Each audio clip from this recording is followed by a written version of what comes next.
Wuthering Heights by Emily Brontë. Recording by Ruth Golding. Chapter 1. 1801. I have just returned from a visit to my landlord, the solitary neighbour that I shall be troubled with. This is certainly a beautiful country. In all England I do not believe that I could have fixed on a situation so completely removed from the stir of society. A perfect misanthropist's heaven. And Mr. Heathcliff and I are such a suitable pair to divide the desolation between us. A capital fellow! He little imagined how my heart warmed towards him when I beheld his black eyes withdraw so suspiciously under their brows as I rode up, and when his fingers sheltered themselves with a jealous resolution still further in his waistcoat as I announced my name. "Mr. Heathcliff," I said. A nod was the answer.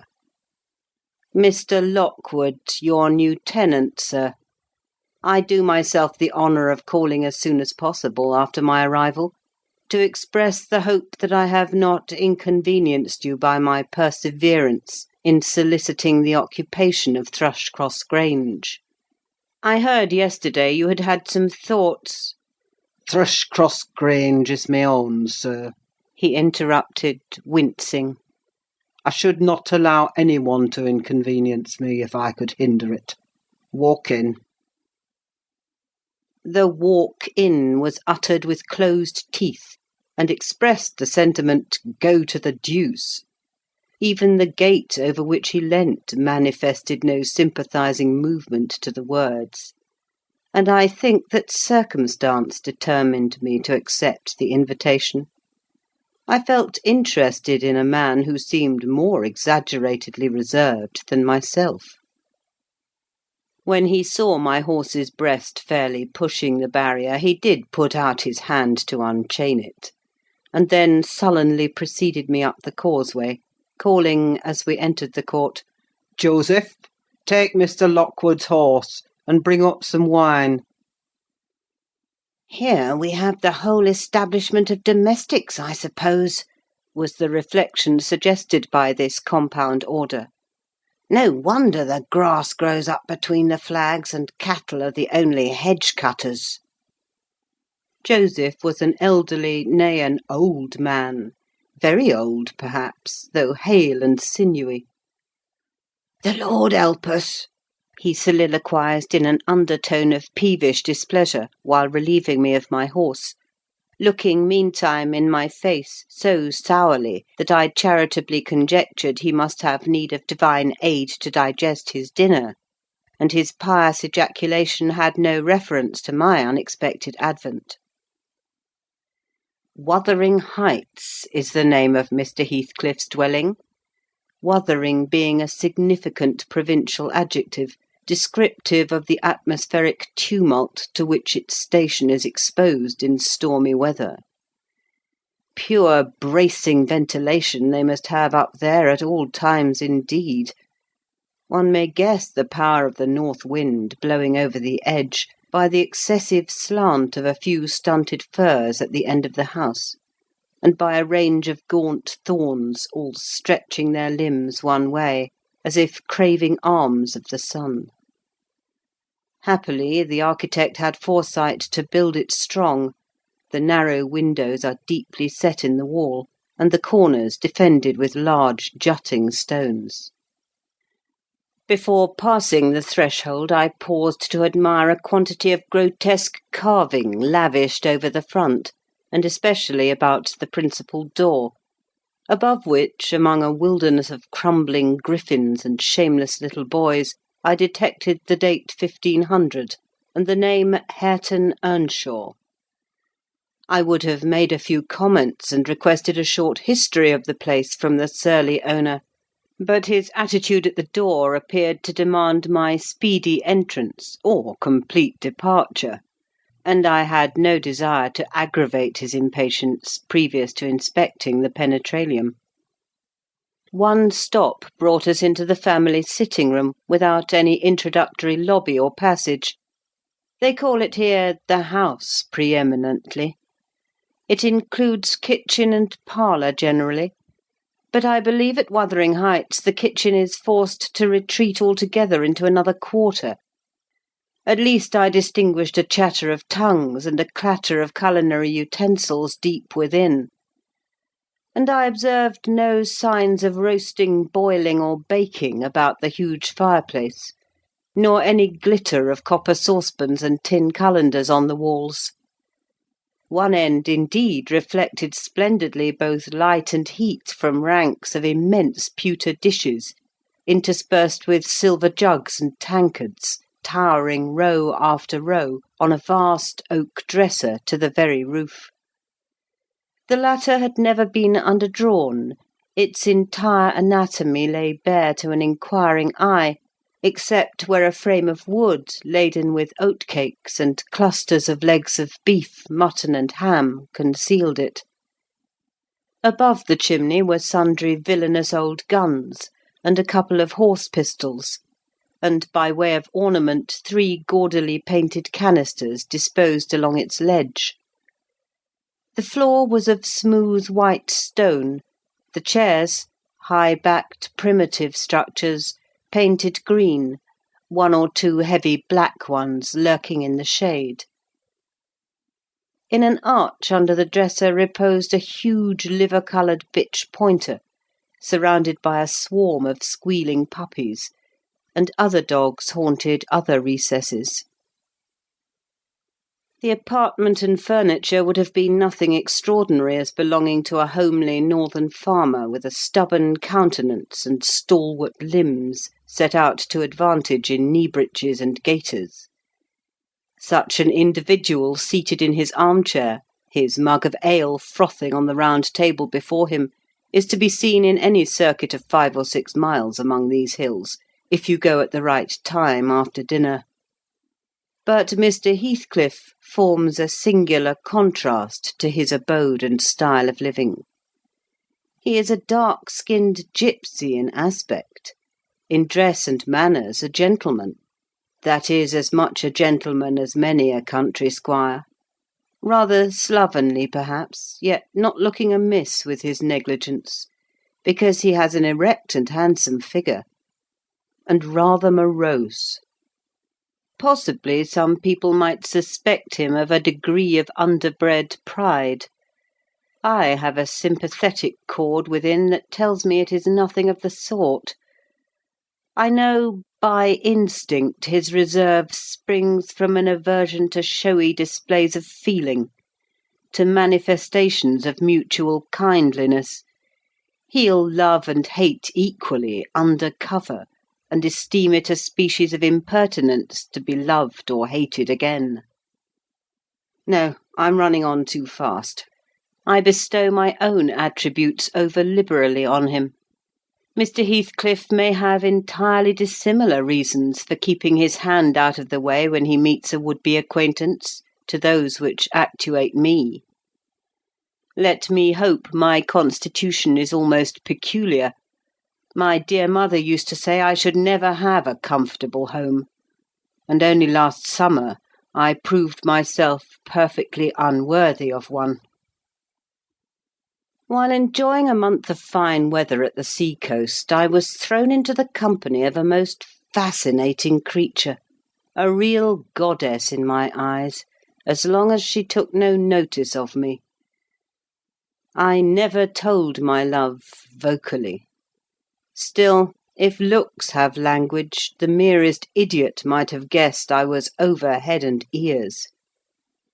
She understood me at last and looked a return, the sweetest of all imaginable looks. And what did I do?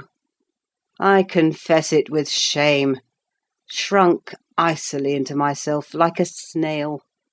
At every glance retired colder and farther, till finally the poor innocent was led to doubt her own senses, and, overwhelmed with confusion at her supposed mistake, persuaded her mamma to decamp. By this curious turn of disposition I have gained the reputation of deliberate heartlessness. How undeserved, I alone can appreciate. I took a seat at the end of the hearthstone opposite that towards which my landlord advanced, and filled up an interval of silence by attempting to caress the canine mother, who had left her nursery and was sneaking wolfishly to the back of my legs, her lip curled up, and her white teeth watering for a snatch. My caress provoked a long guttural gnarl. You'd better let the dog alone, growled Mr. Heathcliff in unison, checking fiercer demonstrations with a punch of his foot. She's not accustomed to be spoiled, not kept for a pet. Then, striding to a side door, he shouted again, Joseph! Joseph mumbled indistinctly in the depths of the cellar, but gave no intimation of ascending. So his master dived down to him, leaving me vis-à-vis the ruffianly bitch and a pair of grim, shaggy sheep-dogs, who shared with her a jealous guardianship over all my movements. Not anxious to come in contact with their fangs, I sat still. But, imagining they would scarcely understand tacit insults, I unfortunately indulged in winking and making faces at the trio, and some turn of my physiognomy so irritated Madam that she suddenly broke into a fury and leapt on my knees. I flung her back and hastened to interpose the table between us. This proceeding aroused the whole hive. Half a dozen four-footed fiends of various sizes and ages issued from hidden dens to the common centre. I felt my heels and coat-laps peculiar subjects of assault, and parrying off the larger combatants as effectually as I could with the poker, I was constrained to demand aloud assistance from some of the household in re-establishing peace. Mr. Heathcliff and his man climbed the cellar steps with vexatious phlegm. I don't think they moved 1 second faster than usual, though the hearth was an absolute tempest of worrying and yelping. Happily, an inhabitant of the kitchen made more dispatch. A lusty dame, with tucked-up gown, bare arms, and fire-flushed cheeks, rushed into the midst of us flourishing a frying-pan, and used that weapon and her tongue to such purpose that the storm subsided magically, and she only remained, heaving like a sea after a high wind, when her master entered on the scene. What the devil is the matter? He asked, eyeing me in a manner that I could ill endure after this inhospitable treatment. What the devil, indeed? I muttered. The herd of possessed swine could have had no worse spirits in them than those animals of yours, sir. You might as well leave a stranger with a brood of tigers. They won't meddle with persons who touch nothing, he remarked, putting the bottle before me and restoring the displaced table. The dogs do right to be vigilant. Take a glass of wine? No, thank you. Not bitten, are you? If I had been, I would have set my signet on the biter. Heathcliff's countenance relaxed into a grin. Come, come, he said. You are flurried, Mr. Lockwood. Here, take a little wine. Guests are so exceedingly rare in this house that I and my dogs, I'm willing to own, hardly know how to receive them. Your health, sir? I bowed and returned the pledge, beginning to perceive that it would be foolish to sit sulking for the misbehaviour of a pack of curs. Besides, I felt loath to yield the fellow further amusement at my expense, since his humour took that turn. He, probably swayed by prudential consideration of the folly of offending a good tenant, relaxed a little, in the laconic style of chipping off his pronouns and auxiliary verbs, and introduced what he supposed would be a subject of interest to me, a discourse on the advantages and disadvantages of my present place of retirement. I found him very intelligent on the topics we touched, and, before I went home, I was encouraged so far as to volunteer another visit to-morrow. He evidently wished no repetition of my intrusion. I shall go, notwithstanding. It is astonishing how sociable I feel myself compared with him. End of Chapter 1. Chapter 2. Yesterday afternoon set in misty and cold. I had half a mind to spend it by my study fire, instead of wading through heath and mud to Wuthering Heights. On coming up from dinner, however, N.B. I dine between 12 and 1 o'clock. The housekeeper, a matronly lady, taken as a fixture along with the house, could not or would not comprehend my request that I might be served at 5. On mounting the stairs with this lazy intention, and stepping into the room, I saw a servant girl on her knees, surrounded by brushes and coal-scuttles, and raising an infernal dust as she extinguished the flames with heaps of cinders. This spectacle drove me back immediately. I took my hat, and, after a 4 miles' walk, arrived at Heathcliff's garden gate just in time to escape the first feathery flakes of a snow-shower. On that bleak hilltop the earth was hard with a black frost, and the air made me shiver through every limb. Being unable to remove the chain, I jumped over, and running up the flagged causeway, bordering with straggling gooseberry bushes, knocked vainly for admittance, till my knuckles tingled and the dogs howled. "Wretched inmates!" I ejaculated mentally. "You deserve perpetual isolation from your species for your churlish inhospitality. At least I would not keep my doors barred in the daytime. I don't care, I will get in." So resolved, I grasped the latch and shook it vehemently. Vinegar-faced Joseph projected his head from a round window of the barn. "What are ye for?" he shouted. "The master's down in fold. Go round by t' end of lathe if ye want to speak to him." "Is there nobody inside to open the door?" I hallooed responsively. "There's nobbut missis, and she'll not open it an ye mak your flace and dins till neet." "Why? Cannot you tell her whom I am, eh, Joseph?"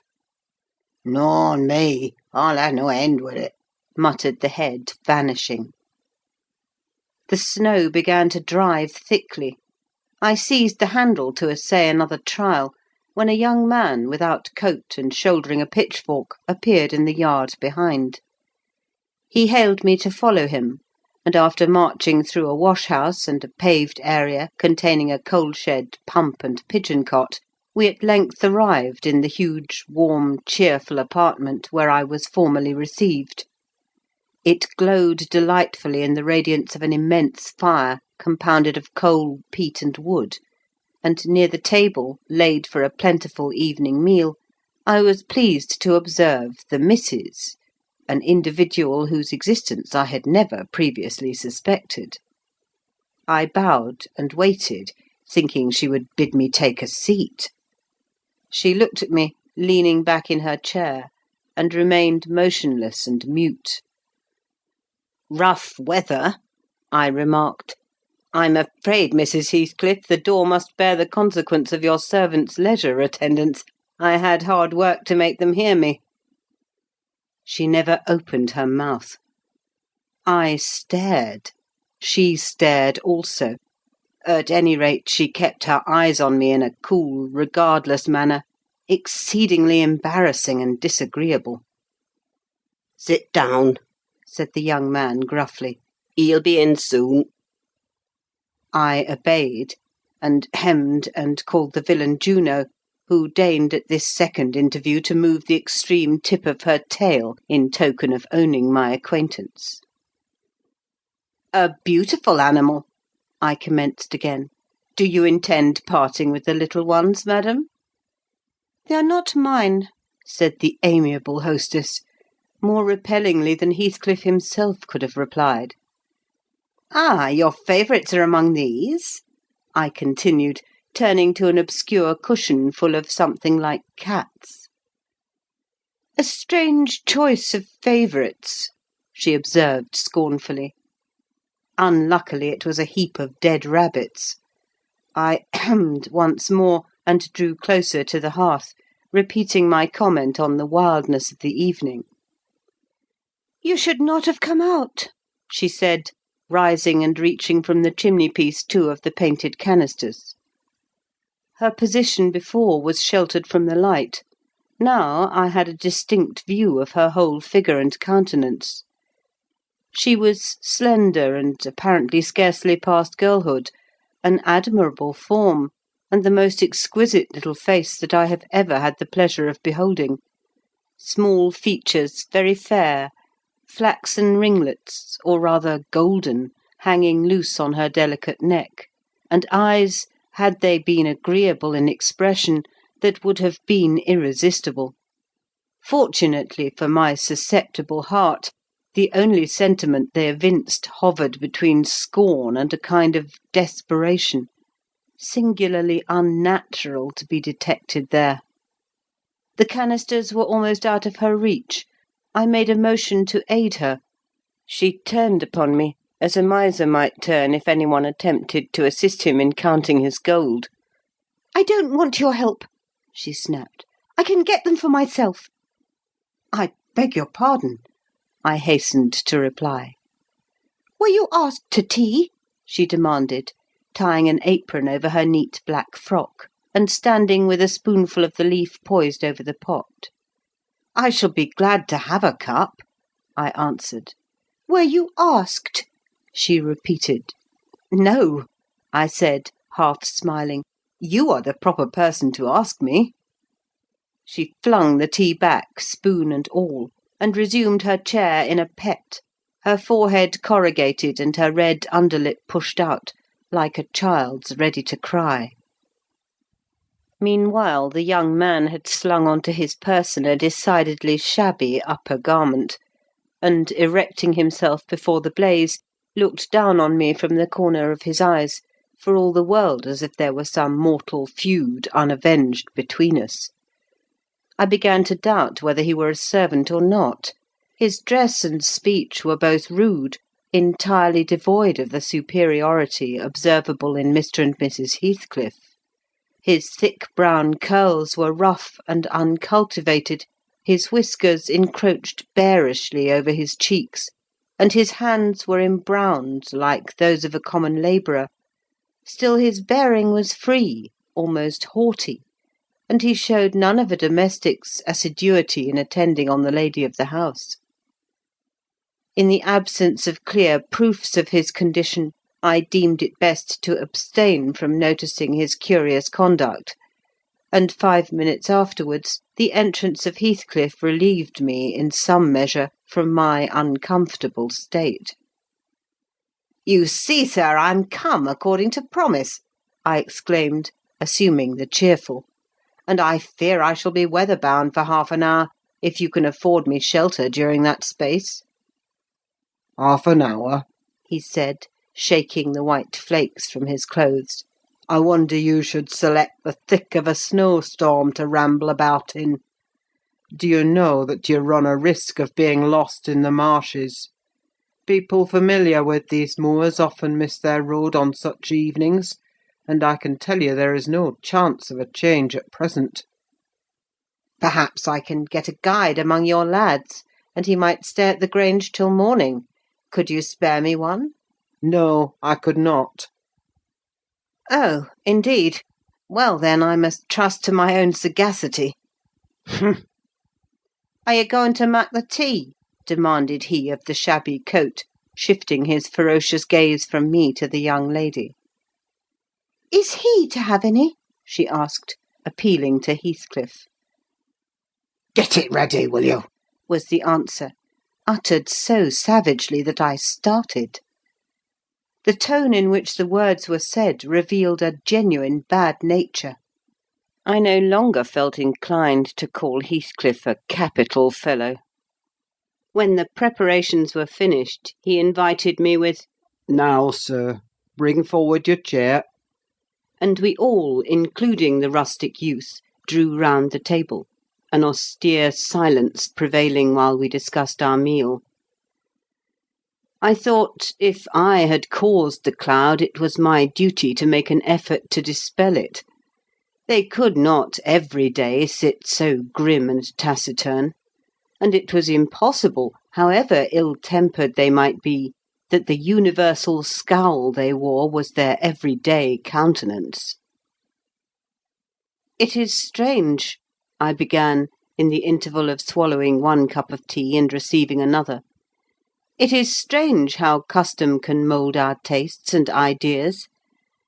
Many could not imagine the existence of happiness in a life of such complete exile from the world as you spend, Mr. Heathcliff. Yet I'll venture to say that, surrounded by your family, and with your amiable lady as the presiding genius over your home and heart—" "My amiable lady," he interrupted, with an almost diabolical sneer on his face. "Where is she, my amiable lady?" "Mrs. Heathcliff, your wife, I mean." "Well, yes. Or you would intimate that her spirit has taken the post of ministering angel, and guards the fortunes of Wuthering Heights, even when her body is gone. Is that it?" Perceiving myself in a blunder, I attempted to correct it. I might have seen there was too great a disparity between the ages of the parties to make it likely that they were man and wife. One was about 40, a period of mental vigour at which men seldom cherish the delusion of being married for love by girls. That dream is reserved for the solace of our declining years. The other did not look 17. Then it flashed on me. The clown at my elbow, who is drinking his tea out of a basin and eating his bread with unwashed hands, may be her husband, Heathcliff Junior, of course. Here is the consequence of being buried alive. She has thrown herself away upon that boor from sheer ignorance that better individuals existed. A sad pity. I must beware how I cause her to regret her choice. My last reflection may seem conceited. It was not. My neighbour struck me as bordering on repulsive. I knew through experience that I was tolerably attractive. "Mrs. Heathcliff is my daughter-in-law," said Heathcliff, corroborating my surmise. He turned, as he spoke, a peculiar look in her direction, a look of hatred, unless he has a most perverse set of facial muscles that will not, like those of other people, interpret the language of his soul. "Ah, certainly. I see now. You are the favoured possessor of the beneficent fairy," I remarked, turning to my neighbour. This was worse than before. The youth grew crimson and clenched his fist, with every appearance of a meditated assault. But he seemed to recollect himself presently, and smothered the storm in a brutal curse muttered on my behalf, which, however, I took care not to notice. "Unhappy in your conjectures, sir," observed my host. "We neither of us have the privilege of owning your good fairy. Her mate is dead. I said she was my daughter-in-law, therefore she must have married my son." "And this young man is—" "Not my son, assuredly." Heathcliff smiled again, as if it were rather too bold a jest to attribute the paternity of that bear to him. "My name is Hareton Earnshaw," growled the other, "and I'd counsel you to respect it." "I've shown no disrespect," was my reply, laughing internally at the dignity with which he announced himself. He fixed his eye on me longer than I cared to return the stare, for fear I might be tempted either to box his ears or render my hilarity audible. I began to feel unmistakably out of place in that pleasant family circle. The dismal spiritual atmosphere overcame and more than neutralised the glowing physical comforts round me, and I resolved to be cautious how I ventured under those rafters a third time. The business of eating being concluded, and no one uttering a word of sociable conversation, I approached a window to examine the weather. A sorrowful sight I saw. Dark night coming down prematurely, and sky and hills mingled in one bitter whirl of wind and suffocating snow. "I don't think it possible for me to get home now without a guide," I could not help exclaiming. "The roads will be buried already, and if they were bare I could scarcely distinguish a foot in advance." "Hareton, drive those dozen sheep into the barn porch. They'll be covered if left in the fold all night. And put a plank before them," said Heathcliff. "How must I do?" I continued, with rising irritation.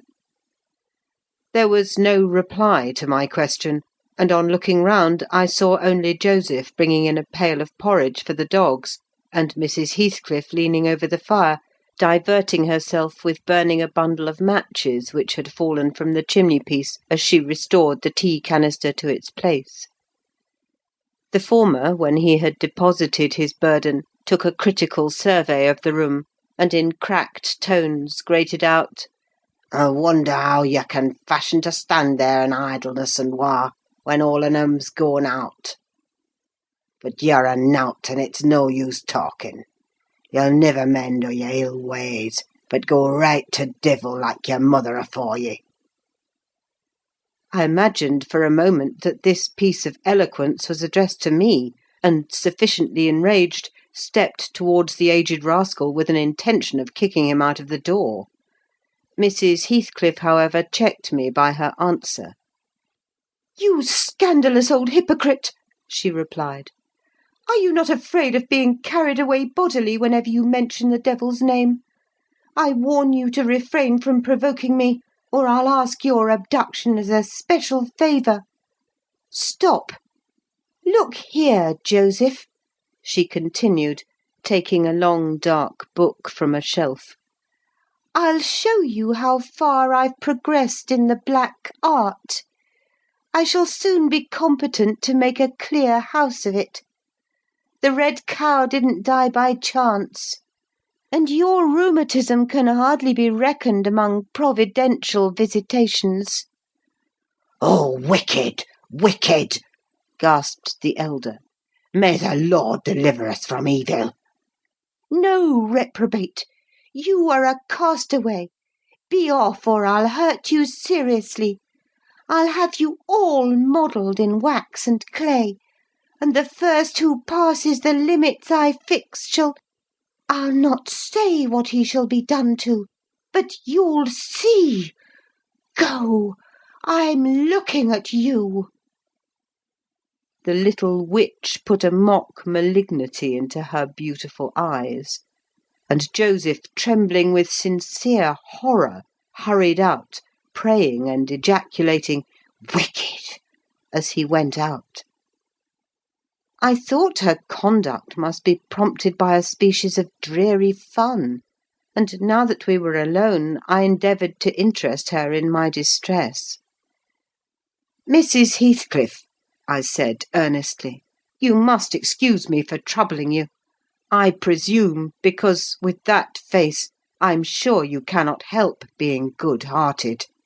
Do point out some landmarks by which I may know my way home. I have no more idea how to get there than you would have how to get to London." "Take the road you came," she answered, ensconcing herself in a chair with a candle, and the long book open before her. "It is brief advice, but as sound as I can give." "Then, if you hear of me being discovered dead in a bog or a pit full of snow, your conscience won't whisper that it is partly your fault?" "How so? I cannot escort you. They wouldn't let me go to the end of the garden wall." "You? I should be sorry to ask you to cross the threshold for my convenience on such a night," I cried. "I want you to tell me my way, not to show it. or else to persuade Mr. Heathcliff to give me a guide." "Who?" "There is himself, Earnshaw, Zillah, Joseph, and I. Which would you have?" "Are there no boys at the farm?" "No, those are all." "Then it follows that I am compelled to stay." "That you may settle with your host.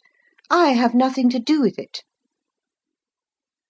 "I hope it'll be a lesson to you to make no more rash journeys on these hills," cried Heathcliff's stern voice from the kitchen entrance. "As to staying here, I don't keep accommodations for visitors. You must share a bed with Hareton or Joseph if you do." "I can sleep on a chair in this room," I replied. "No, no. A stranger is a stranger, be he rich or poor. It will not suit me to permit any one the range of the place while I am off guard," said the unmannerly wretch. With this insult my patience was at an end. I uttered an expression of disgust, and pushed past him into the yard, running against Earnshaw in my haste. It was so dark that I could not see the means of exit, and as I wandered round I heard another specimen of their civil behaviour amongst each other. At first the young man appeared about to befriend me. "I'll go with him as far as the park," he said. "You'll go with him to hell!" exclaimed his master, or whatever relation he bore. "And who is to look after the horses, eh?" "A man's life is of more consequence than one evening's neglect of the horses. Somebody must go," murmured Mrs. Heathcliff, more kindly than I expected. "Not at your command," retorted Hareton. "If you set store on him, you'd better be quiet." "Then I hope his ghost will haunt you, and I hope Mr. Heathcliff will never get another tenant till the Grange is a ruin," she answered sharply. "Hearken, hearken, shoes cursing on 'em," muttered Joseph, towards whom I had been steering. He sat within earshot milking the cows by the light of a lantern, which I seized unceremoniously, and calling out that I would send it back on the morrow, rushed to the nearest postern. Master, he's stealing lantern!" shouted the ancient, pursuing my retreat. Nasher! Dog! Wolf! Hold him! Hold him!" On opening the little door, two hairy monsters flew at my throat, bearing me down and extinguishing the light, while a mingled guffaw from Heathcliff and Hareton put the copestone on my rage and humiliation. Fortunately, the beasts seemed more bent on stretching their paws and yawning and flourishing their tails than devouring me alive, but they would suffer no resurrection, and I was forced to lie till their malignant masters pleased to deliver me. Then, hatless and trembling with wrath, I ordered the miscreants to let me out, on their peril to keep me 1 minute longer, with several incoherent threats of retaliation that, in their indefinite depth of virulency, smacked of King Lear. The vehemence of my agitation brought on a copious bleeding at the nose, and still Heathcliff laughed, and still I scolded. I don't know what would have concluded the scene, had there not been one person at hand rather more rational than myself, and more benevolent than my entertainer. This was Zillah, the stout housewife, who at length issued forth to inquire into the nature of the uproar. She thought that some of them had been laying violent hands on me, and, not daring to attack her master, she turned her vocal artillery against the younger scoundrel. "Well, Mr. Earnshaw," she cried, "I wonder what you'll have agait next. Are we going to murder folk on our very doorstones? I see this house will never do for me. Look at the poor lad. He's fair choking. Whisht, whisht, you mun't go on so. Come in, and I'll cure that. There now, hold you still." With these words, she suddenly splashed a pint of icy water down my neck, and pulled me into the kitchen. Mr. Heathcliff followed, his accidental merriment expiring quickly in his habitual moroseness.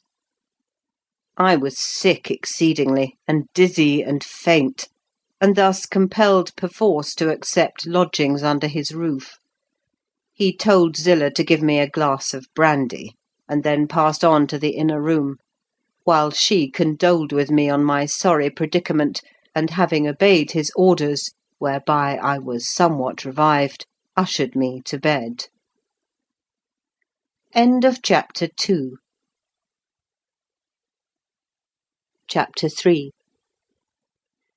While leading the way upstairs, she recommended that I should hide the candle, and not make a noise, for her master had an odd notion about the chamber she would put me in, and never let anybody lodge there willingly. I asked the reason. She did not know, she answered. She had only lived there a year or two, and they had so many queer goings-on she could not begin to be curious. Too stupefied to be curious myself, I fastened my door and glanced round for the bed. The whole furniture consisted of a chair, a clothes-press, and a large oak case, with squares cut out near the top resembling coach windows. Having approached this structure, I looked inside, and perceived it to be a singular sort of old-fashioned couch, very conveniently designed to obviate the necessity for every member of the family having a room to himself. In fact, it formed a little closet, and the ledge of a window, which it enclosed, served as a table.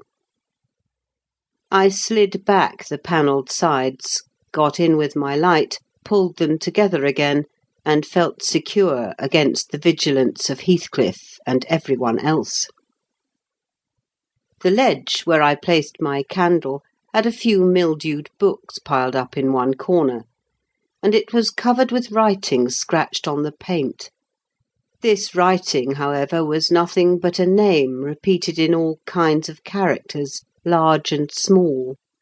Catherine Earnshaw. Here and there varied to Catherine Heathcliff, and then again to Catherine Linton. In vapid listlessness I leant my head against the window, and continued spelling over Catherine Earnshaw, Heathcliff, Linton, till my eyes closed.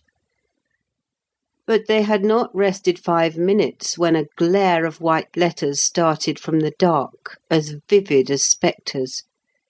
The air swarmed with Catherines, and, rousing myself to dispel the obtrusive name, I discovered my candle-wick reclining on one of the antique volumes, and perfuming the place with an odour of roasted calf-skin. I snuffed it off, and, very ill at ease under the influence of cold and lingering nausea, sat up and spread open the injured tome on my knee. It was a Testament in lean type, and smelling dreadfully musty. A fly-leaf bore the inscription, "Catherine Earnshaw, her book," and a date some 1/4 of a century back. I shut it, and took up another and another, till I had examined all. Catherine's library was select, and its state of dilapidation proved it to have been well used, though not altogether for a legitimate purpose. Scarcely one chapter had escaped a pen-and-ink commentary, at least the appearance of one, covering every morsel of blank that the printer had left. Some were detached sentences. Other parts took the form of a regular diary, scrawled in an unformed, childish hand. At the top of an extra page, quite a treasure probably when first lighted on, I was greatly amused to behold an excellent caricature of my friend Joseph, rudely yet powerfully sketched. An immediate interest kindled within me for the unknown Catherine, and I began forthwith to decipher her faded hieroglyphics. "An awful Sunday," commenced the paragraph beneath. "I wish my father were back again. Hindley is a detestable substitute. His conduct to Heathcliff is atrocious. H. and I are going to rebel. We took our initiatory step this evening." All day had been flooding with rain. We could not go to church, so Joseph must needs get up a congregation in the garret. And while Hindley and his wife basked downstairs before a comfortable fire, doing anything but reading their Bibles, I'll answer for it, Heathcliff, myself, and the unhappy ploughboy were commanded to take our prayer books and mount. We were ranged in a row on a sack of corn, groaning and shivering, and hoping that Joseph would shiver too, so that he might give us a short homily for his own sake. A vain idea! The service lasted precisely 3 hours, and yet my brother had the face to exclaim, when he saw us descending, "What, done already?" On Sunday evenings we used to be permitted to play, if we did not make much noise. Now a mere titter is sufficient to send us into corners. "You forget you have a master here," says the tyrant. "I'll demolish the first who puts me out of temper. I insist on perfect sobriety and silence. Oh, boy, was that you? Francis, darling, pull his hair as you go by. I heard him snap his fingers." Frances pulled his hair heartily, and then went and seated herself on her husband's knee, and there they were like two babies, kissing and talking nonsense by the hour. Foolish palaver that we should be ashamed of. We made ourselves as snug as our means allowed in the arch of the dresser. I had just fastened our pinafores together and hung them up for a curtain, when in comes Joseph on an errand from the stables. He tears down my handiwork, boxes my ears, and croaks, "The Maester nobbut just buried and Sabbath not o'ered, and sound at a gospel still i' your looks, and ye Derby laking. Shame on ye! Sit ye down, ill childer. There's good books enough if you'll read 'em. Sit ye down and think o' your souls." Saying this, he compelled us so to square our positions that we might receive from the far-off fire a dull ray to show us the text of the lumber he thrust upon us. I could not bear the employment. I took my dingy volume by the scroop and hurled it into the dog-kennel, vowing I hated a good book. Heathcliff kicked his to the same place. Then there was a hubbub. "Master Hindley!" shouted our chaplain. "Maester, come hither. Miss Cathy's riven the back off the helmet of salvation, and Heathcliff's paused his fit into first part of t' broad way to destruction. It's fair flaysome that you let him go on this gate. Eh, the old man would ha' laced 'em properly, but he's gone." Hindley hurried up from his paradise on the hearth, and seizing one of us by the collar and the other by the arm, hurled both into the back kitchen, where, Joseph asseverated, old Nick would fetch us as sure as we were living. And so comforted, we each sought a separate nook to await his advent. I reached this book and a pot of ink from a shelf, and pushed the house door ajar to give me light, and I have got the time on with writing for 20 minutes. But my companion is impatient, and proposes that we should appropriate the dairywoman's cloak, and have a scamper on the moors under its shelter. A pleasant suggestion, and then, if the surly old man come in, he may believe his prophecy verified. We cannot be damper or colder in the rain than we are here. I suppose Catherine fulfilled her project, for the next sentence took up another subject. She waxed lachrymose. "How little did I dream that Hindley would ever make me cry so," she wrote. "My head aches till I cannot keep it on the pillow, and still I can't give over. Poor Heathcliff! Hindley calls him a vagabond, and won't let him sit with us nor eat with us any more. And he says he and I must not play together, and threatens to turn him out of the house if we break his orders. He has been blaming our father, how dared he, for treating H too liberally, and swears he will reduce him to his right place." I began to nod drowsily over the dim page. My eye wandered from manuscript to print. I saw a red ornamented title, 70 times 7 and the first of the 71st. A pious discourse delivered by the Reverend Jabez Branderham in the chapel of Gimmerden, Suff. And while I was, half consciously, worrying my brain to guess what Jabez Branderham would make of his subject, I sank back in bed and fell asleep. Alas for the effects of bad tea and bad temper! What else could it be that made me pass such a terrible night? I don't remember another that I can at all compare with it since I was capable of suffering. I began to dream almost before I ceased to be sensible of my locality. I thought it was morning, and I had set out on my way home with Joseph for a guide. The snow lay yards deep in our road, and as we floundered on, my companion wearied me with constant reproaches that I had not brought a pilgrim's staff, telling me that I could never get into the house without one, and boastfully flourishing a heavy-headed cudgel, which I understood to be so denominated. For a moment I considered it absurd that I should need such a weapon to gain admittance into my own residence. Then a new idea flashed across me. I was not going there.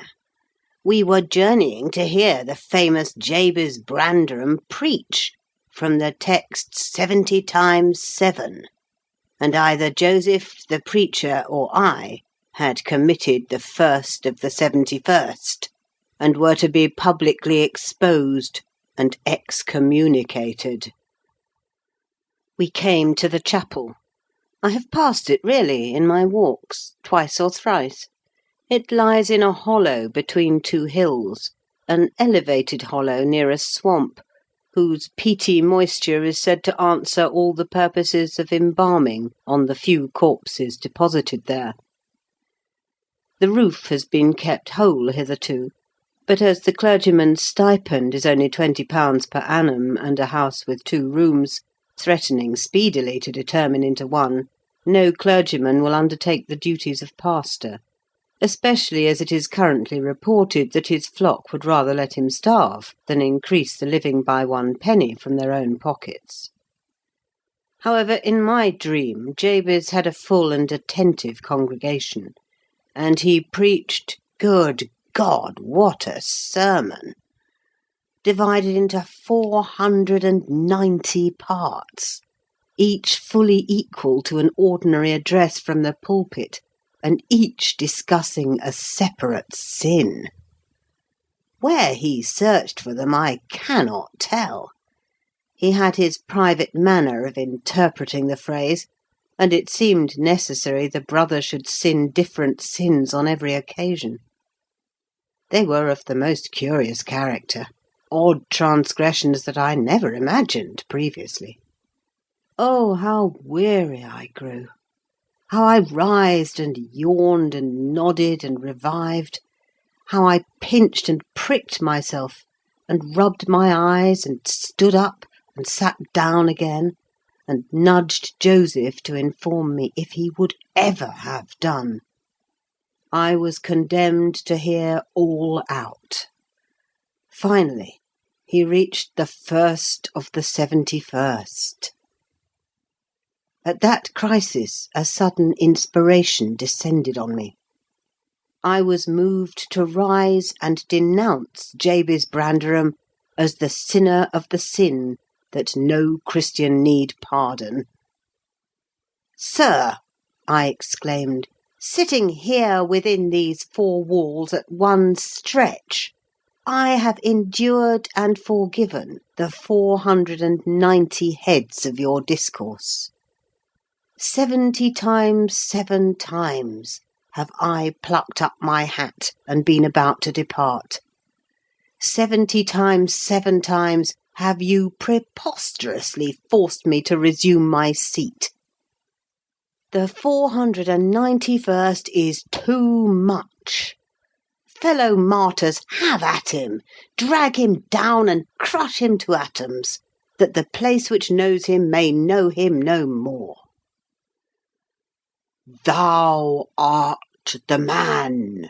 cried Jabez, after a solemn pause, leaning over his cushion. "70 times 7 times didst thou gapingly contort thy visage. 70 times 7 did I take counsel with my soul. Lo, this is human weakness, this also may be absolved. The first of the 71st is come. Brethren, execute upon him the judgment written. Such honour have all his saints."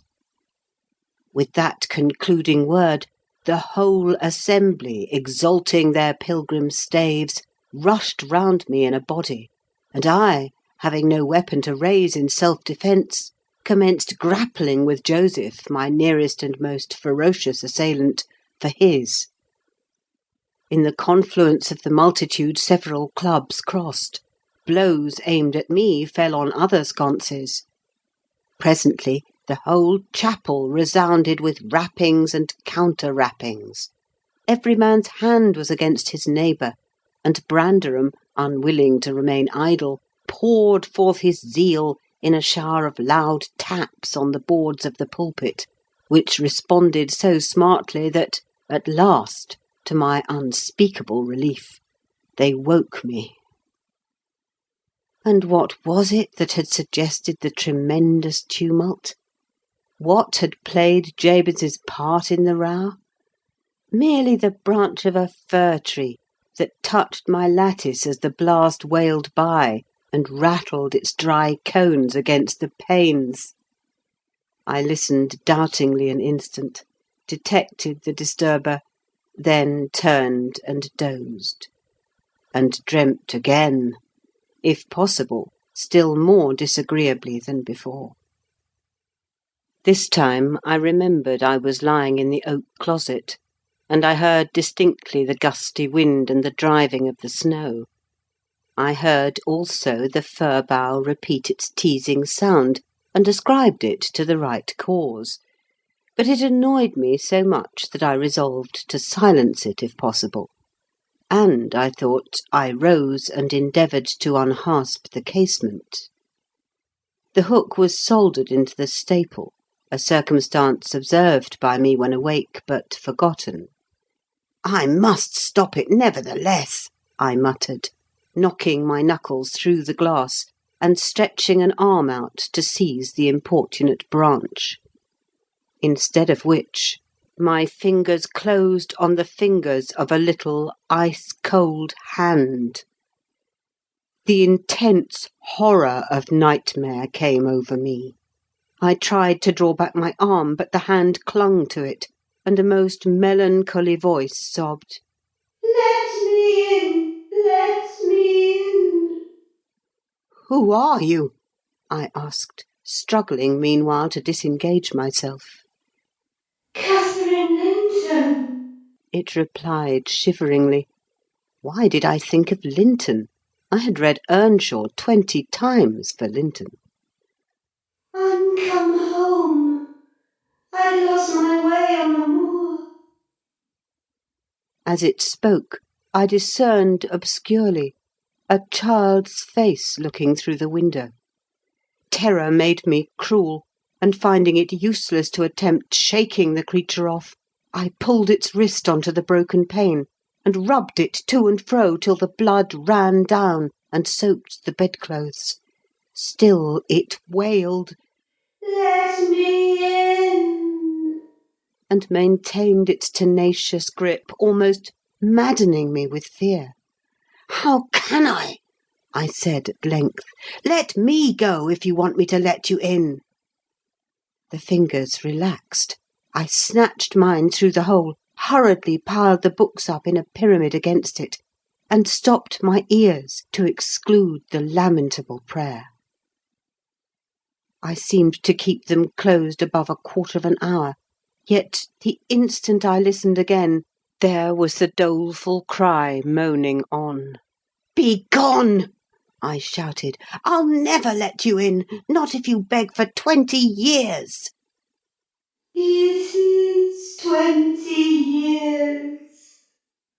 mourned the voice.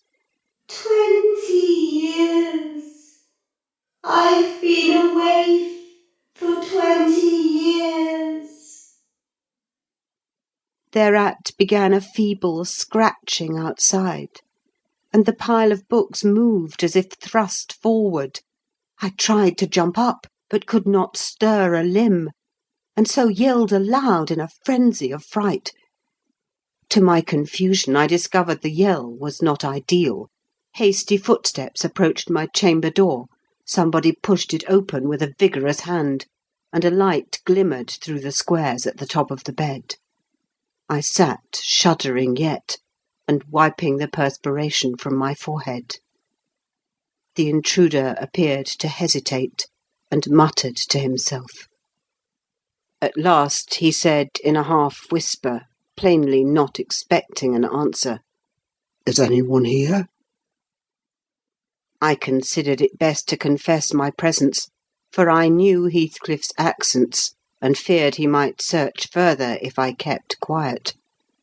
With this intention, I turned and opened the panels. I shall not soon forget the effect my action produced. Heathcliff stood near the entrance, in his shirt and trousers, with a candle dripping over his fingers, and his face as white as the wall behind him. The first creak of the oak startled him like an electric shock. The light leapt from his hold to a distance of some feet, and his agitation was so extreme that he could hardly pick it up.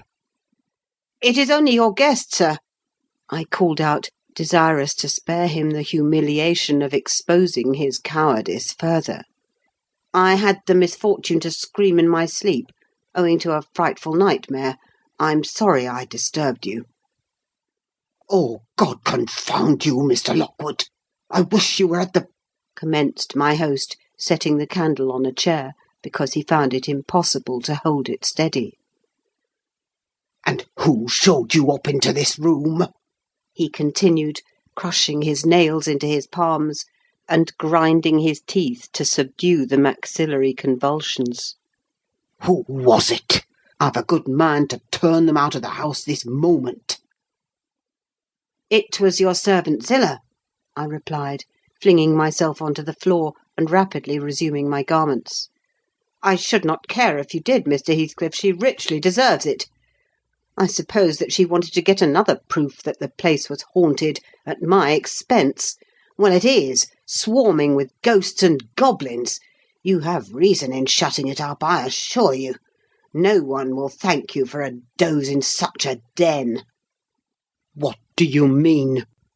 asked Heathcliff. "And what are you doing? Lie down and finish out the night, since you are here. But for heaven's sake, don't repeat that horrid noise. Nothing could excuse it, unless you are having your throat cut." "If the little fiend had got in at the window, she probably would have strangled me," I returned. "I'm not going to endure the persecutions of your hospitable ancestors again. Was not the Reverend Jabez Branderham akin to you on the mother's side? And that minx Catherine Linton, or Earnshaw, or however she was called, she must have been a changeling, wicked little soul. She told me she had been walking the earth these 20 years, a just punishment for her mortal transgressions, I've no doubt." Scarcely were these words uttered, when I recollected the association of Heathcliff's with Catherine's name in the book, which had completely slipped from my memory till thus awakened.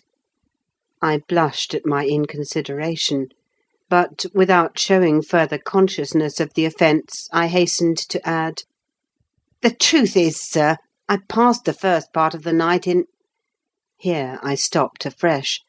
I was about to say, perusing those old volumes. Then it would have revealed my knowledge of their written as well as their printed contents. So, correcting myself, I went on, "in spelling over the name scratched on that window ledge, a monotonous occupation calculated to set me asleep, like counting or—" "What can you mean by talking in this way to me?" thundered Heathcliff, with savage vehemence. How dare you? Under my roof! God, he's mad to speak so!" And he struck his forehead with rage. I did not know whether to resent this language or pursue my explanation, but he seemed so powerfully affected that I took pity and proceeded with my dreams, affirming I had never heard the appellation of Catherine Linton before, but reading it often over produced an impression which personified itself when I had no longer my imagination under control.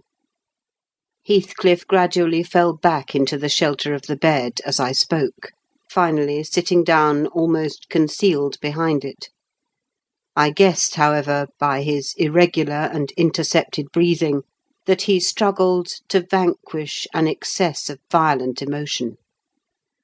Not liking to show him that I had heard the conflict, I continued my toilet rather noisily, looked at my watch, and soliloquised on the length of the night. "Not 3 o'clock yet. I could have taken oath it had been 6. Time stagnates here. We must surely have retired to rest at 8. "Always at 9 in winter, and rise at 4. Said my host, suppressing a groan, and, as I fancied, by the motion of his arm's shadow, dashing a tear from his eyes. "Mr. Lockwood," he added, "you may go into my room. You'll only be in the way coming downstairs so early, and your childish outcry has sent sleep to the devil for me." "And for me too," I replied. "I'll walk in the yard till daylight, and then I'll be off. And you need not dread a repetition of my intrusion. I'm now quite cured of seeking pleasure in society, be it country or town. A sensible man ought to find sufficient company in himself." "Delightful company," muttered Heathcliff. "Take the candle and go where you please. I shall join you directly. Keep out of the yard, though, the dogs are unchained, and the house— Juno mounts sentinel there. And, nay, you can only ramble about the steps and passages. But away with you. I'll come in 2 minutes." I obeyed so far as to quit the chamber, when, ignorant where the narrow lobbies led, I stood still, and was witness, involuntarily, to a piece of superstition on the part of my landlord which belied oddly his apparent sense. He got on to the bed and wrenched open the lattice, bursting, as he pulled at it, into an uncontrollable passion of tears. "Come in, come in," he sobbed. "Cathy, do come. Oh, do, once more. Oh, my heart's darling, hear me this time, Catherine, at last." The spectre showed a spectre's ordinary caprice. It gave no sign of being, but the snow and wind whirled wildly through, even reaching my station, and blowing out the light. There was such anguish in the gush of grief that accompanied this raving, that my compassion made me overlook its folly, and I drew off, half angry to have listened at all, and vexed at having related my ridiculous nightmare, since it produced that agony, though why was beyond my comprehension. I descended cautiously to the lower regions, and landed in the back kitchen, where a gleam of fire, raked compactly together, enabled me to rekindle my candle. Nothing was stirring except a brindled grey cat, which crept from the ashes and saluted me with a querulous mew. 2 benches shaped in sections of a circle nearly enclosed the hearth. On one of these I stretched myself, and Grimalkin mounted the other. We were both of us nodding ere anyone invaded our retreat, and then it was Joseph, shuffling down a wooden ladder that vanished in the roof through a trap, the ascent to his garret, I suppose. He cast a sinister look at the little flame which I had enticed to play between the ribs, swept the cat from its elevation, and bestowing himself in the vacancy, commenced the operation of stuffing a 3-inch pipe with tobacco. My presence in his sanctum was evidently esteemed a piece of impudence too shameful for remark. He silently applied the tube to his lips, folded his arms, and puffed away.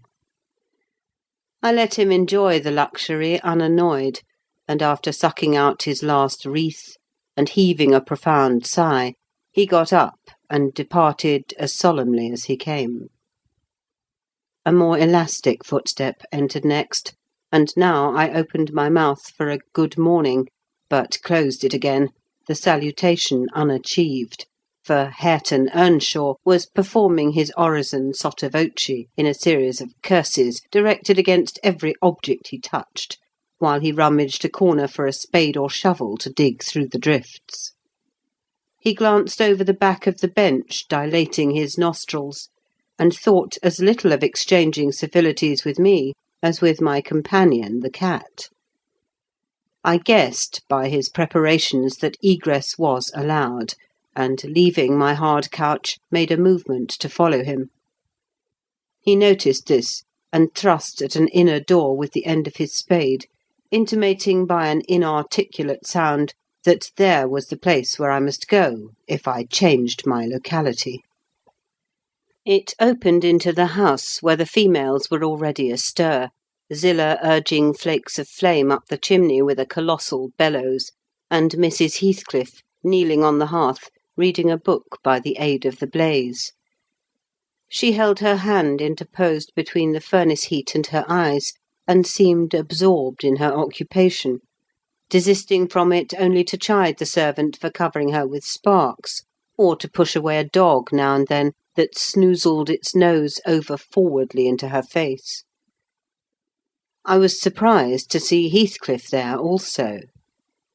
He stood by the fire, his back towards me, just finishing a stormy scene with poor Zillah, who ever and anon interrupted her labour to pluck up the corner of her apron and heave an indignant groan.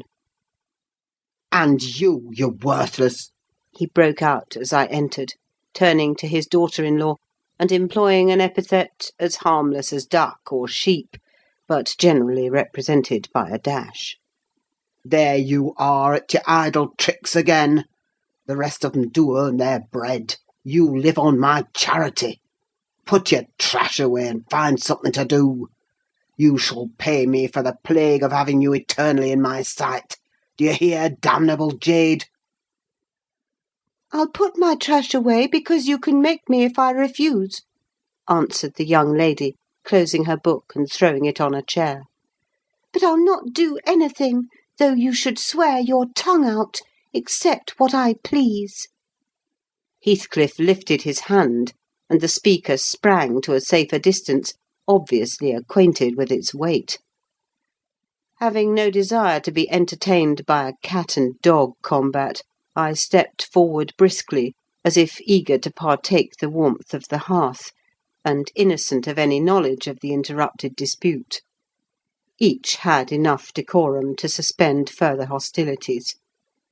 Heathcliff placed his fists, out of temptation, in his pockets. Mrs. Heathcliff curled her lip, and walked to a seat far off, where she kept her word by playing the part of a statue during the remainder of my stay. That was not long. I declined joining their breakfast, and at the first gleam of dawn took an opportunity of escaping into the free air, now clear and still, and cold as impalpable ice. My landlord hallooed for me to stop ere I reached the bottom of the garden, and offered to accompany me across the moor. It was well he did, for the whole hill-back was one billowy white ocean, the swells and falls not indicating corresponding rises and depressions in the ground. Many pits, at least, were filled to a level, and entire ranges of mounds, the refuse of the quarries, blotted from the chart which my yesterday's walk left pictured in my mind.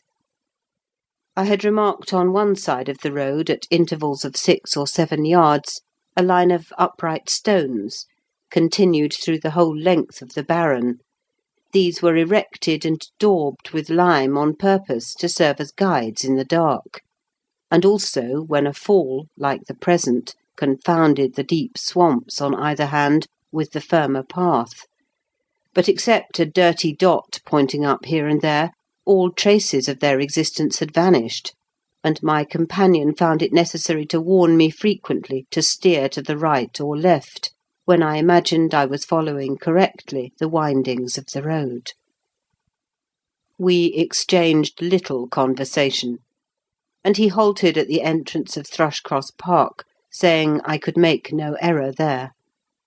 Our adieux were limited to a hasty bow, and then I pushed forward, trusting to my own resources, for the porter's lodge is untenanted as yet. The distance from the gate to the Grange is 2 miles. I believe I managed to make it 4, what with losing myself among the trees and sinking up to the neck in snow, a predicament which only those who have experienced it can appreciate. At any rate, whatever were my wanderings, the clock chimed 12 as I entered the house, and that gave exactly an hour for every mile of the usual way from Wuthering Heights. My human fixture and her satellites rushed to welcome me, exclaiming tumultuously they had completely given me up. Everybody conjectured that I perished last night, and they were wondering how they must set about the search for my remains. I bid them be quiet now that they saw me returned, and, benumbed to my very heart, I dragged upstairs, whence, after putting on dry clothes, and pacing to and fro 30 or 40 minutes to restore the animal heat, I adjourned to my study, feeble as a kitten, almost too much so to enjoy the cheerful fire and smoking coffee which the servant had prepared for my refreshment. End of chapter 3.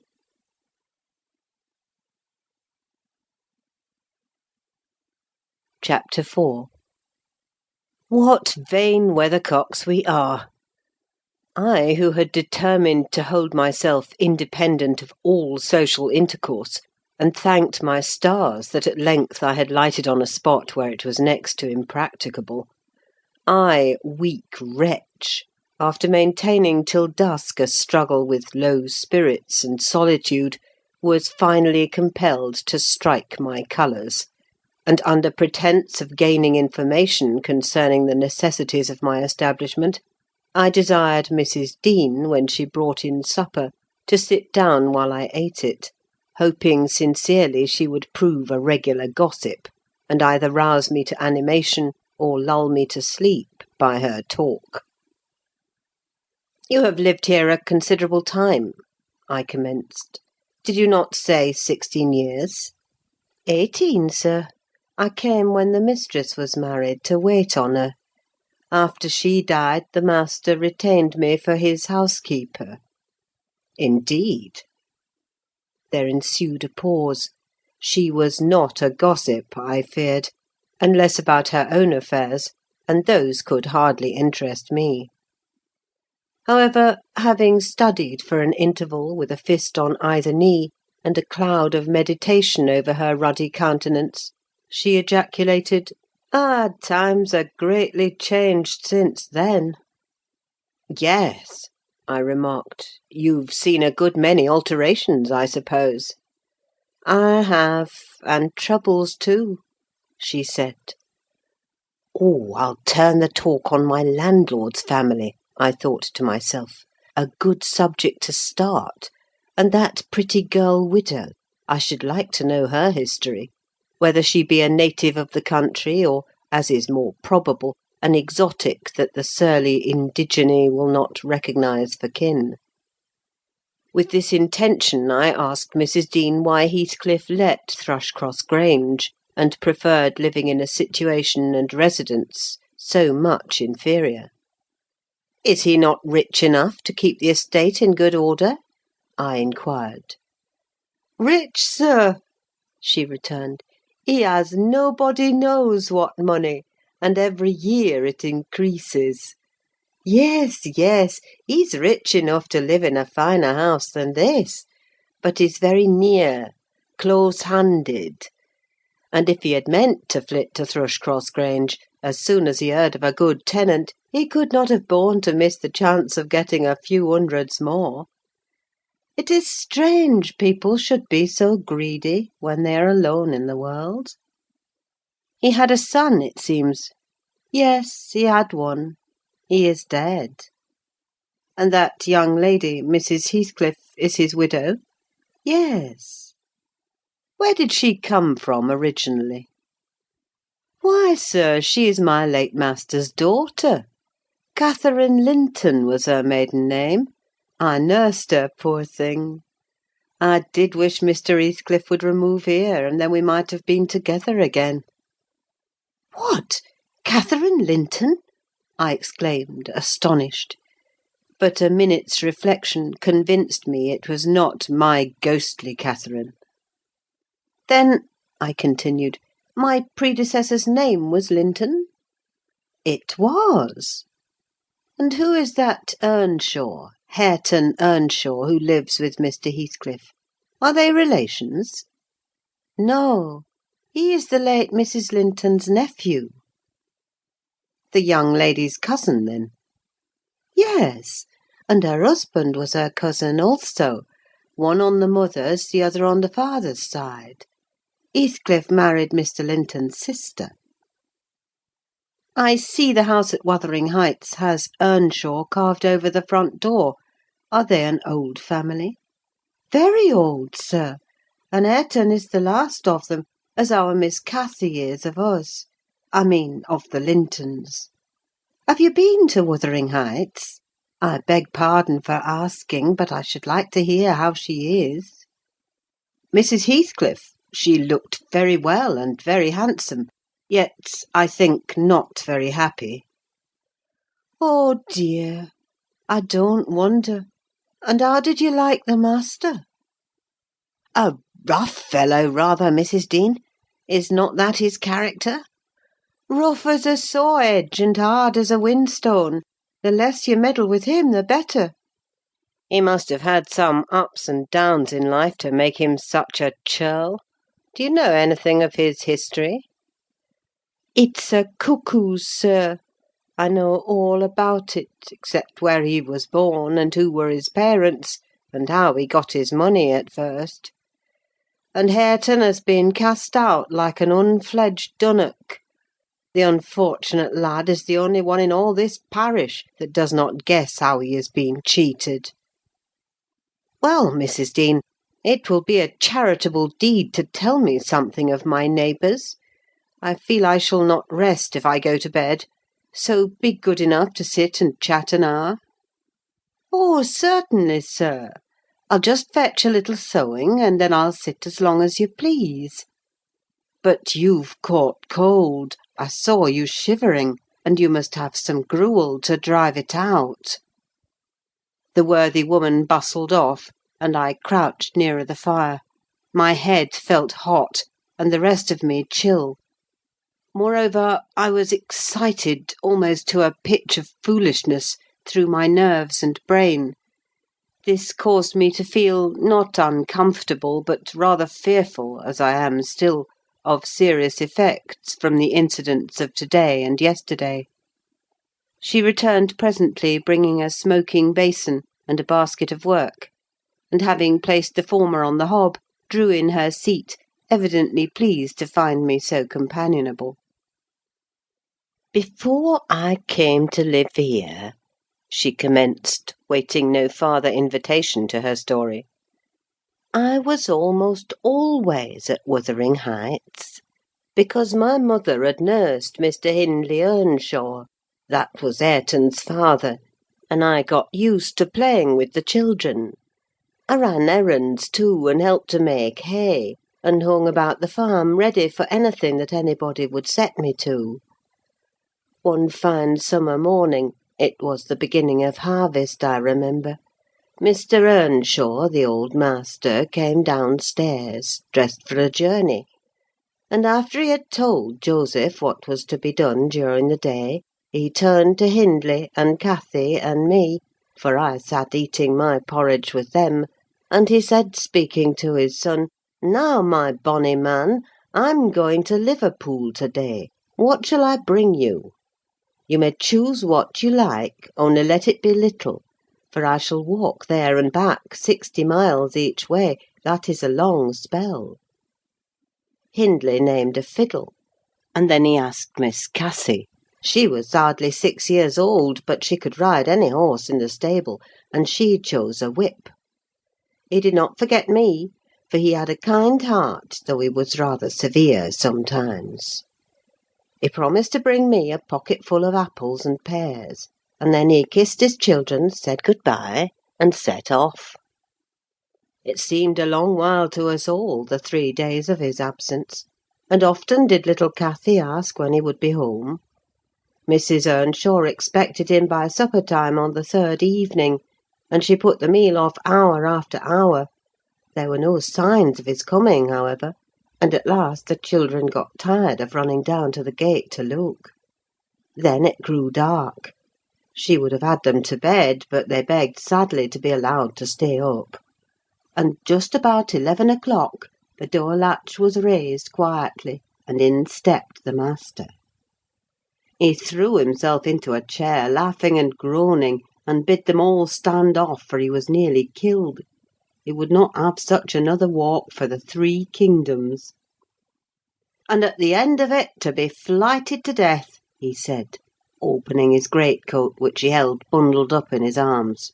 "See here, wife, I was never so beaten with anything in my life, but you must e'en take it as a gift of God, though it's as dark almost as if it came from the devil." We crowded round, and over Miss Cathy's head I had a peep at a dirty, ragged, black-haired child, big enough both to walk and talk.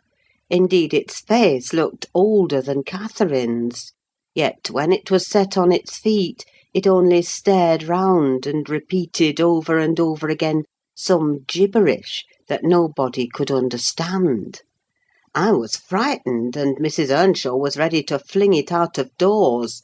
She did fly up, asking how he could fashion to bring that gipsy brat into the house, when they had their own bairns to feed and fend for. What he meant to do with it, and whether he were mad.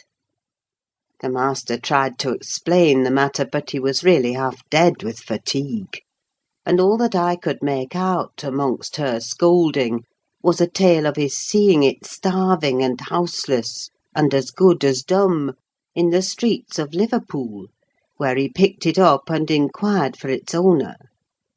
Not a soul knew to whom it belonged, he said, and his money and time being both limited, he thought it better to take it home with him at once than run into vain expenses there, because he was determined he would not leave it as he found it. Well, the conclusion was that my mistress grumbled herself calm, and Mr. Earnshaw told me to wash it and give it clean things, and let it sleep with the children. Hindley and Cathy contented themselves with looking and listening till peace was restored. Then both began searching their father's pockets for the presents he had promised them. The former was a boy of 14, but when he drew out what had been a fiddle, crushed to morsels in the greatcoat, he blubbered aloud. And Cathy, when she learned the master had lost her whip in attending on the stranger, showed her humour by grinning and spitting at the stupid little thing, earning for her pains a sound blow from her father, to teach her cleaner manners. They entirely refused to have it in bed with them, or even in their room, and I had no more sense, so I put it on the landing of the stairs, hoping it might be gone on the morrow. By chance, or else attracted by hearing his voice, it crept to Mr. Earnshaw's door, and there he found it on quitting his chamber. Inquiries were made as to how it got there. I was obliged to confess, and in recompense for my cowardice and inhumanity was sent out of the house. This was Heathcliff's first introduction to the family. On coming back a few days afterwards, for I did not consider my banishment perpetual, I found they had christened him Heathcliff. It was the name of a son who died in childhood, and it has served him ever since, both for Christian and surname. Miss Cathy and he were now very thick, but Hindley hated him; and to say the truth, I did the same, and we plagued and went on with him shamefully. For I wasn't reasonable enough to feel my injustice, and the mistress never put in a word on his behalf when she saw him wronged. He seemed a sullen, patient child, hardened, perhaps, to ill-treatment. He would stand Hindley's blows without winking or shedding a tear, and my pinches moved him only to draw in a breath and open his eyes as if he had hurt himself by accident, and nobody was to blame. This endurance made old Earnshaw furious, when he discovered his son persecuting the poor fatherless child, as he called him. He took to Heathcliff strangely, believing all he said. For that matter, he said precious little, and generally the truth; and petting him up far above Cathy, who was too mischievous and wayward for a favourite. So, from the very beginning, he bred bad feeling in the house; and at Mrs. Earnshaw's death, which happened in less than 2 years after, the young master had learned to regard his father as an oppressor rather than a friend, and Heathcliff as a usurper of his parents' affections and his privileges; and he grew bitter with brooding over these injuries.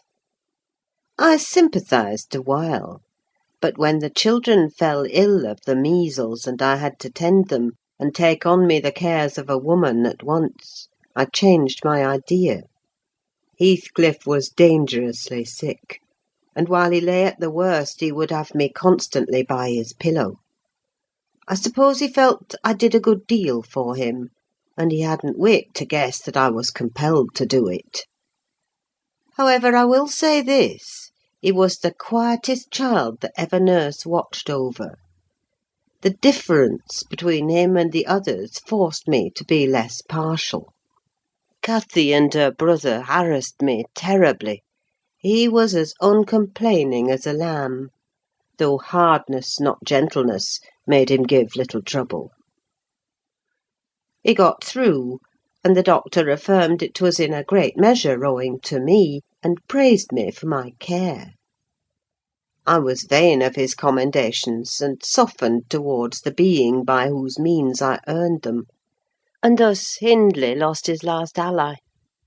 Still, I couldn't dote on Heathcliff, and I wondered often what my master saw to admire so much in the sullen boy, who never, to my recollection, repaid his indulgence by any sign of gratitude.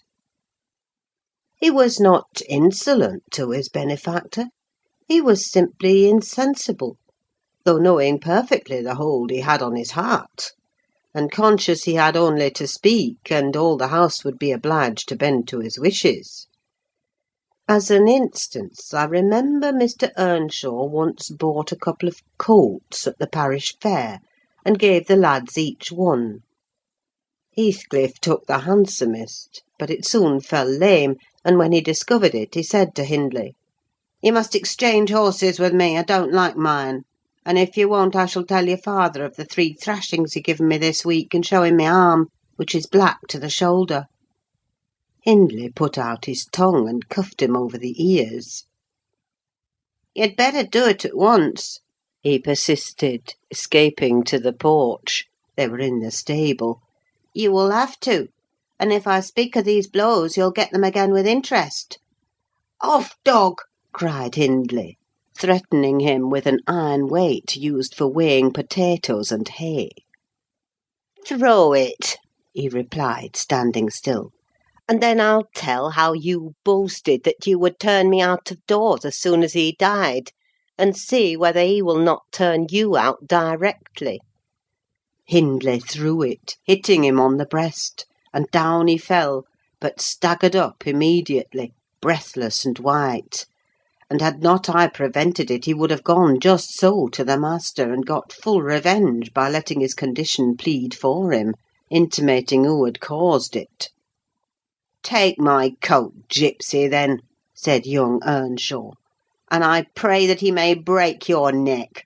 Take him and be damned, you beggarly interloper! And wheedle my father out of all he has, only afterwards show him what you are, imp of Satan. And take that! I hope he'll kick out your brains." Heathcliff had gone to loose the beast and shift it to his own stall. He was passing behind it when Hindley finished his speech by knocking him under its feet, and without stopping to examine whether his hopes were fulfilled, ran away as fast as he could.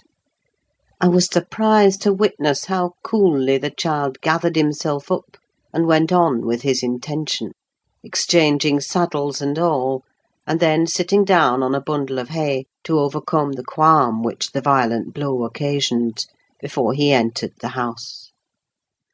I persuaded him easily to let me lay the blame of his bruises on the horse.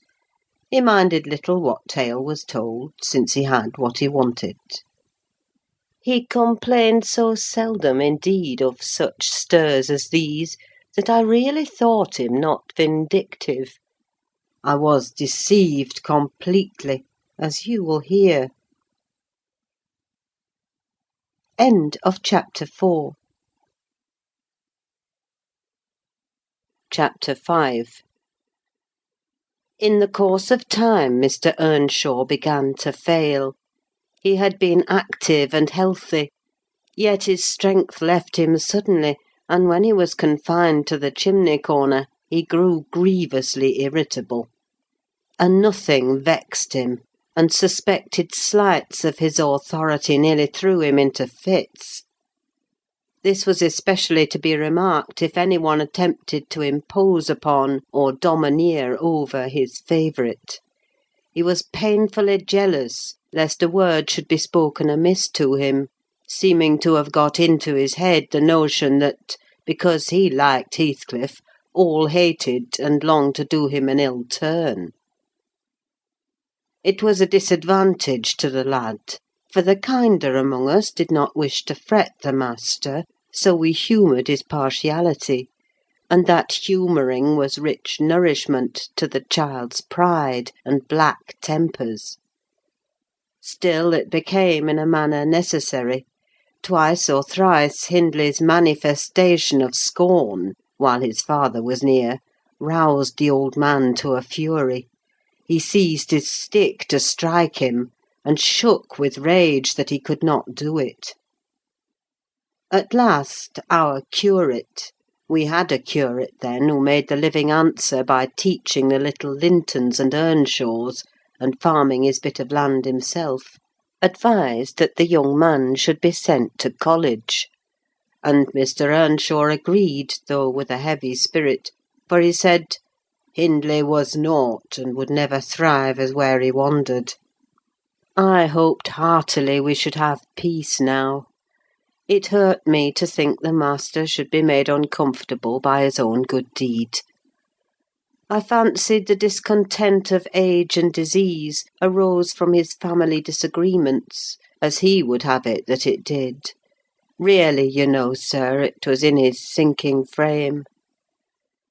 We might have got on tolerably, notwithstanding, but for two people, Miss Cathy and Joseph, the servant. You saw him, I daresay, up yonder.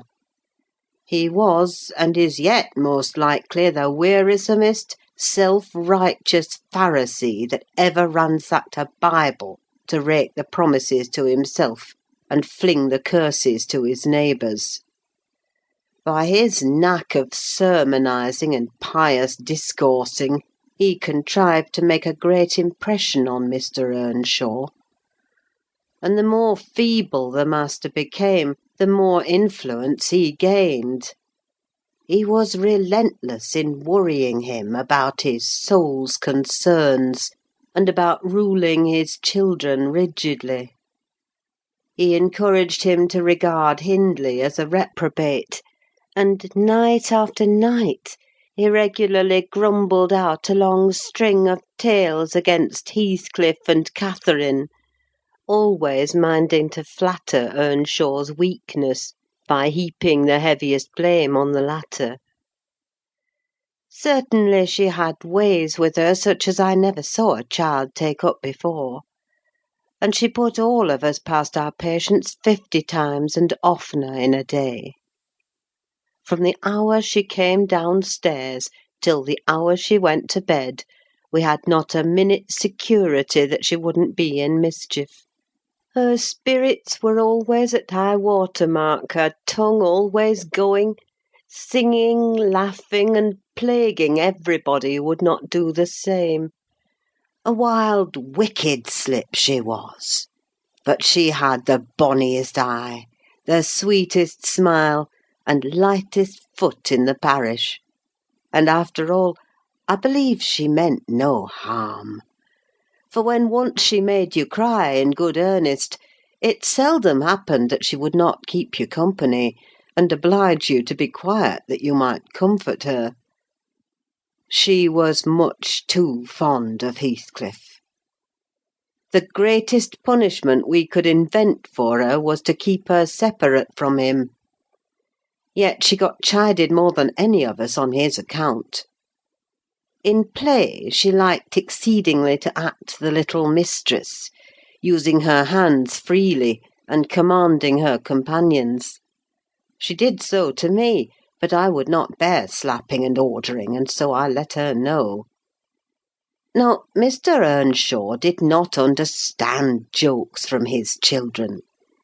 He had always been strict and grave with them, and Catherine, on her part, had no idea why her father should be crosser and less patient in his ailing condition than he was in his prime.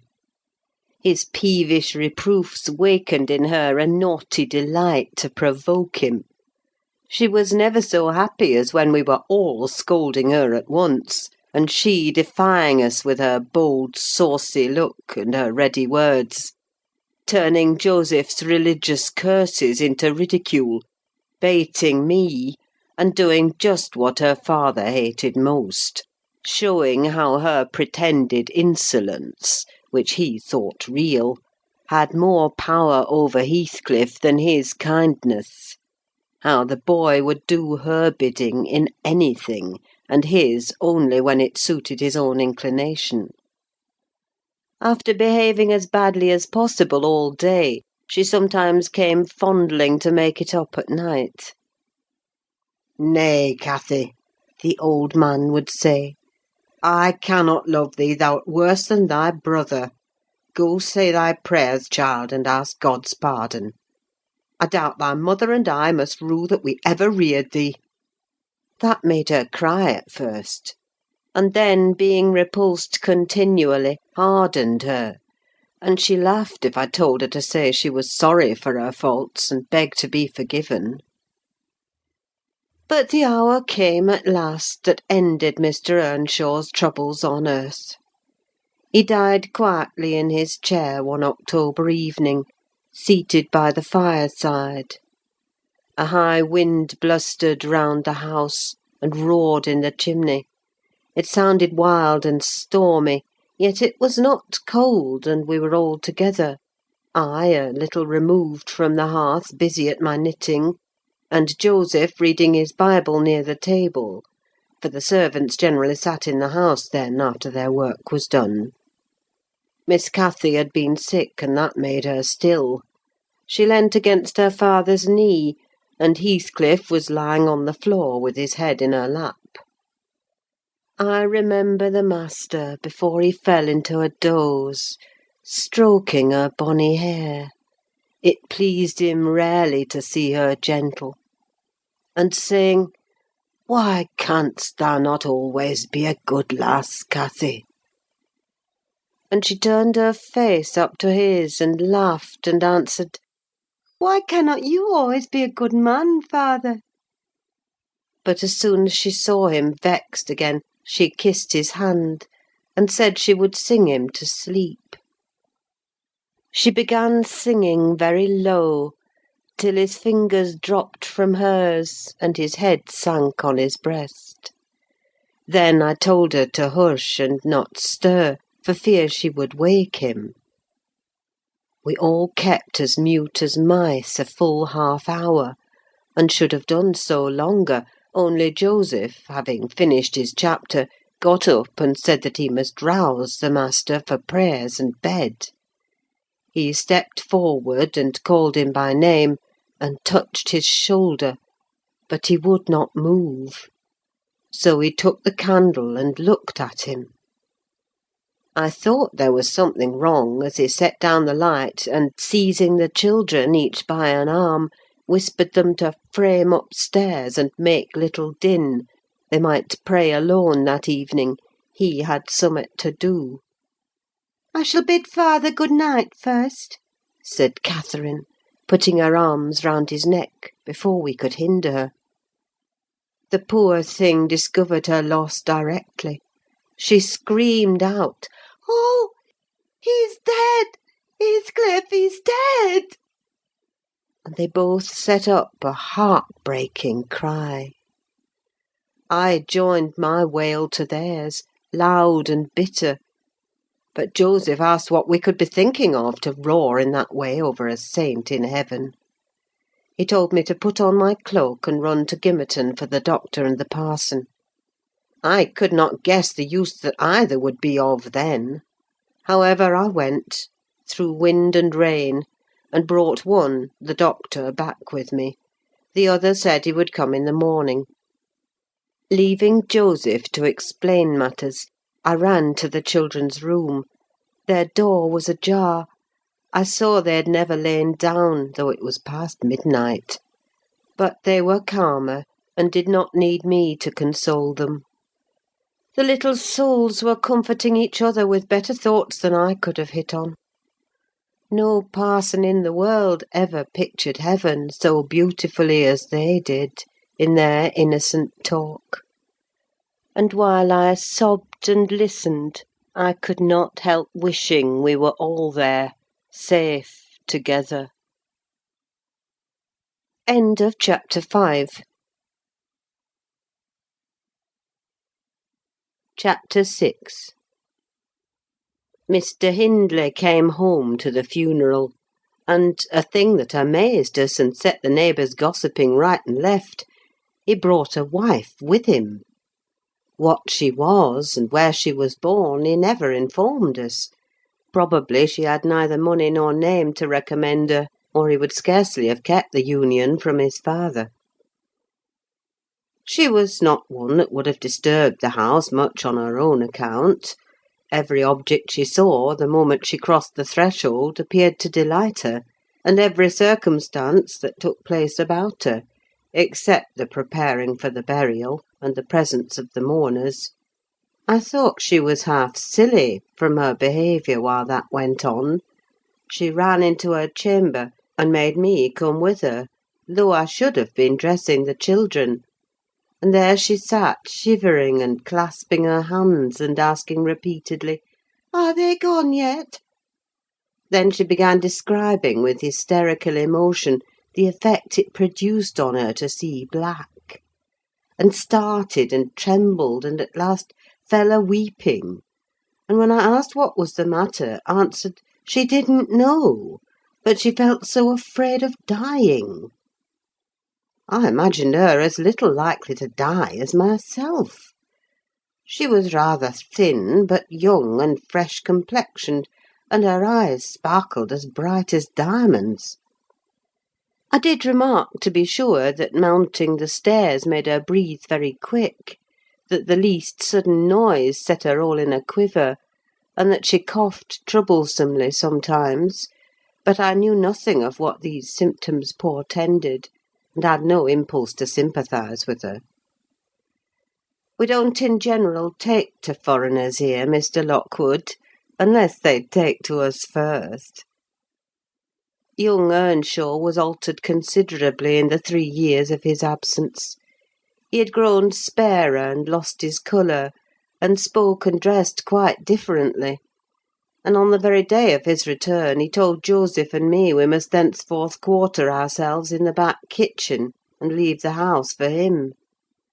Indeed, he would have carpeted and papered a small spare room for a parlour, but his wife expressed such pleasure at the white floor and huge glowing fireplace, at the pewter dishes and delf case and dog kennel, and the wide space there was to move about in where they usually sat, that he thought it unnecessary to her comfort, and so dropped the intention.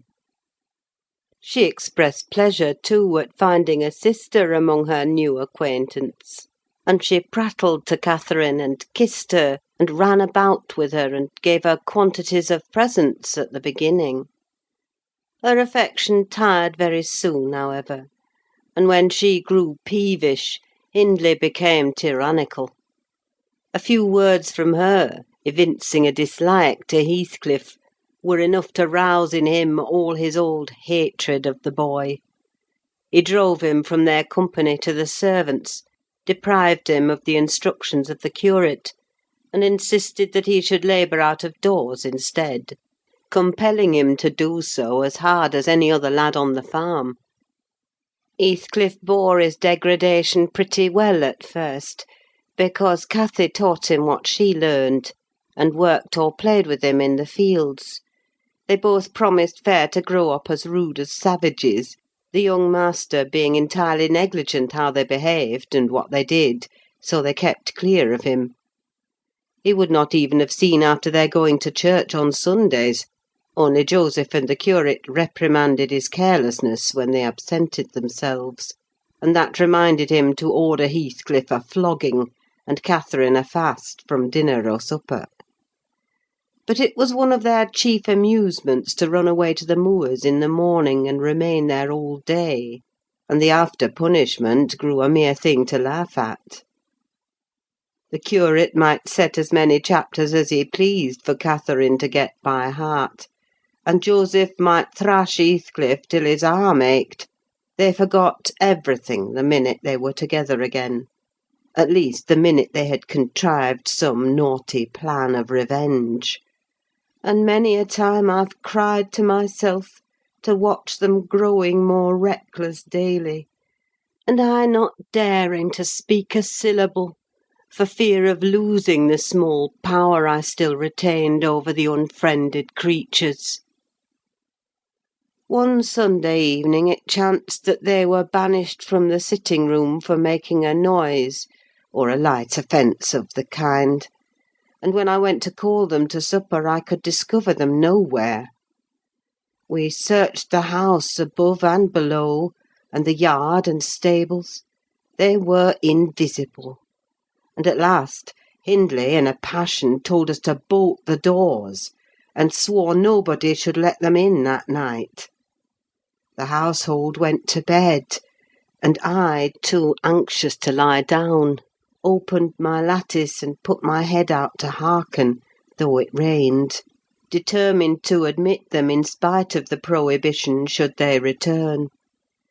In a while I distinguished steps coming up the road, and the light of a lantern glimmered through the gate. I threw a shawl over my head, and ran to prevent them from waking Mr. Earnshaw by knocking. There was Heathcliff, by himself. It gave me a start to see him alone. "Where is Miss Catherine?" I cried hurriedly. "No accident, I hope?" "At Thrushcross Grange," he answered; "and I would have been there too, but they had not the manners to ask me to stay." "Well, you will catch it," I said. "You'll never be content till you are sent about your business. What in the world led you wandering to Thrushcross Grange?" "Let me get off my wet clothes, and I'll tell you all about it, Nelly," he replied. I bid him beware of rousing the master, and while he undressed, and I waited to put out the candle, he continued: "Cathy and I escaped from the wash-house to have a ramble at liberty, and getting a glimpse of the Grange lights, we thought we would just go and see whether the Lintons passed their Sunday evenings standing shivering in corners, while their father and mother sat eating and drinking and singing and laughing and burning their eyes out before the fire? Do you think they do? Or reading sermons, and being catechised by their manservant, and set to learn a column of scripture names if they don't answer properly? Probably not, I responded. They are good children, no doubt, and don't deserve the treatment you receive for your bad conduct. Don't cant, Nelly, he said. Nonsense. We ran from the top of the Heights to the park without stopping, Catherine completely beaten in the race because she was barefoot. You'll have to seek for her shoes in the bog to-morrow. We crept through a broken hedge, groped our way up the path, and planted ourselves on a flower plot under the drawing-room window. The light came from thence; they had not put up the shutters, and the curtains were only half closed. Both of us were able to look in by standing on the basement and clinging to the ledge, and we saw, it was beautiful!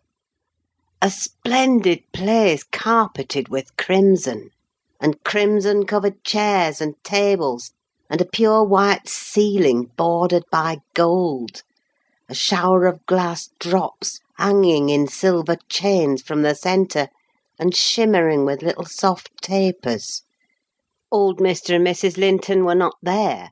Edgar and his sisters had it entirely to themselves. Shouldn't they have been happy? We should have thought ourselves in heaven. And now, guess what your good children were doing? Isabella, I believe she is 11, a year younger than Cathy, lay screaming at the farther end of the room, shrieking as if witches were running red-hot needles into her. Edgar stood on the hearth weeping silently, and in the middle of the table sat a little dog, shaking its paw and yelping, which, from their mutual accusations, we understood they'd nearly pulled in two between them. The idiots! That was their pleasure. To quarrel who should hold a heap of warm hair, and each begin to cry because both, after struggling to get it, refused to take it. We laughed outright at the petted things, we did despise them. When would you catch me wishing to have what Catherine wanted? Or find us by ourselves, seeking entertainment and yelling and sobbing and rolling on the ground, divided by the whole room? I'd not exchange for 1,000 lives my condition here for Edgar Linton's at Thrushcross Grange, not if I might have the privilege of flinging Joseph off the highest gable, and painting the house front with Hindley's blood. Hush, hush! I interrupted. Still, you have not told me, Heathcliff, how Catherine is left behind. I told you we laughed, he answered. The Lintons heard us, and with one accord they shot like arrows to the door. There was silence, and then a cry, "Oh, mamma, mamma! Oh, papa! Oh, mamma, come here! Oh, papa, oh!" They really did howl out something in that way. We made frightful noises to terrify them still more, and then we dropped off the ledge because somebody was drawing the bars, and we felt we had better flee. I had Cathy by the hand and was urging her on, when all at once she fell down. "Run, Heathcliff, run!" she whispered. "They have let the bulldog loose, and he holds me." The devil had seized her ankle, Nelly. I heard his abominable snorting. She did not yell out. No, she would have scorned to do it, if she had been spitted on the horns of a mad cow. I did, though. I vociferated curses enough to annihilate any fiend in Christendom, and I got a stone and thrust it between his jaws, and tried with all my might to cram it down his throat. A beast of a servant came up with a lantern at last, shouting, "Keep fast, Skulker, keep fast!" He changed his note, however, when he saw Skulker's game. The dog was throttled off, his huge purple tongue hanging half a foot out of his mouth, and his pendant lips streaming with bloody slaver. The man took Cathy up. She was sick. Not from fear, I'm certain, but from pain. He carried her in. I followed, grumbling execrations and vengeance. "What pray, Robert?" Hallooed Linton from the entrance. "Skulker has caught a little girl, sir," He replied. "And there's a lad here," he added, making a clutch at me, "who looks an out and outer. Very like the robbers were for putting them through the window to open the doors to the gang after all were asleep, that they might murder us at their ease. Hold your tongue, you foul-mouthed thief, you! You shall go to the gallows for this. Mr. Linton, sir, don't lay by your gun." No, no, Robert," said the old fool. "the rascals knew that yesterday was my rent day. They thought to have me cleverly. Come in. I'll furnish them a reception. There, John, fasten the chain. Give Skulker some water, Jenny. To beard a magistrate in his stronghold, and on the Sabbath, too! Where will their insolence stop? Oh, my dear Mary, look here! Don't be afraid, it is but a boy. Yet the villain scowls so plainly in his face. Would it not be a kindness to the country to hang him at once, before he shows his nature in acts as well as features?" He pulled me under the chandelier, and Mrs. Linton placed her spectacles on her nose and raised her hands in horror. The cowardly children crept nearer also, Isabella lisping, "Frightful thing! Put him in the cellar, papa. He's exactly like the son of the fortune-teller that stole my tame pheasant, isn't he, Edgar?" While they examined me, Cathy came round. She heard the last speech and laughed. Edgar Linton, after an inquisitive stare, collected sufficient wit to recognise her. They see us at church, you know, though we seldom meet them elsewhere.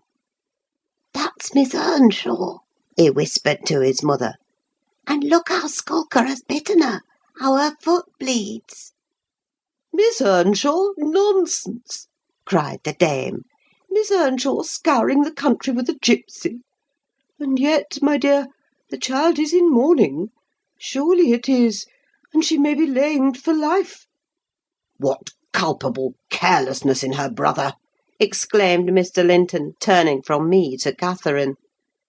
"I've understood from Shielders," That was the curate, sir. "that he lets her grow up in absolute heathenism. But who is this? Where did she pick up this companion?" "Oh, oh! I declare he is that strange acquisition my late neighbour made in his journey to Liverpool. A little Lascar, or an American or Spanish castaway." "A wicked boy, at all events," remarked the old lady. "and quite unfit for a decent house. Did you notice his language, Linton? I'm shocked that my children should have heard it."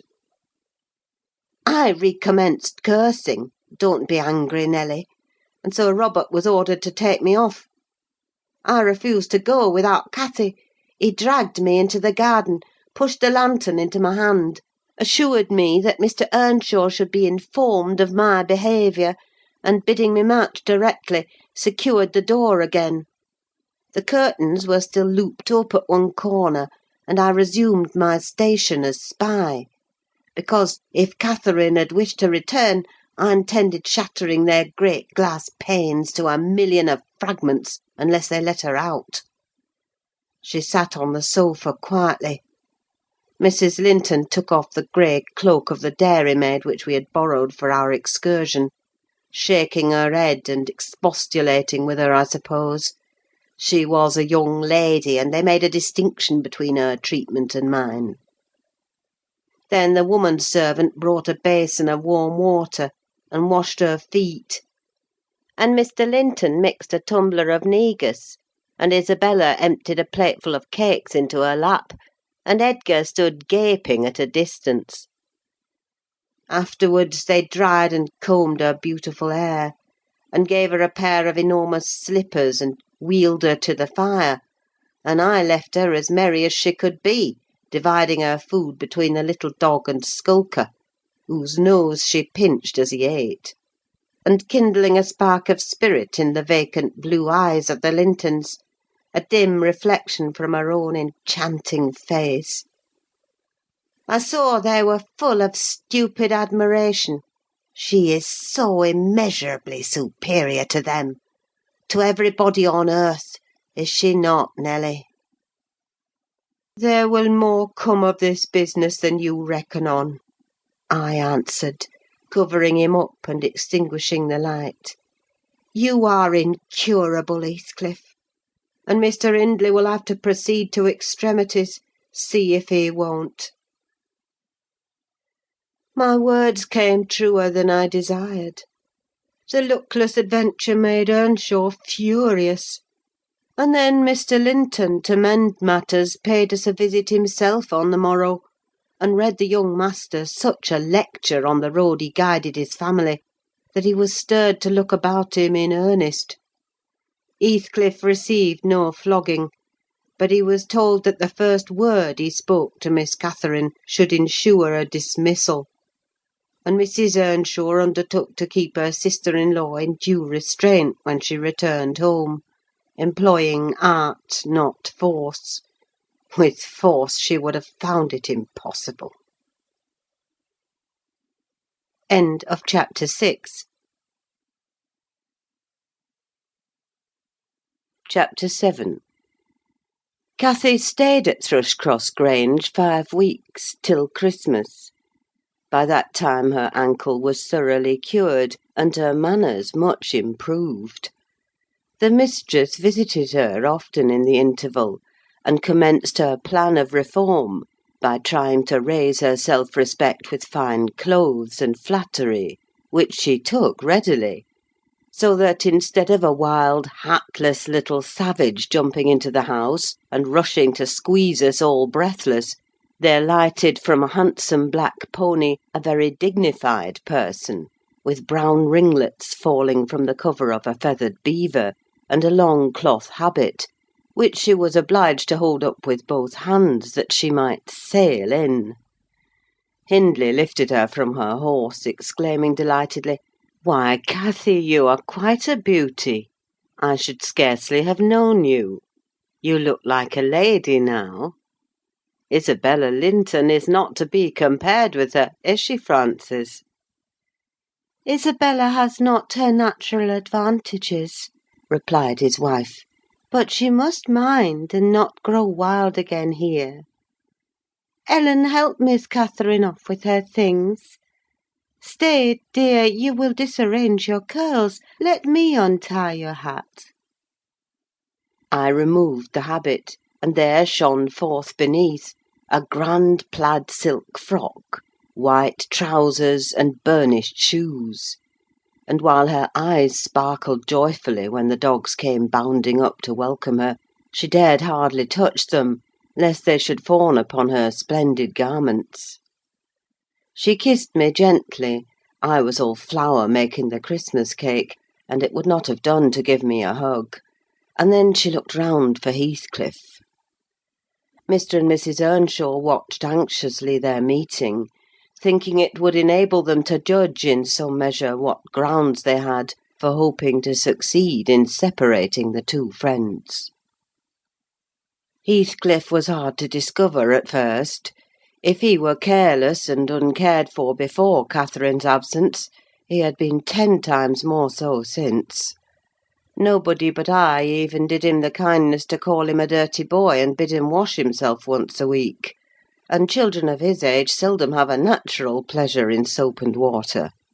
Therefore, not to mention his clothes, which had seen 3 months' service in mire and dust, and his thick, uncombed hair, the surface of his face and hands was dismally beclouded. He might well skulk behind the settle on beholding such a bright, graceful damsel enter the house, instead of a rough-headed counterpart of himself, as he expected. "Is Heathcliff not here?" she demanded, pulling off her gloves and displaying fingers wonderfully whitened with doing nothing and staying indoors. "Heathcliff, you may come forward," cried Mr. Hindley, enjoying his discomfiture, and gratified to see what a forbidding young blackguard he would be compelled to present himself. "You may come and wish Miss Catherine welcome, like the other servants." Cathy, catching a glimpse of her friend in his concealment, flew to embrace him. She bestowed 7 or 8 kisses on his cheek within the second, and then stopped, and drawing back, burst into a laugh, exclaiming, "Why, how very black and cross you look! And how funny and grim! But that's because I'm used to Edgar and Isabella Linton. Well, Heathcliff, have you forgotten me?" She had some reason to put the question, for shame and pride threw double gloom over his countenance, and kept him immovable. "Shake hands, Heathcliff," said Mr. Earnshaw, condescendingly. "Once in a way, that is permitted." "I shall not," replied the boy, finding his tongue at last. "I shall not stand to be laughed at. I shall not bear it." And he would have broken from the circle, but Miss Cathy seized him again. "I did not mean to laugh at you," she said. "I could not hinder myself. Heathcliff, shake hands at least. What are you sulky for? It was only that you looked odd.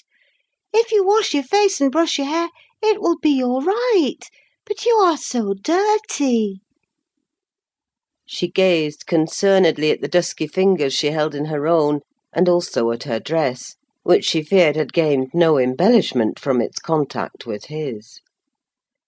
"You needn't have touched me," he answered, following her eye, and snatching away his hand. "I shall be as dirty as I please, and I like to be dirty, and I will be dirty." With that, he dashed head foremost out of the room, amid the merriment of the master and mistress, and to the serious disturbance of Catherine, who could not comprehend how her remarks should have produced such an exhibition of bad temper.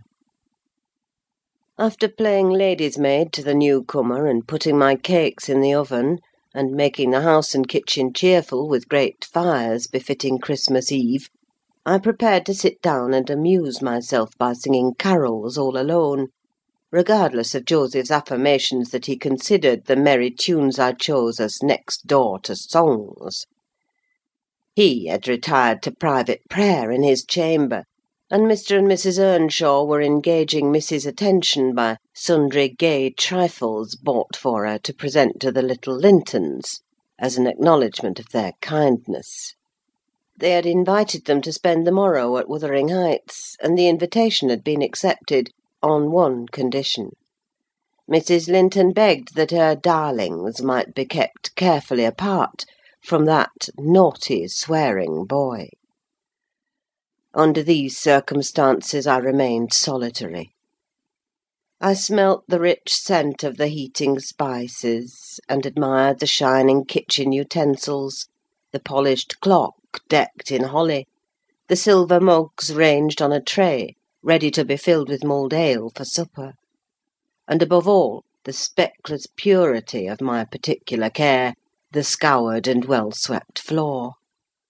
I gave due inward applause to every object, and then I remembered how old Earnshaw used to come in when all was tidied, and call me a cant lass, and slip a shilling into my hand as a Christmas box.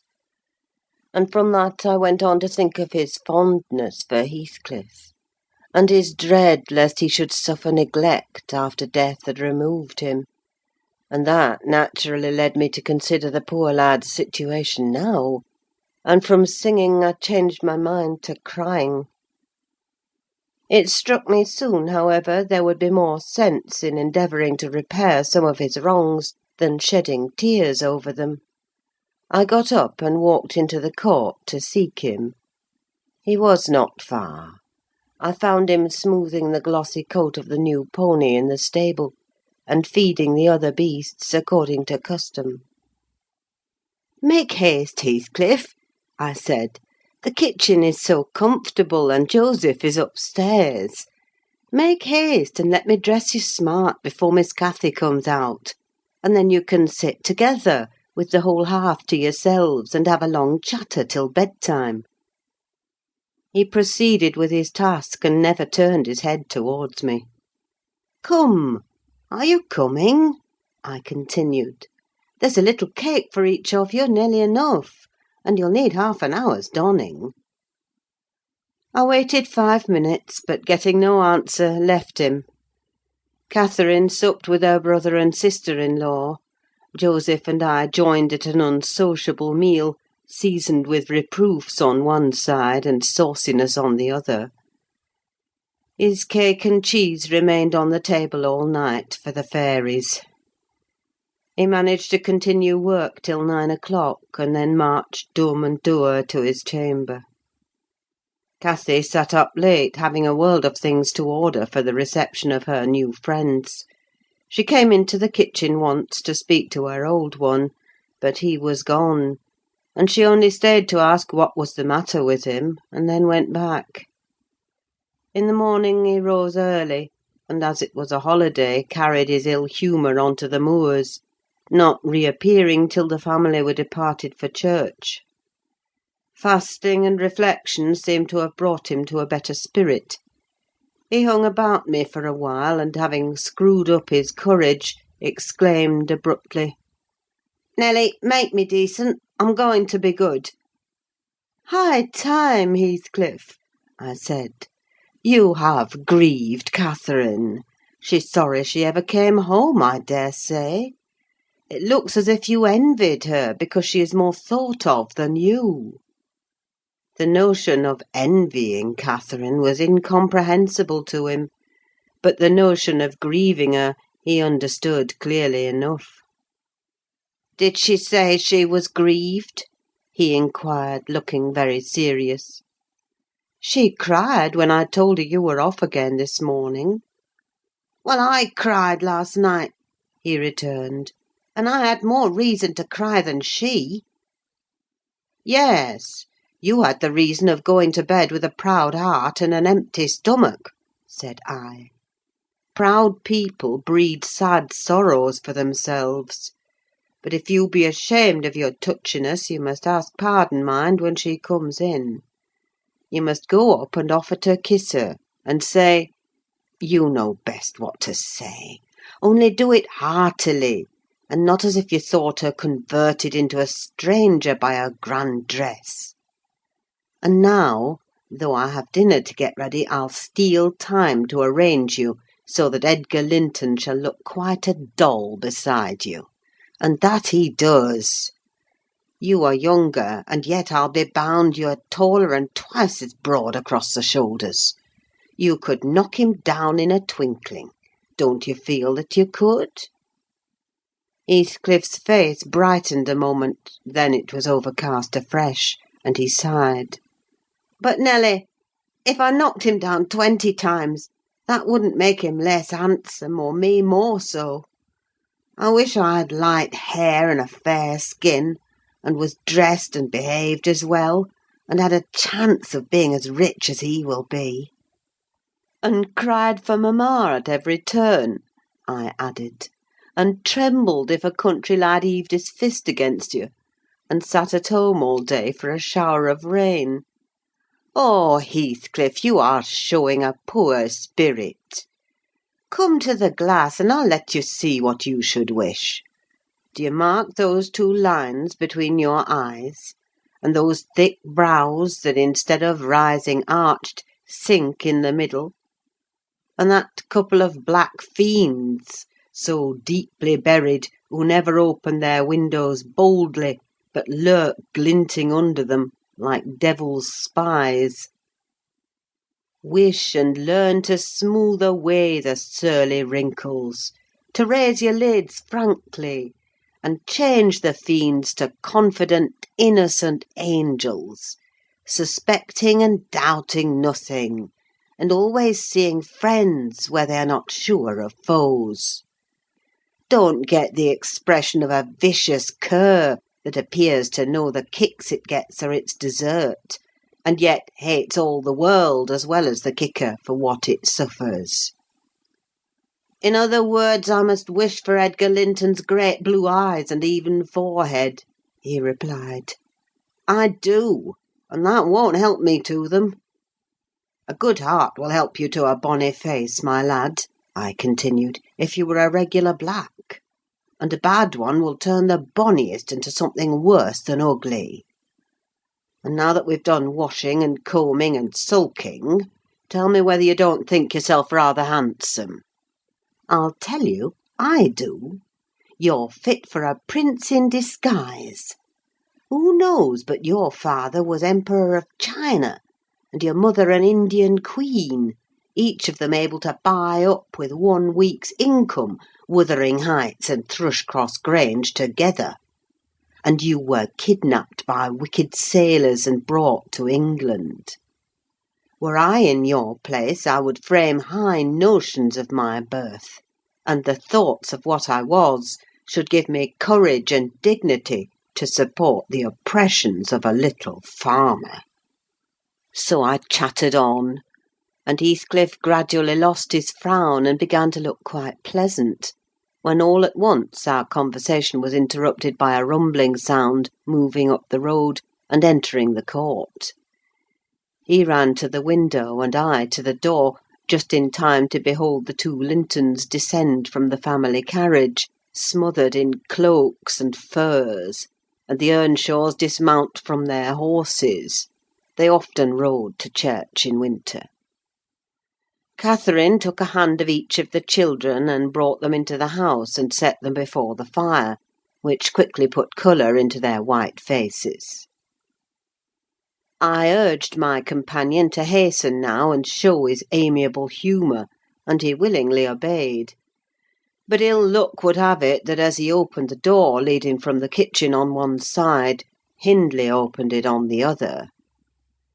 They met, and the master, irritated at seeing him clean and cheerful, or perhaps eager to keep his promise to Mrs. Linton, shoved him back with a sudden thrust, and angrily bade Joseph keep the fellow out of the room, send him into the garret till dinner is over.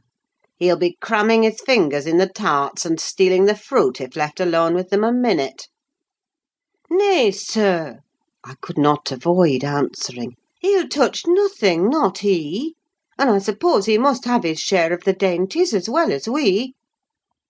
"He shall have a share of my hand, if I catch him downstairs till dark," cried Hindley. "Begone, you vagabond! What, you are attempting the coxcomb, are you? Wait till I get hold of those elegant locks. See if I won't pull them a bit longer." "They're long enough already," observed Master Linton, peeping from the doorway. "I wonder they don't make his head ache. It's like a coat's mane over his eyes." He ventured this remark without any intention to insult, but Heathcliff's violent nature was not prepared to endure the appearance of impertinence from one whom he seemed to hate, even then, as a rival. He seized a tureen of hot apple sauce, the first thing that came under his grip, and dashed it full against the speaker's face and neck, who instantly commenced a lament that brought Isabella and Catherine hurrying to the place. Mr. Earnshaw snatched up the culprit directly and conveyed him to his chamber, where doubtless he administered a rough remedy to cool the fit of passion, for he appeared red and breathless. I got the dishcloth and rather spitefully scrubbed Edgar's nose and mouth, affirming it served him right for meddling. His sister began weeping to go home, and Cathy stood by confounded, blushing for all. "You should not have spoken to him," she expostulated with Master Linton. "He was in a bad temper, now you've spoilt your visit, and he'll be flogged. I hate him to be flogged. I can't eat my dinner. Why did you speak to him, Edgar?" "I didn't," sobbed the youth, escaping from my hands, and finishing the remainder of the purification with his cambric pocket handkerchief. "I promised mamma that I wouldn't say one word to him, and I didn't." "Well, don't cry," replied Catherine contemptuously. "You're not killed. Don't make more mischief. My brother is coming. Be quiet. Hush, Isabella! Has anybody hurt you?" "There, there, children, to your seats!" cried Hindley, bustling in. "That brute of a lad has warmed me nicely. Next time, Master Edgar, take the law into your own fists. It will give you an appetite." The little party recovered its equanimity at sight of the fragrant feast. They were hungry after their ride, and easily consoled, since no real harm had befallen them. Mr. Earnshaw carved bountiful platefuls, and the mistress made them merry with lively talk. I waited behind her chair, and was pained to behold Catherine, with dry eyes and an indifferent air, commence cutting up the wing of a goose before her. An unfeeling child, I thought to myself. How lightly she dismisses her old playmate's troubles. I could not have imagined her to be so selfish. She lifted a mouthful to her lips, then she set it down again, her cheeks flushed, and the tears gushed over them. She slipped her fork to the floor, and hastily dived under the cloth to conceal her emotion. I did not call her unfeeling long, for I perceived she was in purgatory throughout the day, and wearying to find an opportunity of getting by herself, or paying a visit to Heathcliff, who had been locked up by the master, as I discovered on endeavouring to introduce to him a private mess of victuals. In the evening we had a dance. Cathy begged that he might be liberated then, as Isabella Linton had no partner. Her entreaties were vain, and I was appointed to supply the deficiency. We got rid of all gloom in the excitement of the exercise, and our pleasure was increased by the arrival of the Gimmerton band, mustering 15 strong: a trumpet, a trombone, clarionets, bassoons, French horns, and a bass viol, besides singers. They go the rounds of all the respectable houses, and receive contributions every Christmas, and we esteemed it a first-rate treat to hear them. After the usual carols had been sung, we set them to songs and glees. Mrs. Earnshaw loved the music, and so they gave us plenty. Catherine loved it too, but she said it sounded sweetest at the top of the steps, and she went up in the dark. I followed. They shut the house door below, never noting our absence, it was so full of people. She made no stay at the stairs' head, but mounted farther, to the garret where Heathcliff was confined, and called him. He stubbornly declined answering for a while. She persevered, and finally persuaded him to hold communion with her through the boards. I let the poor things converse unmolested, till I supposed the songs were going to cease, and the singers to get some refreshment. Then I clambered up the ladder to warn her. Instead of finding her outside, I heard her voice within. The little monkey had crept by the skylight of one garret, along the roof, into the skylight of the other, and it was with the utmost difficulty I could coax her out again. When she did come, Heathcliff came with her, and she insisted that I should take him into the kitchen, as my fellow servant had gone to a neighbour's, to be removed from the sound of our devil's psalmody, as it pleased him to call it. I told them I intended by no means to encourage their tricks, but as the prisoner had never broken his fast since yesterday's dinner, I would wink at his cheating Mr. Hindley that once. He went down. I set him a stool by the fire, and offered him a quantity of good things; but he was sick, and could eat little, and my attempts to entertain him were thrown away. He leant his 2 elbows on his knees, and his chin on his hands, and remained wrapped in dumb meditation. On my inquiring the subject of his thoughts, he answered gravely, "I'm trying to settle how I shall pay Hindley back. I don't care how long I wait. if I can only do it at last. I hope he will not die before I do." "For shame, Heathcliff!" said I.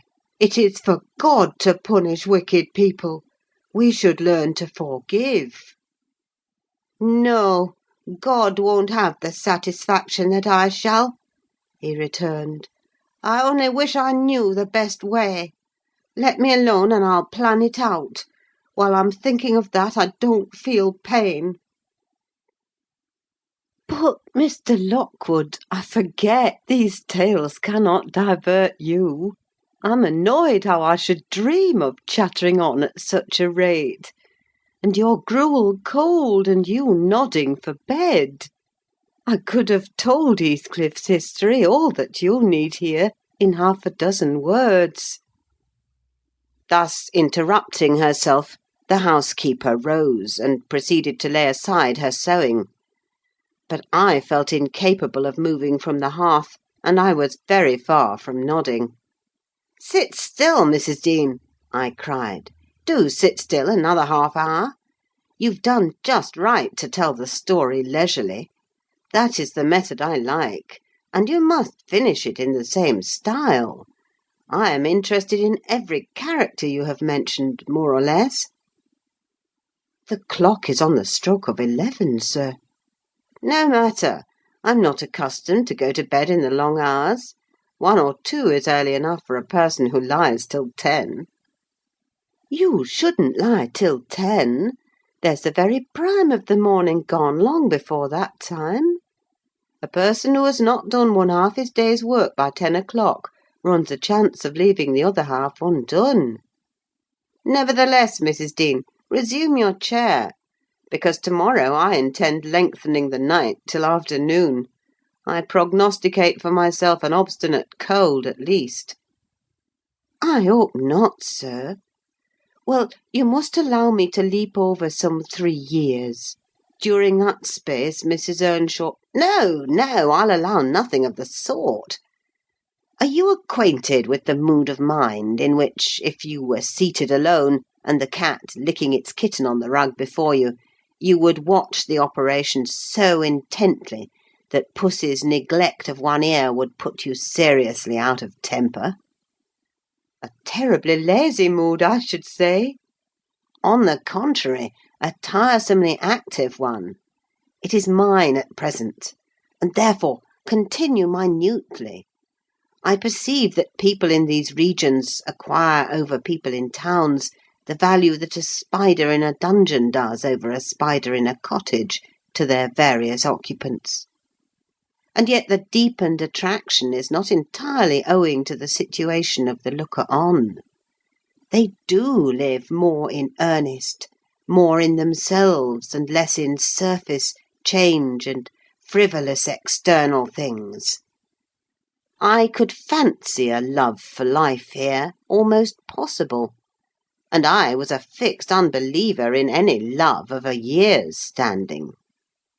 One state resembles setting a hungry man down to a single dish, on which he may concentrate his entire appetite and do it justice. The other, introducing him to a table laid out by French cooks. He can perhaps extract as much enjoyment from the whole, but each part is a mere atom in his regard and remembrance." "Oh, here we are the same as anywhere else, when you get to know us," observed Mrs. Dean, somewhat puzzled at my speech. "Excuse me," I responded. "You, my good friend, are a striking evidence against that assertion. Excepting a few provincialisms of slight consequence, you have no marks of the manners which I am habituated to consider as peculiar to your class. I'm sure you have thought a great deal more than the generality of servants think. You have been compelled to cultivate your reflective faculties, for want of occasions for frittering your life away in silly trifles." Mrs. Dean laughed. "I certainly esteem myself a steady, reasonable kind of body," she said.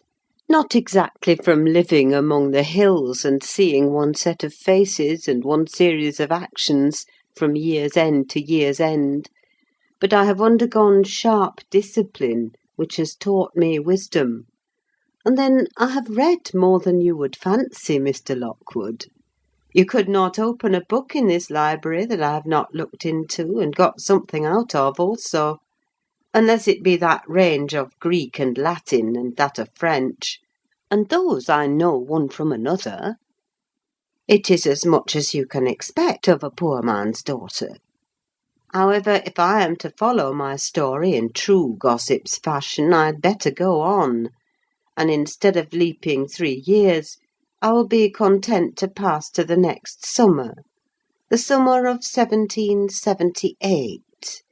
That is nearly 23 years ago. End of chapter 7.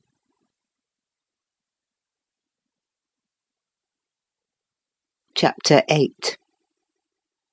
On the morning of a fine June day, my first bonny little nursling, and the last of the ancient Earnshaw stock, was born. We were busy with the hay in a far-away field, when the girl that usually brought our breakfasts came running an hour too soon across the meadow and up the lane, calling me as she ran. "Oh, such a grand bairn!" she panted out. "The finest lad that ever breathed! But the doctor says Missus must go. He says she's been in a consumption these many months. I heard him tell Mr. Hindley, and now she has nothing to keep her, and she'll be dead before winter. You must come home directly. You're to nurse it, Nelly, to feed it with sugar and milk, and take care of it day and night. I wish I were you, because it'll be all yours when there's no missus." "But is she very ill?" I asked, flinging down my rake and tying my bonnet. "I guess she is, yet she looks bravely," replied the girl. "And she talks as if she thought of living to see it grow a man. She's out of her head for joy at such a beauty. If I were her, I'm certain I should not die. I should get better at the bare sight of it, in spite of Kenneth. I was fairly mad at him. Dame Archer brought the cherub down to master in the house, and his face just began to light up, when the old croaker steps forward, and says he, "Earnshaw, it's a blessing your wife has been spared to leave you this son. When she came, I felt convinced we shouldn't keep her long, and now I must tell you the winter will probably finish her. Don't take on and fret about it too much; it can't be helped. Besides, you should have known better than to choose such a rush of a lass." "And what did the master answer?" I inquired. "I think he swore, but I didn't mind him. I was straining to see the bairn." And she began again to describe it rapturously. I, as zealous as herself, hurried eagerly home to admire on my part, though I was very sad for Hindley's sake. He had room in his heart only for 2 idols, his wife and himself. He doted on both, and adored one, and I couldn't conceive how he would bear the loss. When we got to Wuthering Heights, there he stood at the front door, and as I passed in, I asked, how was the baby? "Nearly ready to run about now," he replied, putting on a cheerful smile. "And the mistress?" I ventured to inquire. "The doctor says she's—" "Damn the doctor!" he interrupted, reddening. "Frances is quite right. She'll be perfectly well by this time next week. Are you going upstairs? Will you tell her that I'll come if she'll promise not to talk? I left her because she would not hold her tongue, and she must. Tell her Mr. Kenneth says she must be quiet." I delivered this message to Mrs. Earnshaw.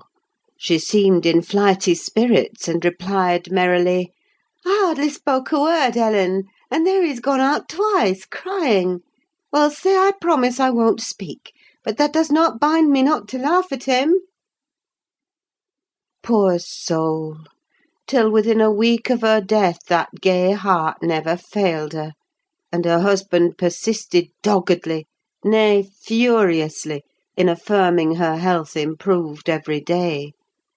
When Kenneth warned him that his medicines were useless at that stage of the malady, and he needn't put him to further expense by attending her, he retorted, "I know you need not: she's well. She does not want any more attendance from you. She never was in a consumption. It was a fever, and it is gone. Her pulse is as slow as mine now, and her cheek as cool." He told his wife the same story, and she seemed to believe him; but one night, while leaning on his shoulder, in the act of saying she thought she should be able to get up to-morrow, a fit of coughing took her. A very slight one. He raised her in his arms. She put 2 hands about his neck. Her face changed, and she was dead. As the girl had anticipated, the child Hareton fell wholly into my hands. Mr. Earnshaw, provided he saw him healthy and never heard him cry, was contented as far as regarded him. For himself, he grew desperate. His sorrow was of that kind that will not lament. He neither wept nor prayed. He cursed and defied, execrated God and man, and gave himself up to reckless dissipation. The servants could not bear his tyrannical and evil conduct long. Joseph and I were the only 2 that would stay. I had not the heart to leave my charge, and besides, I'd been his foster sister, and excused his behaviour more readily than a stranger would. Joseph remained to hector over tenants and labourers, and because it was his vocation to be where he had plenty of wickedness to reprove. The master's bad ways and bad companions formed a pretty example for Catherine and Heathcliff. His treatment of the latter was enough to make a fiend of a saint; and truly it appeared as if the lad were possessed of something diabolical at that period. He delighted to witness Hindley degrading himself past redemption, and became daily more notable for savage sullenness and ferocity. I could not half tell what an infernal house we had. The curate dropped calling, and nobody decent came near us at last, unless Edgar Linton's visits to Miss Cathy might be an exception. At 15, she was queen of the countryside; she had no peer, and she did turn out a haughty, headstrong creature. I own I did not like her after infancy was past, and I vexed her frequently by trying to bring down her arrogance. She never took an aversion to me, though. She had a wondrous constancy to old attachments. Even Heathcliff kept his hold on her affections unalterably, and young Linton, with all his superiority, found it difficult to make an equally deep impression. He was my late master; that is his portrait over the fireplace. It used to hang on one side, and his wife's on the other, but hers has been removed, or else you might see something of what she was. Can you make that out?" Mrs. Dean raised a candle, and I discerned a soft-featured face, exceedingly resembling the young lady at the Heights, but more pensive and amiable in expression. It formed a sweet picture. The long light hair curled slightly on the temples, the eyes were large and serious, the figure almost too graceful. I did not marvel how Catherine Earnshaw could forget her first friend for such an individual. I marvelled much how he, with a mind to correspond with his person, could fancy my idea of Catherine Earnshaw. "A very agreeable portrait," I observed to the housekeeper. "Is it like?" "Yes," she answered. "But he looked better when he was animated. That is his everyday countenance. He wanted spirit in general." Catherine had kept up her acquaintance with the Lintons since her 5 weeks' residence among them; and as she had no temptation to show her rough side in their company, and had the sense to be ashamed of being rude where she experienced such invariable courtesy, she imposed unwittingly on the old lady and gentleman by her ingenious cordiality, gained the admiration of Isabella, and the heart and soul of her brother, acquisitions that flattered her from the first, for she was full of ambition, and led her to adopt a double character without exactly intending to deceive anyone. In the place where she heard Heathcliff termed a vulgar young ruffian, and worse than a brute, she took care not to act like him; but at home she had small inclination to practise politeness that would only be laughed at, and to restrain an unruly nature when it would bring her neither credit nor praise. Mr. Edgar seldom mustered courage to visit Wuthering Heights openly. He had a terror of Earnshaw's reputation, and shrunk from encountering him, and yet he was always received with our best attempts at civility. The master himself avoided offending him, knowing why he came, and if he could not be gracious, kept out of the way. I rather think his appearance there was distasteful to Catherine. She was not artful, never played the coquette, and had evidently an objection to her two friends meeting at all; for when Heathcliff expressed contempt of Linton in his presence, she could not half coincide, as she did in his absence; and when Linton evinced disgust and antipathy to Heathcliff, she dared not treat his sentiments with indifference, as if depreciation of her playmate were of scarcely any consequence to her. I've had many a laugh at her perplexities and untold troubles, which she vainly strove to hide from my mockery. That sounds ill-natured, but she was so proud, it became really impossible to pity her distresses, till she should be chastened into more humility. She did bring herself finally to confess and to confide in me. There was not a soul else that she might fashion into an adviser. Mr. Hindley had gone from home one afternoon, and Heathcliff presumed to give himself a holiday on the strength of it. He had reached the age of 16 then, I think, and without having bad features or being deficient in intellect, he contrived to convey an impression of inward and outward repulsiveness that his present aspect retains no traces of. In the first place, he had by that time lost the benefit of his early education. Continual hard work, begun soon and concluded late, had extinguished any curiosity he once possessed in pursuit of knowledge, and any love for books or learning. His childhood's sense of superiority, instilled into him by the favours of old Mr. Earnshaw, was faded away. He struggled long to keep up an equality with Catherine in her studies, and yielded with poignant though silent regret.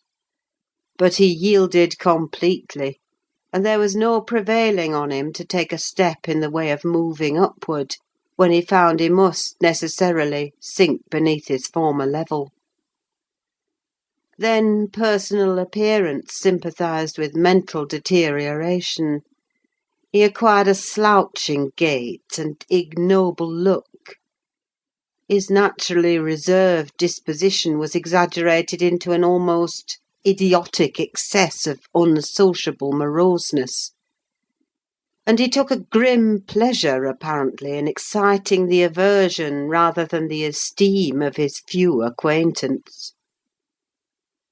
Catherine and he were constant companions still at his seasons of respite from labour, but he had ceased to express his fondness for her in words, and recoiled with angry suspicion from her girlish caresses, as if conscious there could be no gratification in lavishing such marks of affection on him. On the before-named occasion he came into the house to announce his intention of doing nothing, while I was assisting Miss Cathy to arrange her dress.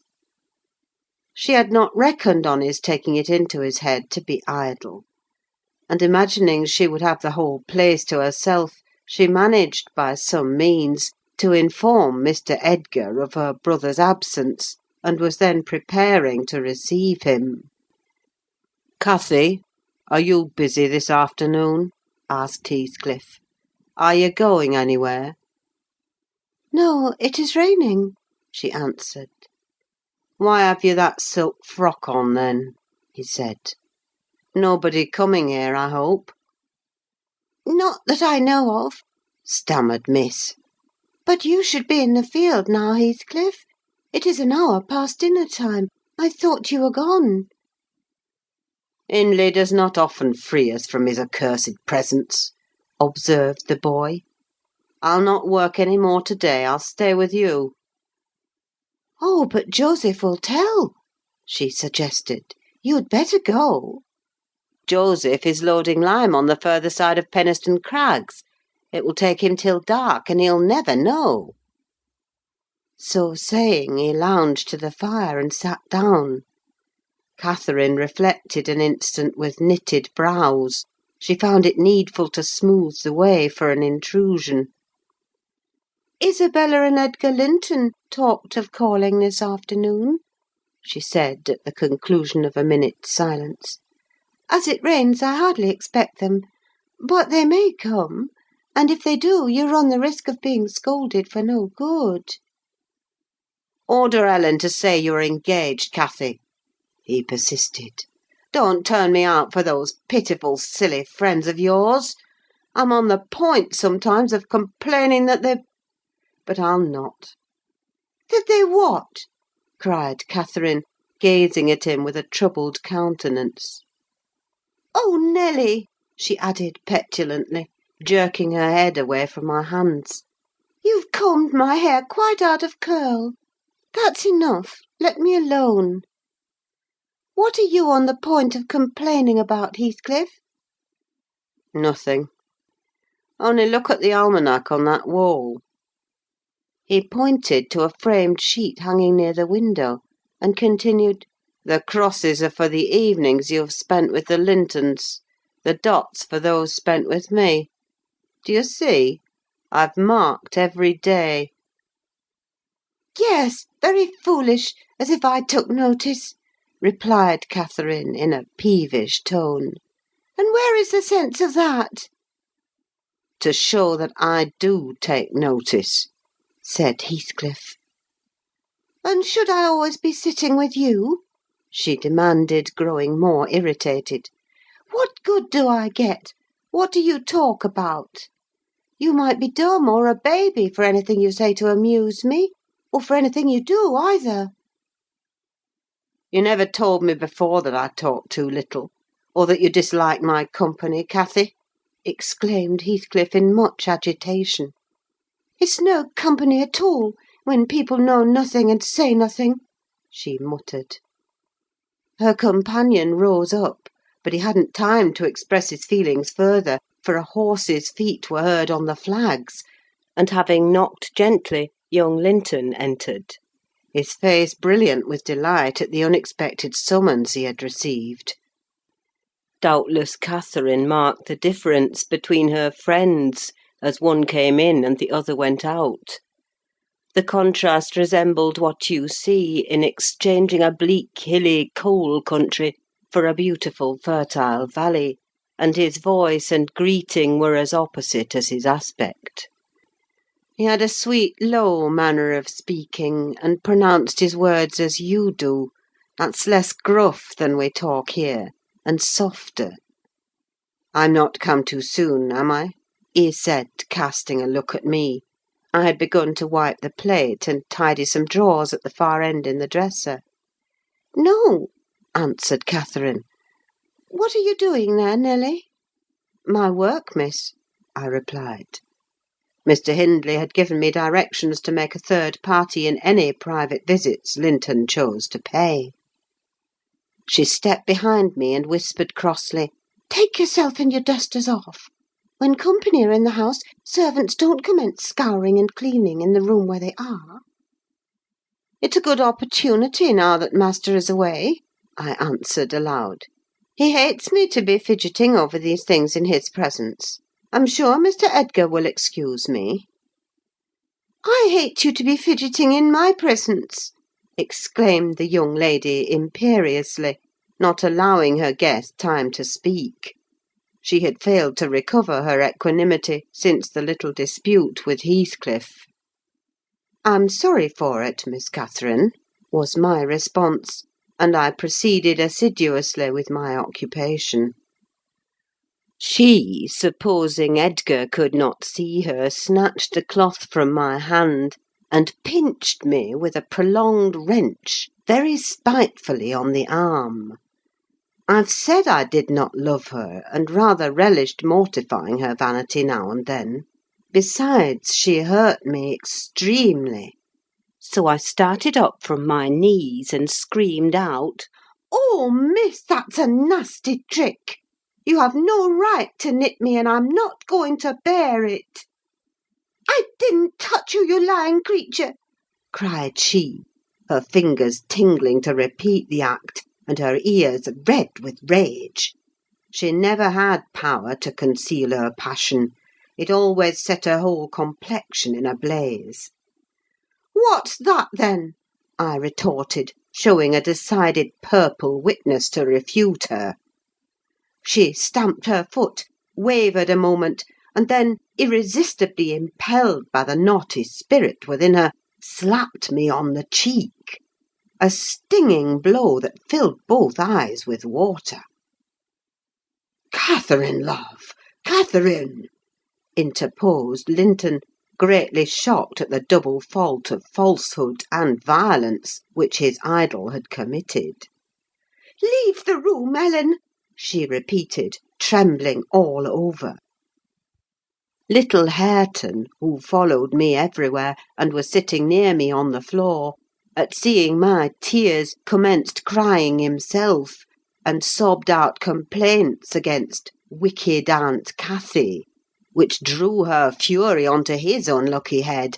She seized his shoulders and shook him till the poor child waxed livid, and Edgar thoughtlessly laid hold of her hands to deliver him. In an instant one was wrung free, and the astonished young man felt it applied over his own ear in a way that could not be mistaken for jest. He drew back in consternation. I lifted Hareton in my arms and walked off to the kitchen with him, leaving the door of communication open, for I was curious to watch how they would settle their disagreement. The insulted visitor moved to the spot where he had laid his hat, pale, and with a quivering lip. "That's right," I said to myself. "Take warning and be gone. It's a kindness to let you have a glimpse of her genuine disposition." "Where are you going?" demanded Catherine, advancing to the door. He swerved aside and attempted to pass. "You must not go!" she exclaimed energetically. "I must and shall," he replied in a subdued voice. "No," she persisted, grasping the handle. "Not yet, Edgar Linton.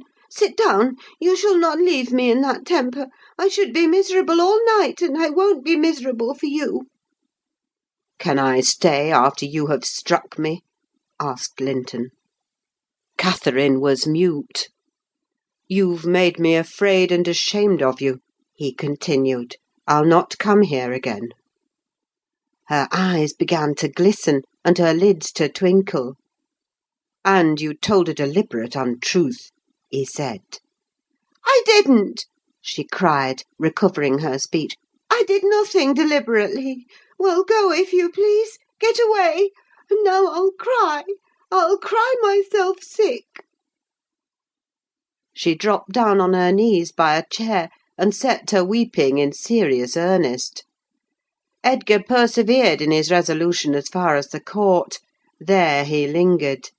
I resolved to encourage him. "Miss is dreadfully wayward, sir," I called out. "As bad as any marred child. You'd better be riding home, or else she will be sick, only to grieve us." The soft thing looked askance through the window. He possessed the power to depart, as much as a cat possesses the power to leave a mouse half killed, or a bird half eaten. "Ah," I thought, "there will be no saving him. He's doomed, and flies to his fate." And so it was. He turned abruptly, hastened into the house again, shut the door behind him, and when I went in a while after, to inform them that Earnshaw had come home rabid drunk, ready to pull the whole place about our ears, his ordinary frame of mind in that condition, I saw the quarrel had merely effected a closer intimacy, had broken the outworks of youthful timidity, and enabled them to forsake the disguise of friendship, and confess themselves lovers. Intelligence of Mr. Hindley's arrival drove Linton speedily to his horse, and Catherine to her chamber. I went to hide little Hareton, and to take the shot out of the master's fowling piece, which he was fond of playing with in his insane excitement, to the hazard of the lives of any who provoked, or even attracted his notice too much; and I had hit upon the plan of removing it, that he might do less mischief if he did go the length of firing the gun. End of chapter 8.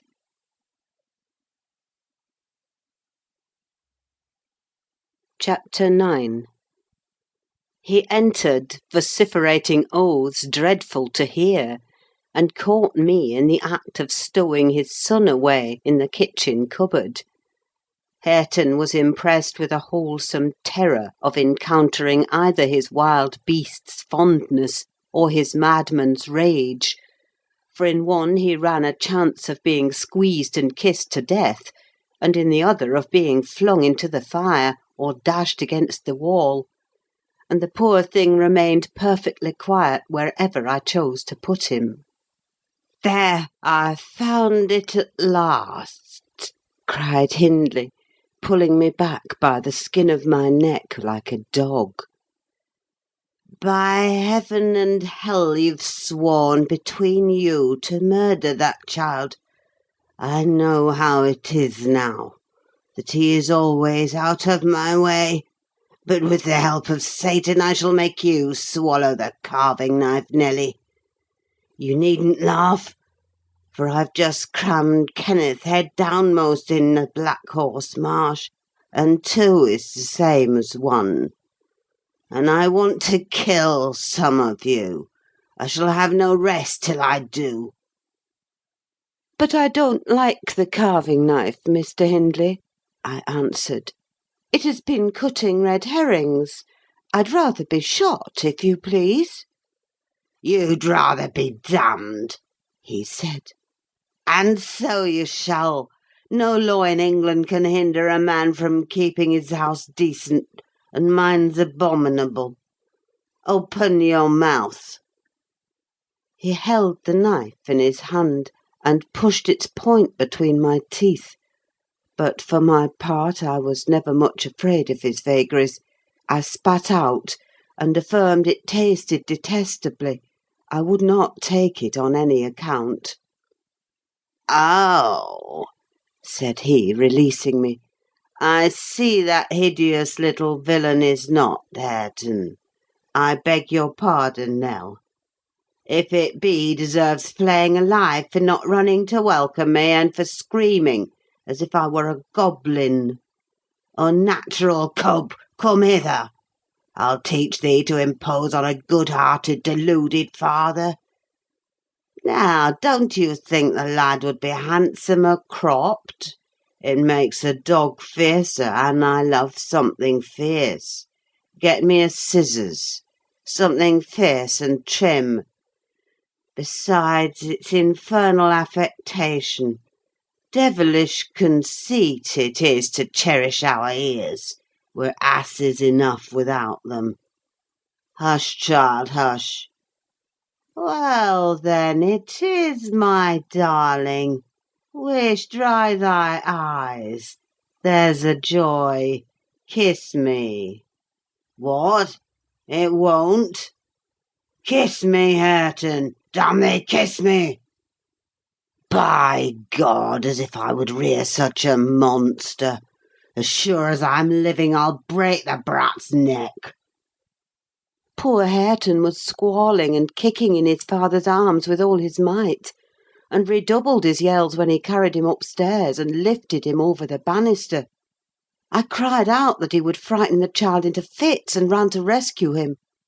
As I reached them, Hindley leant forward on the rails to listen to a noise below, almost forgetting what he had in his hands. "Who is that?" he asked, hearing someone approaching the stairs foot. I leant forward also for the purpose of signing to Heathcliff, whose step I recognised, not to come further; and at the instant when my eye quitted Hareton, he gave a sudden spring, delivered himself from the careless grasp that held him, and fell. There was scarcely time to experience a thrill of horror before we saw that the little wretch was safe. Heathcliff arrived underneath just at the critical moment. By a natural impulse he arrested his descent, and, setting him on his feet, looked up to discover the author of the accident. A miser who has parted with a lucky lottery ticket for 5 shillings, and finds next day he has lost in the bargain £5,000, could not show a blanker countenance than he did on beholding the figure of Mr. Earnshaw above. It expressed, plainer than words could do, the intensest anguish at having made himself the instrument of thwarting his own revenge. Had it been dark, I daresay he would have tried to remedy the mistake by smashing Hareton's skull on the steps. But we witnessed his salvation, and I was presently below with my precious charge pressed to my heart. Hindley descended more leisurely, sobered and abashed. "It is your fault, Ellen," he said. "You should have kept him out of sight. You should have taken him from me. Is he injured anywhere?" "Injured!" I cried angrily. "If he is not killed, he'll be an idiot. Oh, I wonder his mother does not rise from her grave to see how you use him. You're worse than a heathen, treating your own flesh and blood in that manner." He attempted to touch the child, who, on finding himself with me, sobbed off his terror directly. At the first finger his father laid on him, however, he shrieked again louder than before, and struggled as if he would go into convulsions. "You shall not meddle with him," I continued. "He hates you. They all hate you. That's the truth. A happy family you have, and a pretty state you've come to." "I shall come to a prettier yet, Nelly," laughed the misguided man, recovering his hardness. "At present, convey yourself and him away. And hark you, Heathcliff, clear you too, quite from my reach and hearing. I wouldn't murder you to-night, unless perhaps I set the house on fire; but that's as my fancy goes." While saying this, he took a pint bottle of brandy from the dresser and poured some into a tumbler. "Nay, don't!" I entreated. "Mr. Hindley, do take warning. Have mercy on this unfortunate boy, if you care nothing for yourself." "Anyone will do better for him than I shall," he answered. "Have mercy on your own soul," I said, endeavouring to snatch the glass from his hand. "Not I! On the contrary, I shall have great pleasure in sending it to perdition to punish its maker," exclaimed the blasphemer. "Here's to its hearty damnation!" He drank the spirits and impatiently bade us go, terminating his command with a sequel of horrid imprecations, too bad to repeat or remember. "It's a pity he cannot kill himself with drink," observed Heathcliff, muttering an echo of curses back when the door was shut. "He's doing his very utmost, but his constitution defies him. Mr. Kenneth says he would wager his mare that he'll outlive any man on this side Gimmerton, and go to the grave a hoary sinner, unless some happy chance out of the common course befall him." I went into the kitchen and sat down to lull my little lamb to sleep. Heathcliff, as I thought, walked through to the barn. It turned out afterwards that he only got as far as the other side the settle, when he flung himself on a bench by the wall, removed from the fire, and remained silent. I was rocking Hareton on my knee, and humming a song that began: "It was far in the night, in the bairnies' grot, the mither beneath the mools heard that," when Miss Cathy, who had listened to the hubbub from her room, put her head in and whispered, "Are you alone, Nelly?" "Yes, miss," I replied. She entered and approached the hearth.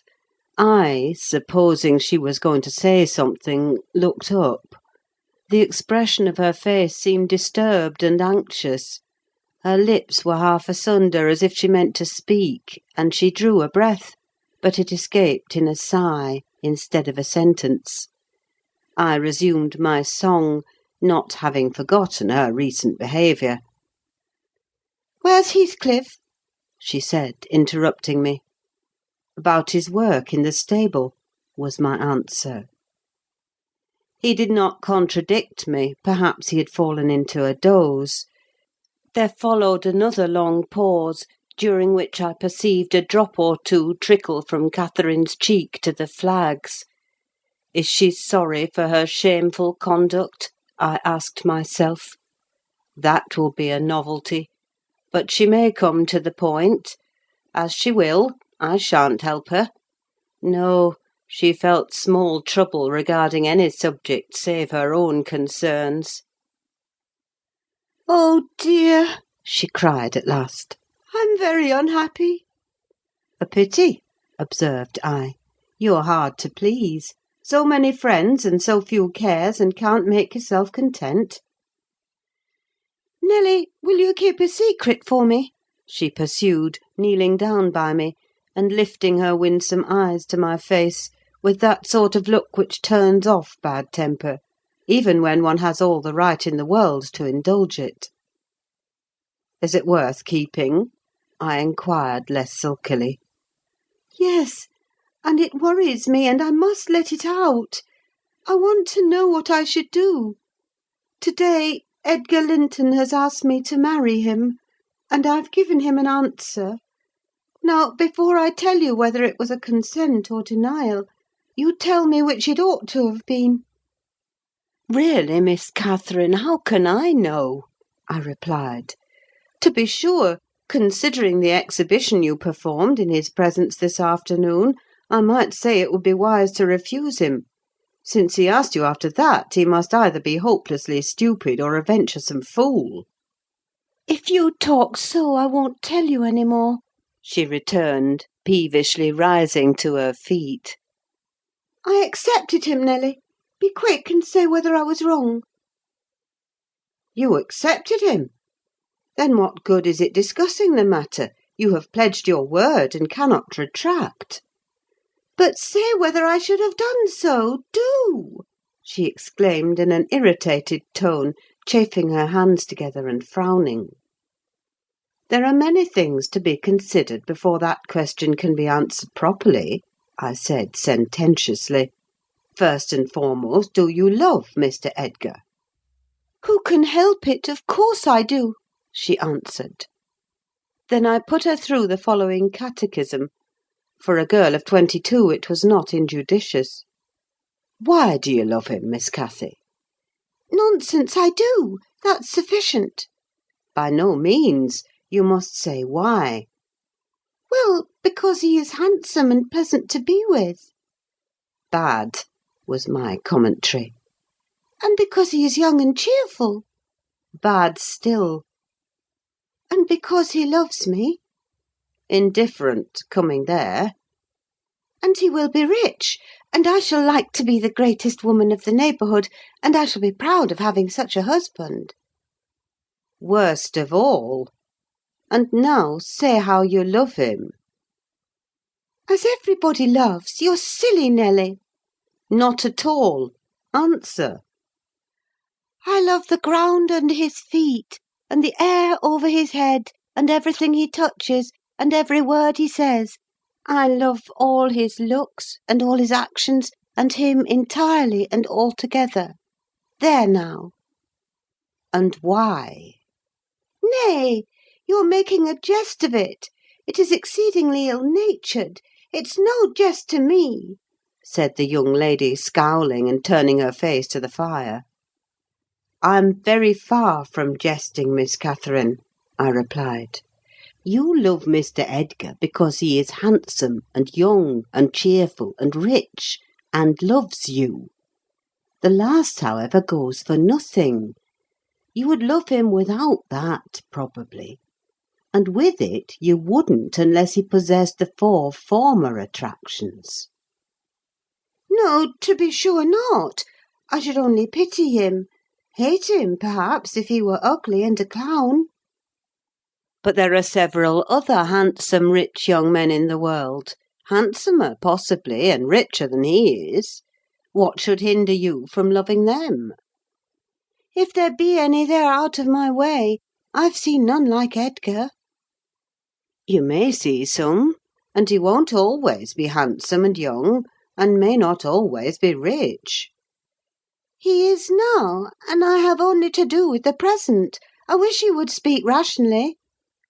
"Well, that settles it. If you have only to do with the present, marry Mr. Linton." "I don't want your permission for that.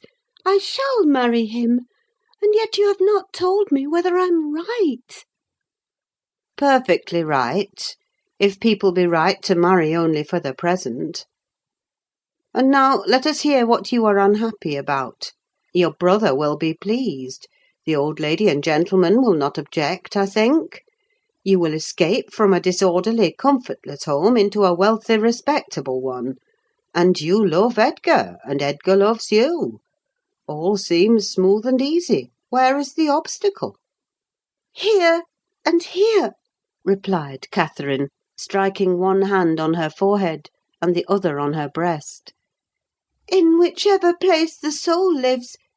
In my soul and in my heart I'm convinced I'm wrong."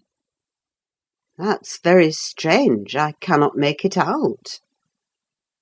"It's my secret; but if you will not mock at me, I'll explain it. I can't do it distinctly, but I'll give you a feeling of how I feel." She seated herself by me again. Her countenance grew sadder and graver, and her clasped hands trembled. "Nelly, do you never dream queer dreams?" she said, suddenly, after some minutes' reflection. "Yes, now and then," I answered. "And so do I. I've dreamt in my life dreams that have stayed with me ever after, and changed my ideas. They've gone through and through me like wine through water, and altered the colour of my mind. And this is one. I'm going to tell it, but take care not to smile at any part of it." "Oh, don't, Miss Catherine!" I cried. "We're dismal enough without conjuring up ghosts and visions to perplex us. Come, come, be merry and like yourself. Look at little Hareton: he's dreaming nothing dreary. How sweetly he smiles in his sleep!"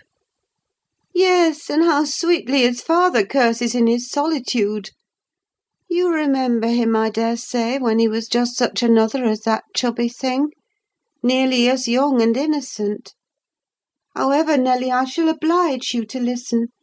It's not long, and I've no power to be merry to-night." "I won't hear it! I won't hear it!" I repeated hastily. I was superstitious about dreams then, and am still; and Catherine had an unusual gloom in her aspect that made me dread something from which I might shape a prophecy, and foresee a fearful catastrophe. She was vexed, but she did not proceed. Apparently taking up another subject, she recommenced in a short time. "If I were in heaven, Nelly, I should be extremely miserable." "Because you are not fit to go there," I answered. "All sinners would be miserable in heaven." "But it is not for that. I dreamt once that I was there." "I tell you I won't hearken to your dreams, Miss Catherine. I'll go to bed," I interrupted again. She laughed and held me down, for I made a motion to leave my chair. "This is nothing," cried she. "I was only going to say that heaven did not seem to be my home, and I broke my heart with weeping to come back to earth, and the angels were so angry that they flung me out into the middle of the heath, on the top of Wuthering Heights, where I woke sobbing for joy. That will do to explain my secret, as well as the other. I've no more business to marry Edgar Linton than I have to be in heaven; and if the wicked man in there had not brought Heathcliff so low, I shouldn't have thought of it. It would degrade me to marry Heathcliff now. So he shall never know how I love him, and that not because he's handsome, Nelly, but because he's more myself than I am. Whatever our souls are made of, his and mine are the same, and Linton's is as different as a moonbeam from lightning, or frost from fire." Ere this speech ended, I became sensible of Heathcliff's presence. Having noticed a slight movement, I turned my head, and saw him rise from the bench and steal out noiselessly. He had listened till he heard Catherine say it would degrade her to marry him, and then he stayed to hear no further. My companion, sitting on the ground, was prevented by the back of the settle from remarking his presence or departure; but I started and bade her hush. "Why?" she asked, gazing nervously round. "Joseph is here," I answered, catching opportunely the roll of his cartwheels up the road. "And Heathcliff will come in with him. I'm not sure whether he were not at the door this moment." "Oh, he couldn't overhear me at the door," said she. "Give me Hareton while you get the supper, and when it is ready, ask me to sup with you. I want to cheat my uncomfortable conscience, and be convinced that Heathcliff has no notion of these things. He has not, has he? He does not know what being in love is." "I see no reason that he should not know, as well as you," I returned. "And if you are his choice, he'll be the most unfortunate creature that ever was born. As soon as you become Mrs. Linton, he loses friend and love and all. Have you considered how you'll bear the separation, and how he'll bear to be quite deserted in the world? Because Miss Catherine—" "He quite deserted! We separated!" she exclaimed, with an accent of indignation. "Who is to separate us, pray? They'll meet the fate of Milo. Not as long as I live, Ellen, for no mortal creature. Every Linton on the face of the earth might melt into nothing before I could consent to forsake Heathcliff. Oh, that's not what I intend; that's not what I mean. I shouldn't be Mrs. Linton were such a price demanded. He'll be as much to me as he has been all his lifetime. Edgar must shake off his antipathy, and tolerate him at least. He will, when he learns my true feelings towards him. Nelly, I see now you think me a selfish wretch; but did it never strike you that if Heathcliff and I married, we should be beggars? Whereas if I marry Linton, I can aid Heathcliff to rise, and place him out of my brother's power." "With your husband's money, Miss Catherine?" I asked. "You'll find him not so pliable as you calculate upon; and though I'm hardly a judge, I think that's the worst motive you've given yet for being the wife of young Linton." "It is not," retorted she. "It is the best. The others were the satisfaction of my whims, and, for Edgar's sake too, to satisfy him. This is for the sake of one who comprehends in his person my feelings to Edgar and myself. I cannot express it, but surely you and everybody have a notion that there is, or should be, an existence of yours beyond you. What were the use of my creation if I were entirely contained here? My great miseries in this world have been Heathcliff's miseries, and I watched and felt each from the beginning. My great thought in living is himself. If all else perished and he remained, I should still continue to be. And if all else remained, and he were annihilated, the universe would turn to a mighty stranger. I should not seem a part of it. My love for Linton is like the foliage in the woods. Time will change it, I'm well aware, as winter changes the trees. My love for Heathcliff resembles the eternal rocks beneath, a source of little visible delight, but necessary. Nelly, I am Heathcliff. He's always, always in my mind. Not as a pleasure, any more than I am always a pleasure to myself, but as my own being. So don't talk of our separation again. It is impracticable, and—" She paused, and hid her face in the folds of my gown, but I jerked it forcibly away. I was out of patience with her folly. "If I can make any sense of your nonsense, miss," I said, "it only goes to convince me that you are ignorant of the duties you undertake in marrying, or else that you are a wicked, unprincipled girl. But trouble me with no more secrets. I'll not promise to keep them." "You'll keep that?" she asked eagerly. "No, I'll not promise," I repeated. She was about to insist, when the entrance of Joseph finished our conversation, and Catherine removed her seat to a corner, and nursed Hareton while I made the supper. After it was cooked, my fellow servant and I began to quarrel who should carry some to Mr. Hindley, and we didn't settle it till all was nearly cold. Then we came to the agreement that we would let him ask if he wanted any, for we feared particularly to go into his presence when he had been some time alone. "And how is it that nowt comed in from the field by this time? What's he about?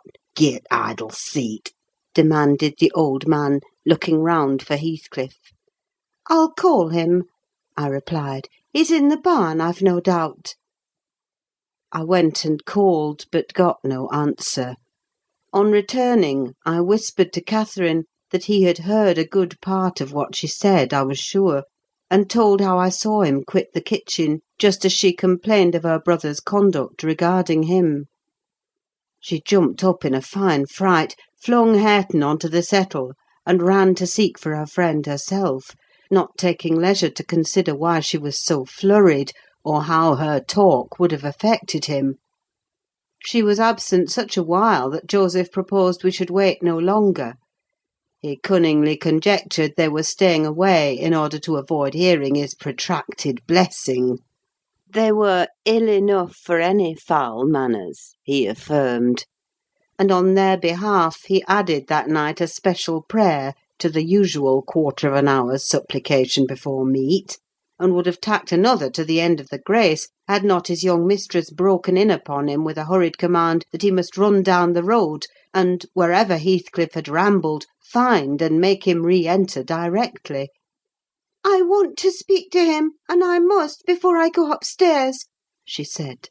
"And the gate is open: he is somewhere out of hearing, for he would not reply, though I shouted at the top of the fold as loud as I could." Joseph objected at first.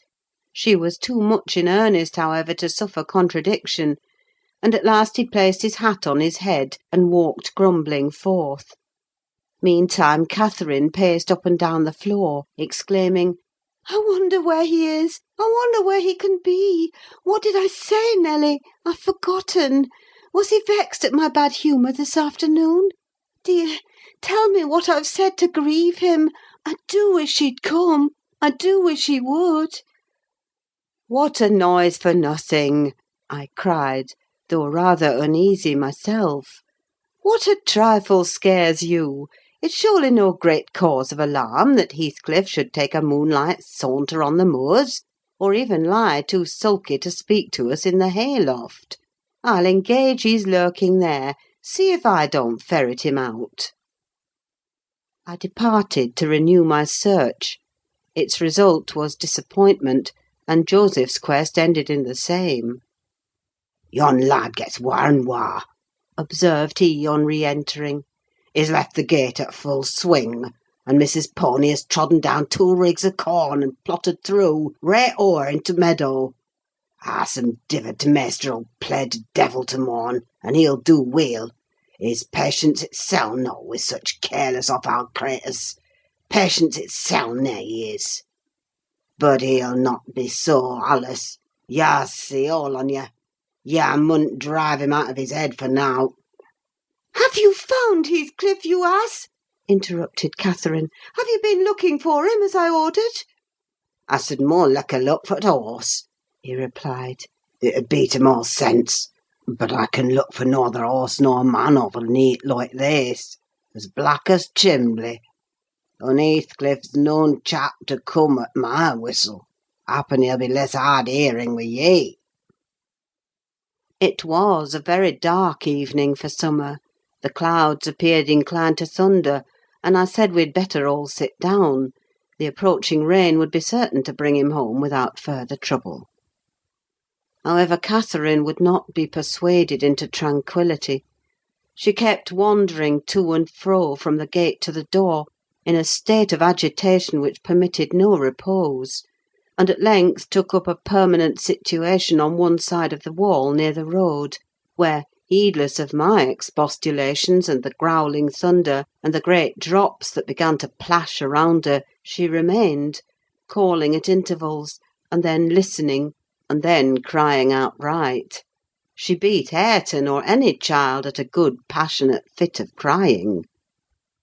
About midnight, while we still sat up, the storm came rattling over the heights in full fury. There was a violent wind as well as thunder, and either one or the other split a tree off at the corner of the building. A huge bough fell across the roof, and knocked down a portion of the east chimney stack, sending a clatter of stones and soot into the kitchen fire. We thought a bolt had fallen in the middle of us, and Joseph swung on to his knees, beseeching the Lord to remember the patriarchs Noah and Lot, and as in former times spare the righteous, though he smote the ungodly. I felt some sentiment that it must be a judgment on us also. The Jonah, in my mind, was Mr. Earnshaw, and I shook the handle of his den, that I might ascertain if he were yet living. He replied audibly enough, in a fashion which made my companion vociferate more clamorously than before, that a wide distinction might be drawn between saints like himself and sinners like his master. But the uproar passed away in 20 minutes, leaving us all unharmed, excepting Cathy, who got thoroughly drenched for her obstinacy in refusing to take shelter, and standing bonnetless and shawlless to catch as much water as she could with her hair and clothes. She came in and lay down on the settle, all soaked as she was, turning her face to the back, and putting her hands before it. "Well, miss," I exclaimed, touching her shoulder, "you are not bent on getting your death, are you? Do you know what o'clock it is? 12:30. Come to bed. There's no use waiting any longer on that foolish boy. He'll be gone to Gimmerton, and he'll stay there now. He guesses we shouldn't wait for him till this late hour. At least, he guesses that only Mr. Hindley would be up, and he'd rather avoid having the door opened by the master." "Nay, he's noan at Gimmerton," said Joseph. "I's niver wonder but he's at bottom of bog oil. This visitation won't for nowt, and I would hev ye to look out, miss. Yarm a bit next. Thank Heaven for all. All works together for good to them as is chosen, and picked out for the rubbage. Ya know what the Scripture says." And he began quoting several texts, referring us to chapters and verses where we might find them. I, having vainly begged the wilful girl to rise and remove her wet things, left him preaching and her shivering, and betook myself to bed with little Hareton, who slept as fast as if every one had been sleeping round him. I heard Joseph read on a while afterwards, then I distinguished his slow step on the ladder, and then I dropped to sleep. Coming down somewhat later than usual, I saw, by the sunbeams piercing the chinks of the shutters, Miss Catherine still seated near the fireplace. The house door was ajar too; light entered from its unclosed windows. Hindley had come out and stood on the kitchen hearth, haggard and drowsy. "What ails you, Cathy?" he was saying when I entered. "You look as dismal as a drowned whelp. Why are you so damp and pale, child?" "I've been wet," she answered reluctantly, "and I'm cold, that's all." "Oh, she is naughty!" I cried, perceiving the master to be tolerably sober. "She got steeped in the shower of yesterday evening, and there she has sat the night through, and I couldn't prevail on her to stir." Mr. Earnshaw stared at us in surprise. "The night through?" he repeated. "What kept her up? Not fear of the thunder, surely? That was over hours since." Neither of us wished to mention Heathcliff's absence, as long as we could conceal it; so I replied, I didn't know how she took it into her head to sit up, and she said nothing. The morning was fresh and cool. I threw back the lattice, and presently the room filled with sweet scents from the garden. But Catherine called peevishly to me, "Ellen, shut the window, I'm starving." and her teeth chattered as she shrank closer to the almost extinguished embers. "She's ill," said Hindley, taking her wrist. "I suppose that's the reason she would not go to bed. Damn it! I don't want to be troubled with more sickness here. What took you into the rain?" Running after t' lads, as usual," croaked Joseph, catching an opportunity from our hesitation to thrust in his evil tongue. "If I were yah, master, I'd just slant the boards in their faces, all on 'em, gentle and simple. Never a day ut you're off, but young Catter Linton comes sneaking hither; and Miss Nelly, shoo's a fine lass, shoo sits watching for you in t' kitchen, and as you're in at one door, he's out at t'other; and then where grand lady goes a courting of her side. It's bonny behaviour, lurking among t' fields after 12 at night, with that foul, fleysome divil of a gipsy Heathcliff. They think I'm blind, but I'm noan. Nought of t' sort. I seed young Linton both coming and going. And I seed yah," directing his discourse to me. "Yah good for nowt, slatternly witch! Nip up and bolt into t' house, at t' minute you had t' master's horse fit clatter up t' road." "Silence, eavesdropper!" cried Catherine. "None of your insolence before me. Edgar Linton came yesterday by chance, Hindley, and it was I who told him to be off, because I knew you would not like to have met him as you were." "You lie, Cathy, no doubt," answered her brother, "and you are a confounded simpleton. But never mind Linton at present. Tell me, were you not with Heathcliff last night? Speak the truth, now. You need not be afraid of harming him, though I hate him as much as ever he did me a good turn, a short time since, that will make my conscience tender of breaking his neck. To prevent it, I shall send him about his business this very morning; and after he's gone, I'd advise you all to look sharp. I shall only have the more humour for you." "I never saw Heathcliff last night," answered Catherine, beginning to sob bitterly. "And if you do turn him out of doors, I'll go with him. But perhaps you'll never have an opportunity. Perhaps he's gone." Here she burst into uncontrollable grief, and the remainder of her words were inarticulate. Hindley lavished on her a torrent of scornful abuse, and bade her to get to her room immediately, or she shouldn't cry for nothing.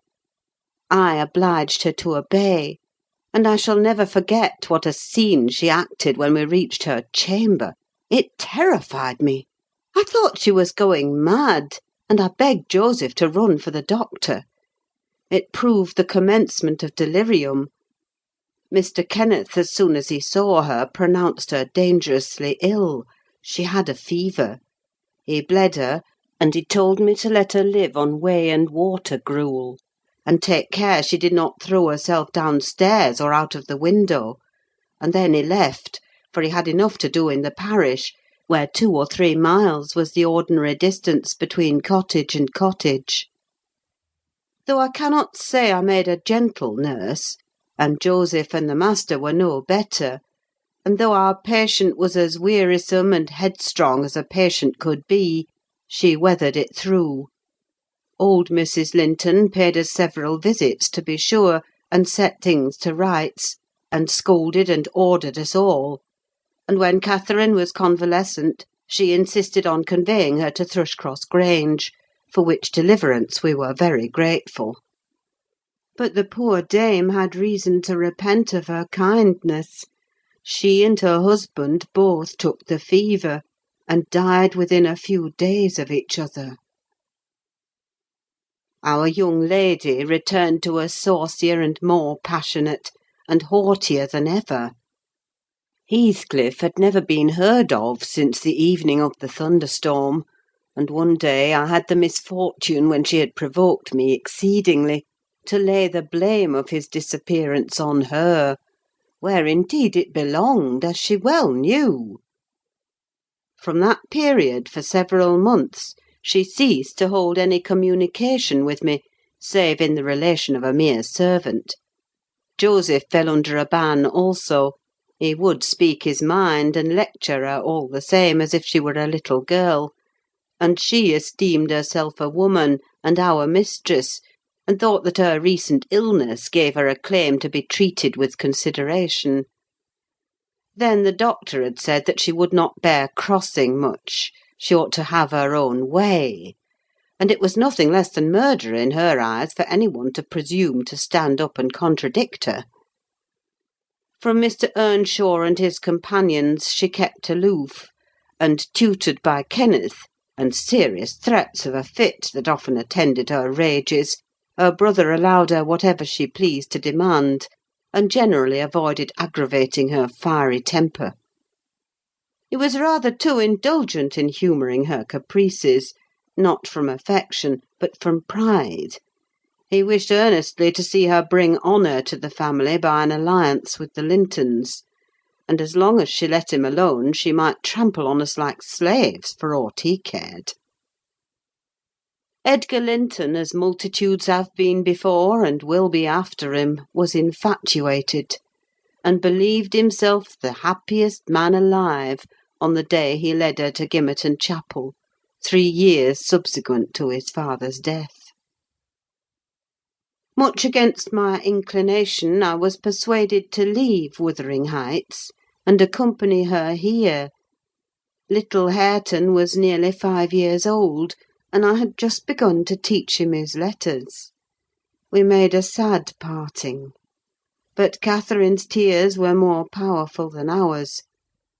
When I refused to go, and when she found her entreaties did not move me, she went lamenting to her husband and brother. The former offered me munificent wages; the latter ordered me to pack up. He wanted no women in the house, he said, now that there was no mistress. And as to Hareton, the curate should take him in hand by and by. And so I had but one choice left, to do as I was ordered. I told the master he got rid of all decent people only to run to ruin a little faster.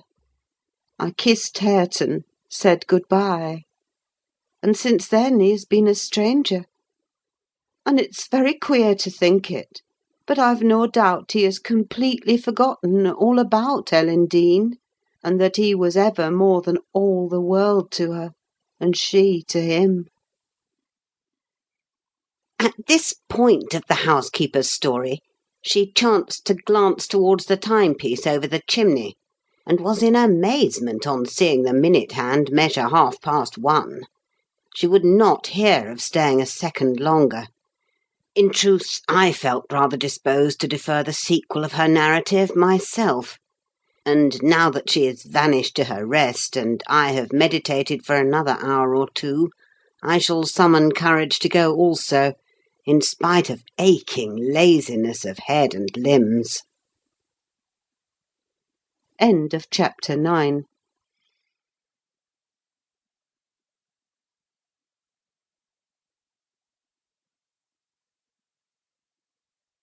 Chapter 10. A charming introduction to a hermit's life. 4 weeks' torture, tossing and sickness. Oh, these bleak winds and bitter northern skies, and impassable roads, and dilatory country surgeons. And oh, this dearth of the human physiognomy. And worse than all, the terrible intimation of Kenneth that I need not expect to be out of doors till spring. Mr. Heathcliff has just honoured me with a call. About 7 days ago he sent me a brace of grouse, the last of the season. Scoundrel! He is not altogether guiltless in this illness of mine, and that I had a great mind to tell him. But, alas, how could I offend a man who was charitable enough to sit at my bedside a good hour, and talk on some other subject than pills and draughts, blisters and leeches? This is quite an easy interval. I am too weak to read, yet I feel as if I could enjoy something interesting. Why not have up Mrs. Dean to finish her tale? I can recollect its chief incidents, as far as she had gone. Yes, I remember her hero had run off and never been heard of for 3 years, and the heroine was married.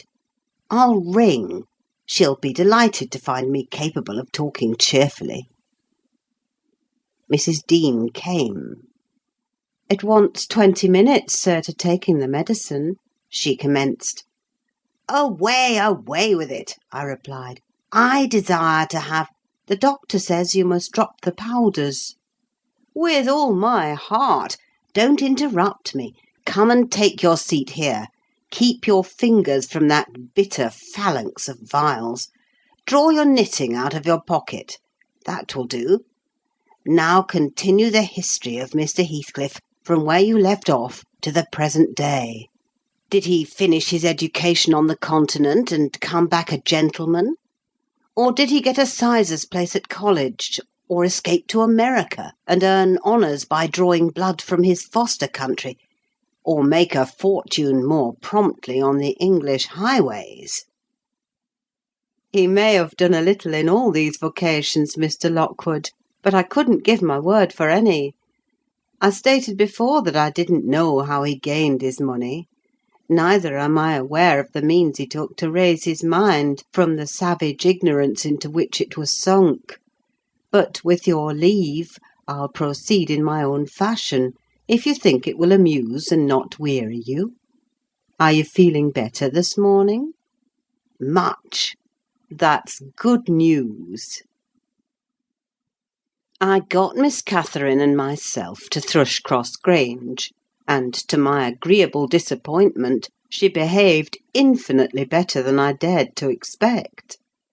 She seemed almost over-fond of Mr. Linton, and even to his sister she showed plenty of affection.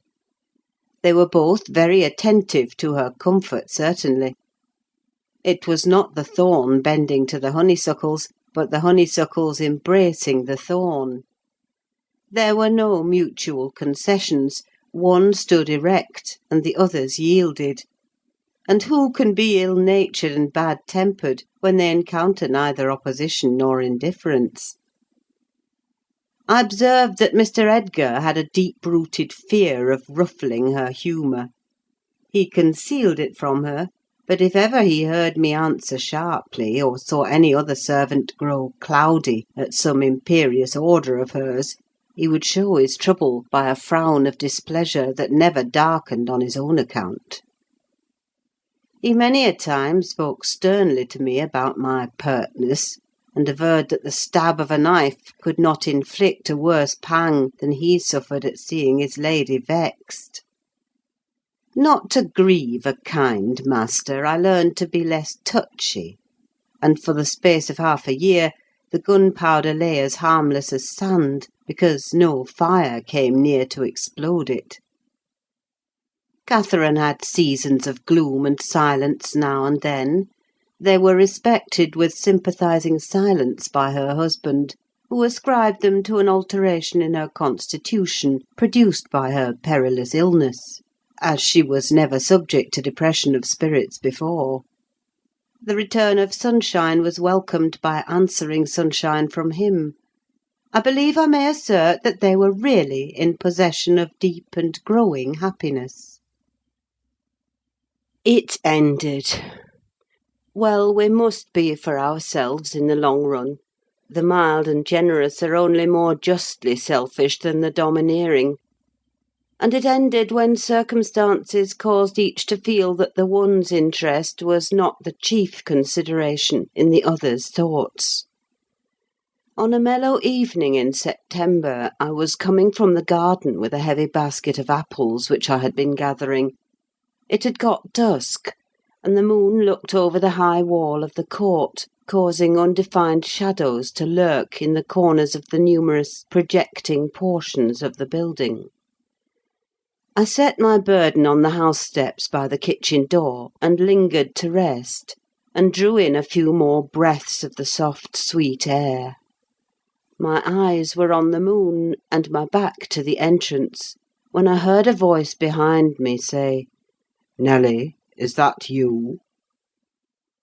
It was a deep voice, and foreign in tone, yet there was something in the manner of pronouncing my name which made it sound familiar. I turned about to discover who spoke, fearfully, for the doors were shut, and I had seen nobody on approaching the steps. Something stirred in the porch, and moving nearer, I distinguished a tall man, dressed in dark clothes, with dark face and hair. He leant against the side, and held his fingers on the latch, as if intending to open for himself. Who can it be? I thought. Mr. Earnshaw? Oh, no! The voice has no resemblance to his. "I have waited here an hour," he resumed, while I continued staring. "and the whole of that time all round has been as still as death. I dared not enter. You do not know me? Look, I'm not a stranger." A ray fell on his features. The cheeks were sallow and half covered with black whiskers, the brows lowering, the eyes deep-set and singular. I remembered the eyes. "What?" I cried, uncertain whether to regard him as a worldly visitor, and I raised my hands in amazement. "What! You come back? Is it really you? Is it?" "Yes, Heathcliff," he replied, glancing from me up to the windows, which reflected a score of glittering moons, but showed no lights from within. "Are they at home? Where is she? Nelly, you're not glad. You needn't be so disturbed. Is she here? Speak! I want to have one word with her, your mistress. Go and say some person from Gimmerton desires to see her." "How will she take it?" I exclaimed. "What will she do? The surprise bewilders me. It will put her out of her head. And you are Heathcliff, but altered. Nay, there's no comprehending it. Have you been for a soldier?" "Go and carry my message," he interrupted impatiently. "I'm in hell till you do." He lifted the latch, and I entered; but when I got to the parlour, where Mr. and Mrs. Linton were, I could not persuade myself to proceed. At length I resolved on making an excuse, to ask if they would have the candles lighted, and I opened the door. They sat together in a window whose lattice lay back against the wall, and displayed, beyond the garden trees and the wild green park, the valley of Gimmerton, with a long line of mist winding nearly to its top; for very soon after you pass the chapel, as you may have noticed, the sough that runs from the marshes joins a beck which follows the bend of the glen. Wuthering Heights rose above this silvery vapour, but our old house was invisible; it rather dips down on the other side. Both the room and its occupants, and the scene they gazed on, looked wondrously peaceful.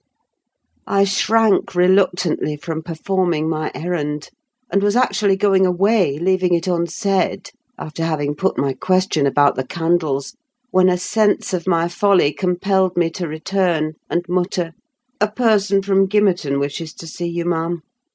What does he want? asked Mrs. Linton. I did not question him. I answered. Well, close the curtains, Nelly, she said, and bring up tea. I'll be back again directly. She quitted the apartment. Mr. Edgar inquired carelessly who it was. "Someone mistress does not expect," I replied. "That Heathcliff, you recollect him, sir, who used to live at Mr. Earnshaw's?" "What, the gipsy, the ploughboy?" he cried. "Why did you not say so to Catherine?" "Hush! You must not call him by those names, master," I said. "She'd be sadly grieved to hear you. She was nearly heartbroken when he ran off. I guess his return will make a jubilee to her." Mr. Linton walked to a window on the other side of the room that overlooked the court. He unfastened it and leant out. I suppose they were below, for he exclaimed quickly, "Don't stand there, love. Bring the person in, if it be any one particular." Ere long I heard the click of the latch, and Catherine flew upstairs, breathless and wild, too excited to show gladness. Indeed, by her face, you would rather have surmised an awful calamity. "Oh, Edgar, Edgar!" she panted, flinging her arms round his neck. "Oh, Edgar, darling! Heathcliff's come back! He is!" And she tightened her embrace to a squeeze. "Well, well!" cried her husband crossly. "Don't strangle me for that. He never struck me as such a marvellous treasure. There's no need to be frantic." "I know you didn't like him," she answered, repressing a little the intensity of her delight. "Yet, for my sake, you must be friends now. Shall I tell him to come up?" "Here?" he said. "Into the parlour?" "Where else?" she asked. He looked vexed, and suggested the kitchen as a more suitable place for him. Mrs. Linton eyed him with a droll expression, half angry, half laughing at his fastidiousness. "No," she added, after a while, "I cannot sit in the kitchen. Set 2 tables here, Ellen: one for your master and Miss Isabella, being gentry; the other for Heathcliff and myself, being of the lower orders.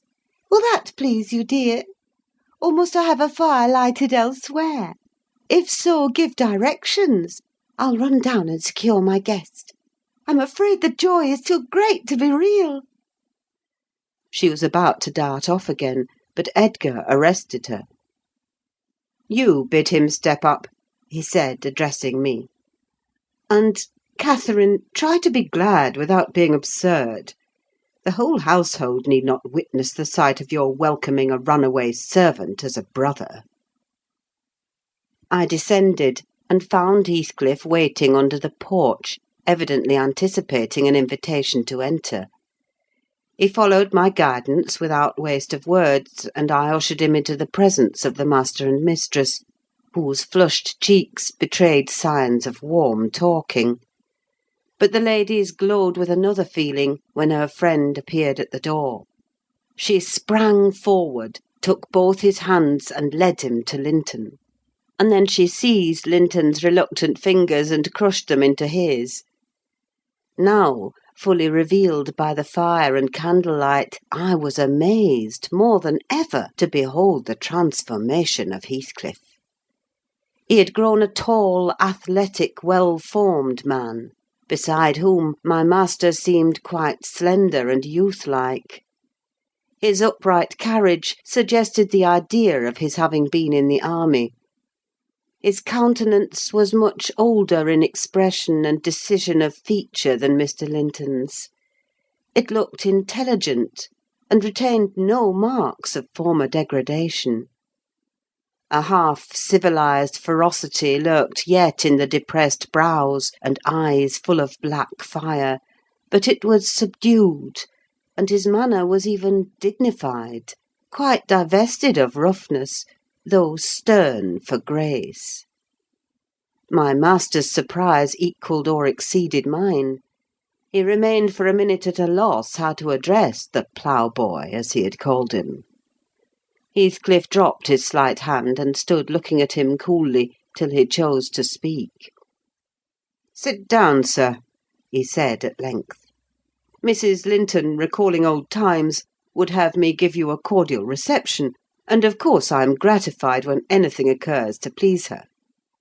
"And I also," answered Heathcliff, "especially if it be anything in which I have a part. I shall stay an hour or two willingly."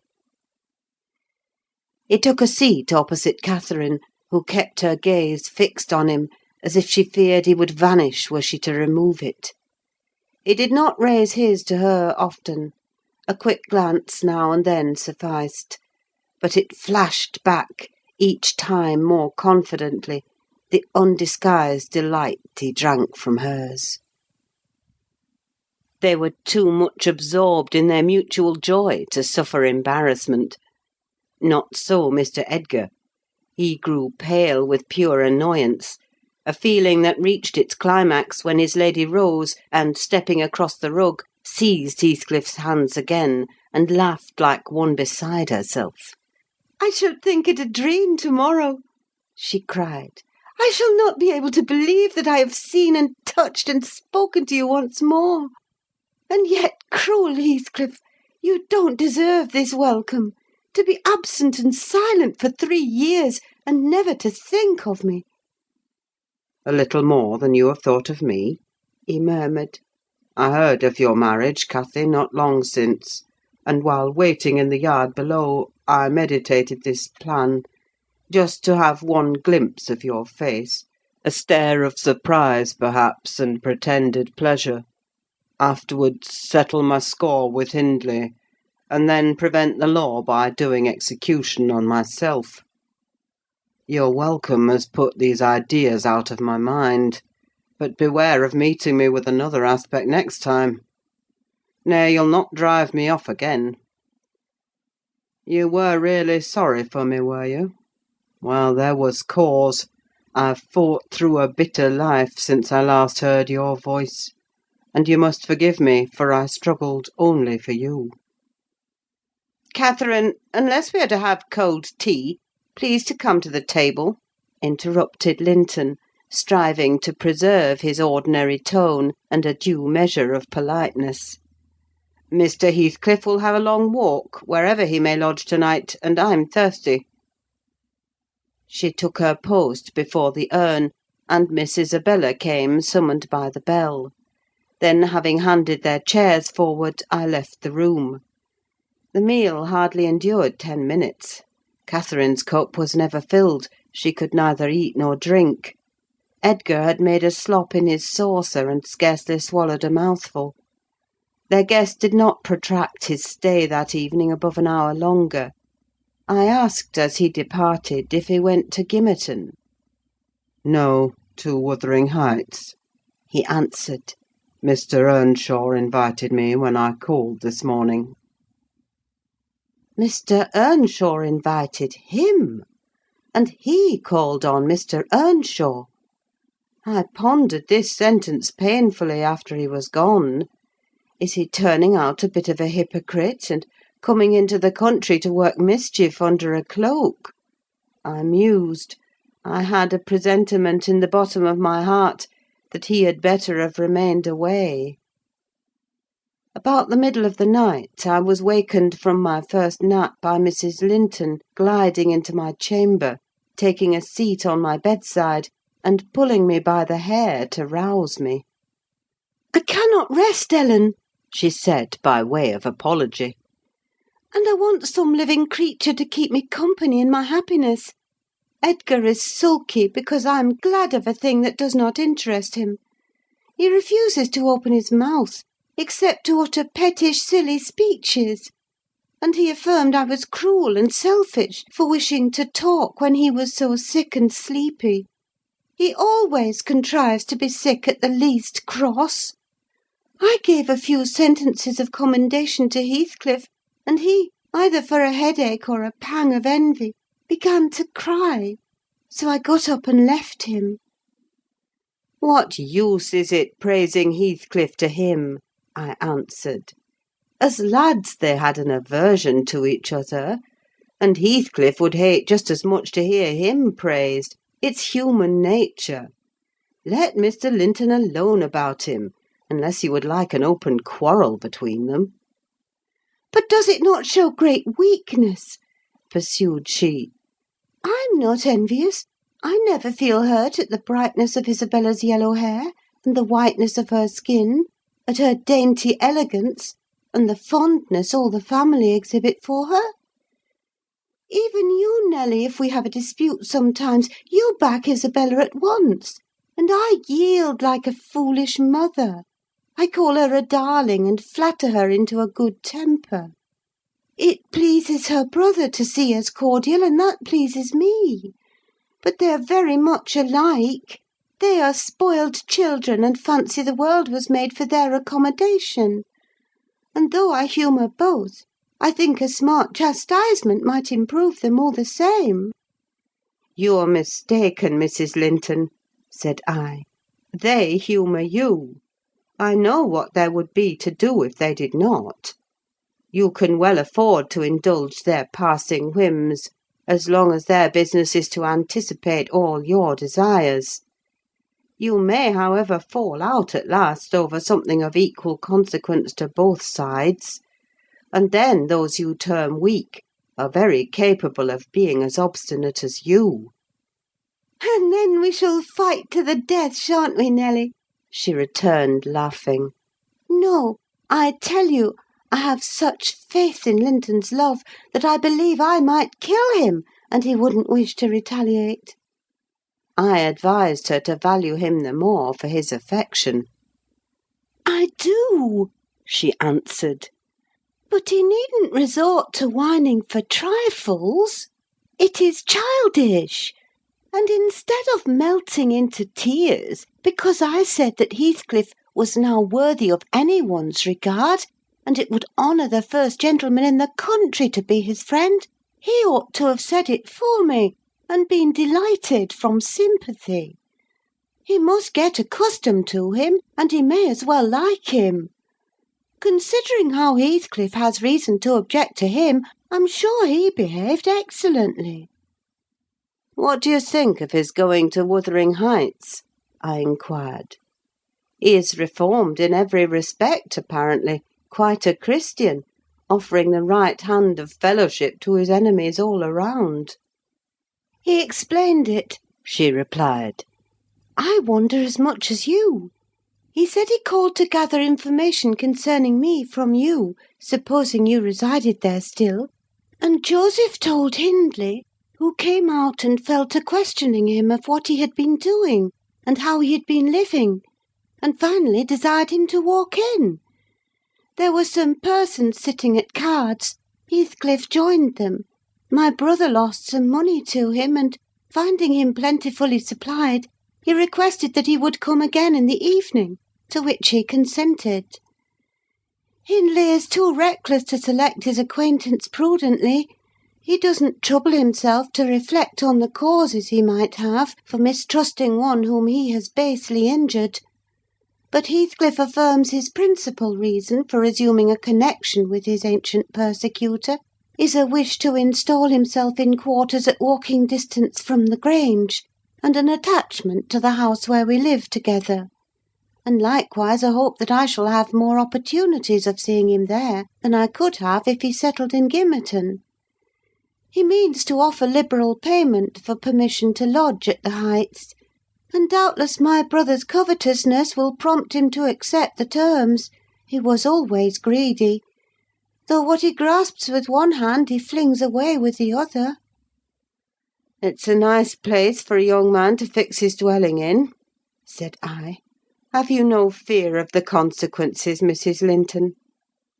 "None for my friend," she replied. "His strong head will keep him from danger. A little for Hindley, but he can't be made morally worse than he is, and I stand between him and bodily harm. The event of this evening has reconciled me to God and humanity. I had risen in angry rebellion against Providence. Oh, I've endured very, very bitter misery, Nelly. If that creature knew how bitter, he'd be ashamed to cloud its removal with idle petulance.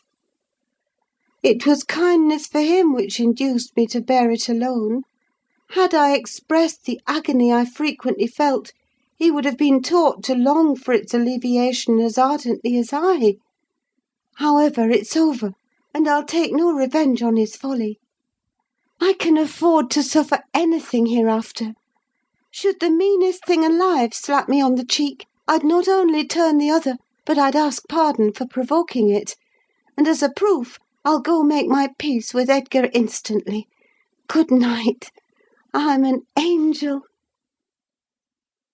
In this self-complacent conviction she departed, and the success of her fulfilled resolution was obvious on the morrow. Mr. Linton had not only abjured his peevishness, though his spirits seemed still subdued by Catherine's exuberance of vivacity, but he ventured no objection to her taking Isabella with her to Wuthering Heights in the afternoon, and she rewarded him with such a summer of sweetness and affection in return as made the house a paradise for several days, both master and servants profiting from the perpetual sunshine. Mr. Heathcliff, I should say in future, used the liberty of visiting at Thrushcross Grange cautiously at first. He seemed estimating how far its owner would bear his intrusion. Catherine also deemed it judicious to moderate her expressions of pleasure in receiving him, and he gradually established his right to be expected. He retained a great deal of the reserve for which his boyhood was remarkable, and that served to repress all startling demonstrations of feeling. My master's uneasiness experienced a lull, and further circumstances diverted it into another channel for a space. His new source of trouble sprang from the not anticipated misfortune of Isabella Linton evincing a sudden and irresistible attraction towards the tolerated guest. She was at that time a charming young lady of 18, infantile in manners, though possessed of keen wit, keen feelings, and a keen temper too, if irritated. Her brother, who loved her tenderly, was appalled at this fantastic preference. Leaving aside the degradation of an alliance with a nameless man, and the possible fact that his property, in default of heirs male, might pass into such a one's power, he had sense to comprehend Heathcliff's disposition; to know that though his exterior was altered, his mind was unchangeable and unchanged. And he dreaded that mind; it revolted him; he shrank forebodingly from the idea of committing Isabella to its keeping. He would have recoiled still more had he been aware that her attachment rose unsolicited, and was bestowed where it awakened no reciprocation of sentiment. For the minute he discovered its existence, he laid the blame on Heathcliff's deliberate designing. We had all remarked during some time that Miss Linton fretted and pined over something. She grew cross and wearisome, snapping at and teasing Catherine continually, at the imminent risk of exhausting her limited patience. We excused her to a certain extent on the plea of ill health; she was dwindling and fading before our eyes. But one day, when she had been peculiarly wayward, rejecting her breakfast, complaining that the servants did not do what she told them, that the mistress would allow her to be nothing in the house, and Edgar neglected her, that she had caught a cold with the doors being left open, and we let the parlour fire go out on purpose to vex her, with 100 yet more frivolous accusations, Mrs. Linton peremptorily insisted that she should get to bed, and having scolded her heartily, threatened to send for the doctor. Mention of Kenneth caused her to exclaim instantly that her health was perfect, and it was only Catherine's harshness which made her unhappy. "How can you say I'm harsh, you naughty fondling?"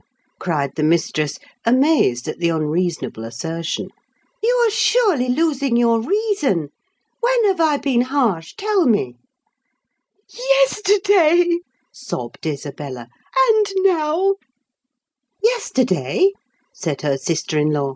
"On what occasion?" "In our walk along the moor. You told me to ramble where I pleased, while you sauntered on with Mr. Heathcliff." "And that's your notion of harshness?" said Catherine, laughing. "It was no hint that your company was superfluous. We didn't care whether you kept with us or not. I merely thought Heathcliff's talk would have nothing entertaining for your ears." "Oh, no!" wept the young lady. "You wished me away because you knew I liked to be there." "Is she sane?" asked Mrs. Linton, appealing to me. "I'll repeat our conversation word for word, Isabella, and you point out any charm it could have had for you."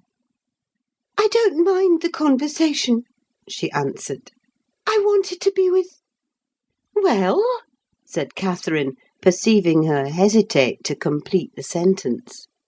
"With him, and I won't always be sent off," she continued, kindling up. "You are a dog in the manger, Cathy, and desire no one to be loved but yourself." "You are an impertinent little monkey!" exclaimed Mrs. Linton, in surprise. "But I'll not believe this idiocy. It's impossible that you can covet the admiration of Heathcliff, that you consider him an agreeable person. I hope I have misunderstood you, Isabella." "No, you have not," said the infatuated girl. "I love him more than ever you loved Edgar, and he might love me, if you would let him." "I wouldn't be you for a kingdom, then," Catherine declared emphatically, and she seemed to speak sincerely. "Nelly, help me to convince her of her madness. Tell her what Heathcliff is: an unreclaimed creature without refinement, without cultivation, an arid wilderness of furze and whinstone. I'd as soon put that little canary into the park on a winter's day as recommend you to bestow your heart on him. It is deplorable ignorance of his character, child, and nothing else, which makes that dream enter your head. Pray don't imagine that he conceals depths of benevolence and affection beneath a stern exterior. He's not a rough diamond, a pearl-containing oyster of a rustic. He's a fierce, pitiless, wolfish man. I never say to him, 'Let this or that enemy alone, because it would be ungenerous or cruel to harm them.' I say, 'Let them alone, because I should hate them to be wronged.'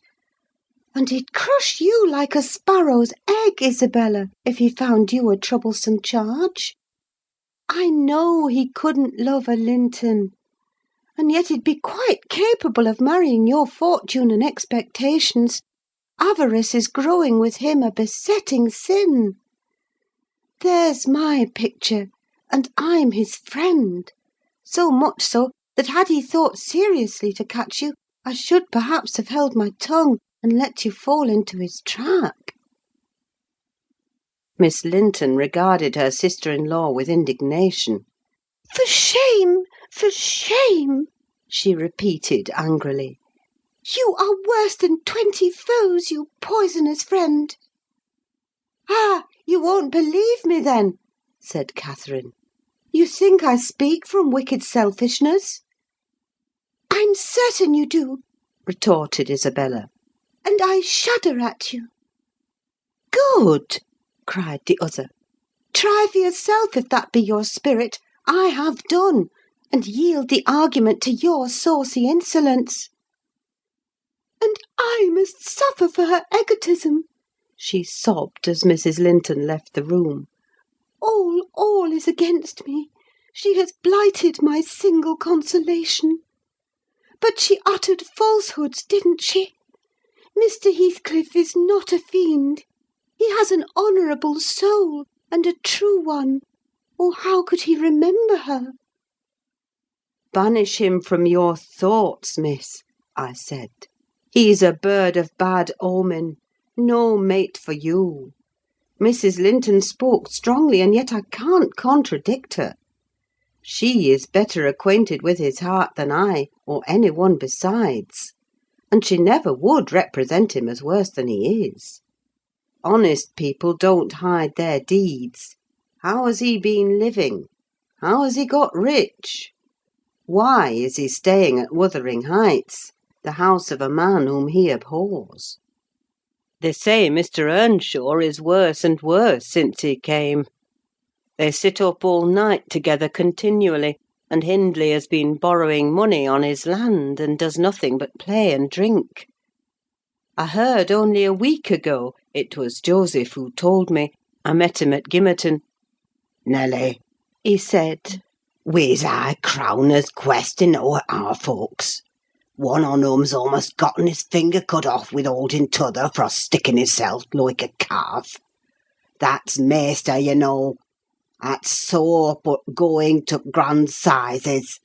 He's noan feared up bench o' judges, nor the Paul, nor Peter, nor John, nor Matthew, nor none on 'em, not he. He fair likes, he langs to set his brazen face agin 'em. And yon bonny lad Heathcliff, you mind, he's a rare un. He can girn a laugh as well as anybody at a right divil's jest. Does he niver say nowt of his fine living among us, when he goes to t' Grange? This is t' way on't. Up at sundown, dice, brandy, closed shutters, and candlelight till next day at noon. Then up fool gangs banning and raving to his chamber, making decent folks dig their fingers in their lugs for very shame. And the knave, why, he kent his brass, and ate and sleep, and off to his neighbours to gossip wi' wife. Of course he tells Dame Catherine how her father's gold runs into his pocket, and her father's son gallops down t' Broad Road, while he flees afore to open pikes. Now, Miss Linton, Joseph is an old rascal, but no liar; and if his account of Heathcliff's conduct be true, you would never think of desiring such a husband, would you?" "You are leagued with the rest, Ellen," she replied. "I'll not listen to your slanders. What malevolence you must have to wish to convince me that there is no happiness in the world!" Whether she would have got over this fancy if left to herself, or persevered in nursing it perpetually, I cannot say. She had little time to reflect. The day after, there was a justice meeting at the next town. My master was obliged to attend, and Mr. Heathcliff, aware of his absence, called rather earlier than usual. Catherine and Isabella were sitting in the library, on hostile terms, but silent. The latter, alarmed at her recent indiscretion, and the disclosure she had made of her secret feelings in a transient fit of passion. The former, on mature consideration, really offended with her companion, and, if she laughed again at her pertness, inclined to make it no laughing matter to her. She did laugh as she saw Heathcliff pass the window. I was sweeping the hearth, and I noticed a mischievous smile on her lips. Isabella, absorbed in her meditations or a book, remained till the door opened, and it was too late to attempt an escape, which she would gladly have done had it been practicable. "Come in, that's right!" exclaimed the mistress gaily, pulling a chair to the fire. "Here are two people sadly in need of a third to thaw the ice between them, and you are the very one we should both of us choose. Heathcliff, I'm proud to show you at last somebody that dotes on you more than myself. I expect you to feel flattered. Nay, it's not Nelly, don't look at her.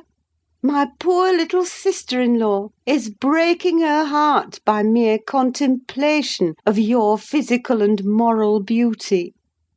It lies in your own power to be Edgar's brother. No, no, Isabella, you shan't run off," she continued, arresting with feigned playfulness the confounded girl, who had risen indignantly. "We were quarrelling like cats about you, Heathcliff, and I was fairly beaten in protestations of devotion and admiration. And moreover, I was informed that if I would but have the manners to stand aside, my rival, as she will have herself to be, would shoot a shaft into your soul that would fix you for ever, and send my image into eternal oblivion." "Catherine!" said Isabella, calling up her dignity, and disdaining to struggle from the tight grasp that held her. "I'd thank you to adhere to the truth, and not slander me even in joke. Mr. Heathcliff, be kind enough to bid this friend of yours release me. She forgets that you and I are not intimate acquaintances, and what amuses her is painful to me beyond expression." As the guest answered nothing, but took his seat and looked thoroughly indifferent what sentiments she cherished concerning him, she turned and whispered an earnest appeal for liberty to her tormentor. "By no means!" cried Mrs. Linton in answer. "I won't be named a dog in the manger again. You shall stay. Now then, Heathcliff, why don't you evince satisfaction at my pleasant news? Isabella swears that the love Edgar has for me is nothing to that she entertains for you. I'm sure she made some speech of the kind, did she not, Ellen? And she has fasted ever since the day before yesterday's walk, from sorrow and rage that I dispatched her out of your society, under the idea of its being unacceptable." "I think you belie her," said Heathcliff, twisting his chair to face them. "She wishes to be out of my society now, at any rate." And he stared hard at the object of discourse, as one might do at a strange, repulsive animal: a centipede from the Indies, for instance, which curiosity leads one to examine in spite of the aversion it raises. The poor thing couldn't bear that. She grew white and red in rapid succession, and while tears beaded her lashes, bent the strength of her small fingers to loosen the firm clutch of Catherine; and perceiving that as fast as she raised one finger off her arm another closed down, and she could not remove the whole together, she began to make use of her nails, and their sharpness presently ornamented the detainers with crescents of red. "There's a tigress!" exclaimed Mrs. Linton, setting her free, and shaking her hand with pain. "Begone, for God's sake, and hide your vixen face! How foolish to reveal those talons to him! Can't you fancy the conclusions he'll draw? Look, Heathcliff! They are instruments that will do execution. You must beware of your eyes." "I'd wrench them off her fingers if they ever menaced me," he answered brutally, when the door had closed after her. "But what did you mean by teasing the creature in that manner, Cathy? You were not speaking the truth, were you?" "I assure you I was," she returned.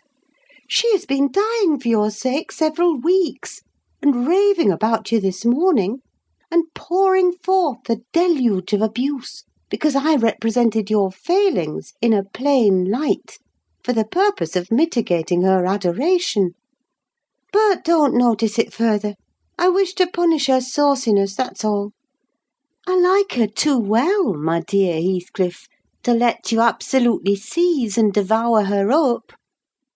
"And I like her too ill to attempt it," said he. "except in a very ghoulish fashion. You'd hear of odd things if I lived alone with that mawkish waxen face. The most ordinary would be painting on its white the colours of the rainbow, and turning the blue eyes black every day or two. They detestably resemble Linton's. "Delectably," observed Catherine. "They are dove's eyes, angels." She's her brother's heir, is she not? He asked after a brief silence. "I should be sorry to think so," returned his companion. "Half a dozen nephews shall erase her title, please heaven. Abstract your mind from the subject at present. You are too prone to covet your neighbour's goods. Remember, this neighbour's goods are mine." If they were mine, they would be none the less that," said Heathcliff. "but though Isabella Linton may be silly, she is scarcely mad; and, in short, we'll dismiss the matter as you advise." From their tongues they did dismiss it, and Catherine probably from her thoughts. The other, I felt certain, recalled it often in the course of the evening. I saw him smile to himself, grin rather, and lapse into ominous musing whenever Mrs. Linton had occasion to be absent from the apartment. I determined to watch his movements. My heart invariably cleaved to the master's in preference to Catherine's side; with reason, I imagined, for he was kind and trustful and honourable, and she could not be called opposite, yet she seemed to allow herself such wide latitude that I had little faith in her principles, and still less sympathy for her feelings. I wanted something to happen which might have the effect of freeing both Wuthering Heights and the Grange of Mr. Heathcliff quietly, leaving us as we had been prior to his advent. His visits were a continual nightmare to me, and, I suspected, to my master also. His abode at the Heights was an oppression past explaining. I felt that God had forsaken the stray sheep there to its own wicked wanderings, and an evil beast prowled between it and the fold, waiting his time to spring and destroy. End of chapter 10.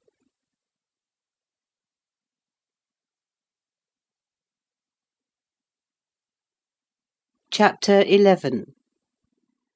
Sometimes, while meditating on these things in solitude, I've got up in a sudden terror, and put on my bonnet to go see how all was at the farm. I've persuaded my conscience that it was a duty to warn him how people talked regarding his ways; and then I've recollected his confirmed bad habits, and, hopeless of benefiting him, have flinched from re-entering the dismal house, doubting if I could bear to be taken at my word. One time I passed the old gate, going out of my way, on a journey to Gimmerton. It was about the period that my narrative has reached, a bright, frosty afternoon, the ground bare, and the road hard and dry.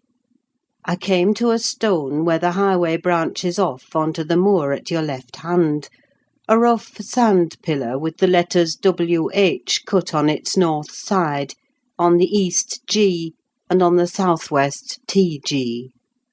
It serves as a guide-post to the Grange, the Heights, and village.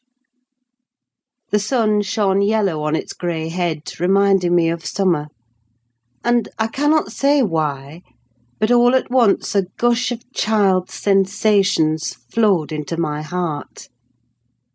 Hindley and I held it a favourite spot 20 years before.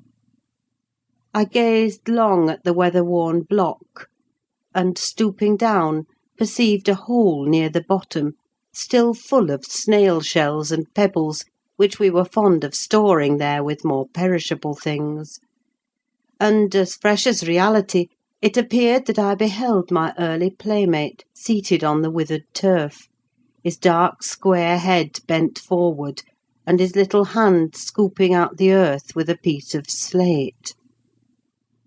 "Poor Hindley!" I exclaimed involuntarily. I started. My bodily eye was cheated into a momentary belief that the child lifted its face and stared straight into mine. It vanished in a twinkling, but immediately I felt an irresistible yearning to be at the Heights.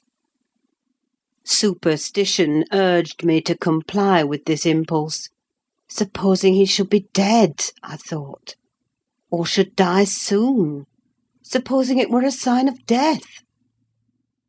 The nearer I got to the house, the more agitated I grew, and on catching sight of it, I trembled in every limb. The apparition had outstripped me. It stood looking through the gate. That was my first idea on observing an elf-locked, brown-eyed boy setting his ruddy countenance against the bars. Further reflection suggested this must be Hareton. My Hareton, not altered greatly since I left him 10 months since. "God bless thee, darling!" I cried, forgetting instantaneously my foolish fears. "Hareton, it's Nelly! Nelly, thy nurse!" He retreated out of arm's length, and picked up a large flint. "I'm come to see thy father, Hareton," I added, guessing from the action that Nelly, if she lived in his memory at all, was not recognised as one with me. He raised his missile to hurl it. I commenced a soothing speech, but could not stay his hand. The stone struck my bonnet, and then ensued, from the stammering lips of the little fellow, a string of curses, which, whether he comprehended them or not, were delivered with practised emphasis, and distorted his baby features into a shocking expression of malignity. You may be certain this grieved more than angered me. Fit to cry, I took an orange from my pocket, and offered it to propitiate him. He hesitated, and then snatched it from my hold, as if he fancied I only intended to tempt and disappoint him. I showed another, keeping it out of his reach. "Who has taught you those fine words, my bairn?" I inquired. "The curate?" "Damn the curate and thee! Give me that!" he replied. "Tell us where you got your lessons, and you shall have it," said I. "Who's your master?" "Devil, Daddy!" was his answer. "And what do you learn from Daddy?" I continued. He jumped at the fruit. I raised it higher. "What does he teach you?" I asked. "Nought," said he, "but to keep out of his gate. Daddy cannot bide me, because I swear at him." "Ah, and the devil teaches you to swear at Daddy?" I observed. "Aye, nay," he drawled. "Who then?" "Heathcliff." I asked if he liked Mr. Heathcliff. "Aye," he answered again. Desiring to have his reasons for liking him, I could only gather the sentences, "I know. He pays Dad back what he gives to me. He curses Daddy for cursing me. He says I mun do as I will." "And the curate does not teach you to read and write, then?" I pursued. "No, I was told the curate should have his teeth dashed down his throat if he stepped over the threshold. Heathcliff had promised that." I put the orange in his hand, and bade him tell his father that a woman called Nelly Dean was waiting to speak with him by the garden gate. He went up the walk and entered the house, but instead of Hindley, Heathcliff appeared on the door-stones, and I turned directly, and ran down the road as hard as ever I could race, making no halt till I gained the guide-post, and feeling as scared as if I had raised a goblin. This is not much connected with Miss Isabella's affair, except that it urged me to resolve further on mounting vigilant guard, and doing my utmost to check the spread of such bad influence at the Grange, even though I should wake a domestic storm by thwarting Mrs. Linton's pleasure. The next time Heathcliff came, my young lady chanced to be feeding some pigeons in the court. She had never spoken a word to her sister-in-law for 3 days, but she had likewise dropped her fretful complaining, and we found it a great comfort. Heathcliff had not the habit of bestowing a single unnecessary civility on Miss Linton, I knew.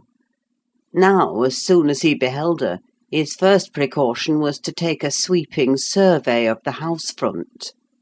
I was standing by the kitchen window, but I drew out of sight. He then stepped across the pavement to her and said something. She seemed embarrassed and desirous of getting away. To prevent it, he laid his hand on her arm. She averted her face. He apparently put some question which she had no mind to answer. There was another rapid glance at the house, and supposing himself unseen, the scoundrel had the impudence to embrace her. "Judas! Traitor!" I ejaculated. "You are a hypocrite too, are you? A deliberate deceiver!" "Who is, Nelly?" said Catherine's voice at my elbow. I had been over intent on watching the pair outside to mark her entrance. "Your worthless friend," I answered warmly. "The sneaking rascal yonder. Ah, he has caught a glimpse of us. He is coming in. I wonder, will he have the heart to find a plausible excuse for making love to Miss, when he told you he hated her?" Mrs. Linton saw Isabella tear herself free and run into the garden. And a minute after, Heathcliff opened the door. I couldn't withhold giving some loose to my indignation, but Catherine angrily insisted on silence, and threatened to order me out of the kitchen if I dared to be so presumptuous as to put in my insolent tongue. "To hear you, people might think you were the mistress," she cried. "You want setting down in your right place. Heathcliff, what are you about, raising this stir? I said you must let Isabella alone. I beg you will, unless you are tired of being received here, and wish Linton to draw the bolts against you." God forbid that he should try! answered the black villain. I detested him just then. God keep him meek and patient. Every day I grow madder after sending him to heaven. "Hush!" said Catherine, shutting the inner door. "Don't vex me. Why have you disregarded my request? Did she come across you on purpose?" What is it to you? he growled. I have a right to kiss her if she chooses, and you have no right to object. I am not your husband. You needn't be jealous of me. "I'm not jealous of you," replied the mistress. "I'm jealous for you. Clear your face. You shan't scowl at me. If you like Isabella, you shall marry her. But do you like her? Tell the truth, Heathcliff. There, you won't answer. I'm certain you don't." "And would Mr. Linton approve of his sister marrying that man?" I inquired. "Mr. Linton should approve," returned my lady, decisively. "He might spare himself the trouble," said Heathcliff. "I could do as well without his approbation. And as to you, Catherine, I have a mind to speak a few words now while we are at it. I want you to be aware that I know you have treated me infernally. Infernally, do you hear? And if you flatter yourself that I don't perceive it, you are a fool. And if you think I can be consoled by sweet words, you are an idiot. And if you fancy I'll suffer unrevenged, I'll convince you of the contrary in a very little while. Meantime, thank you for telling me your sister-in-law's secret. I swear I'll make the most of it. And stand you aside." "What new phase of his character is this?" exclaimed Mrs. Linton in amazement. "I've treated you infernally, and you'll take your revenge. How will you take it, ungrateful brute?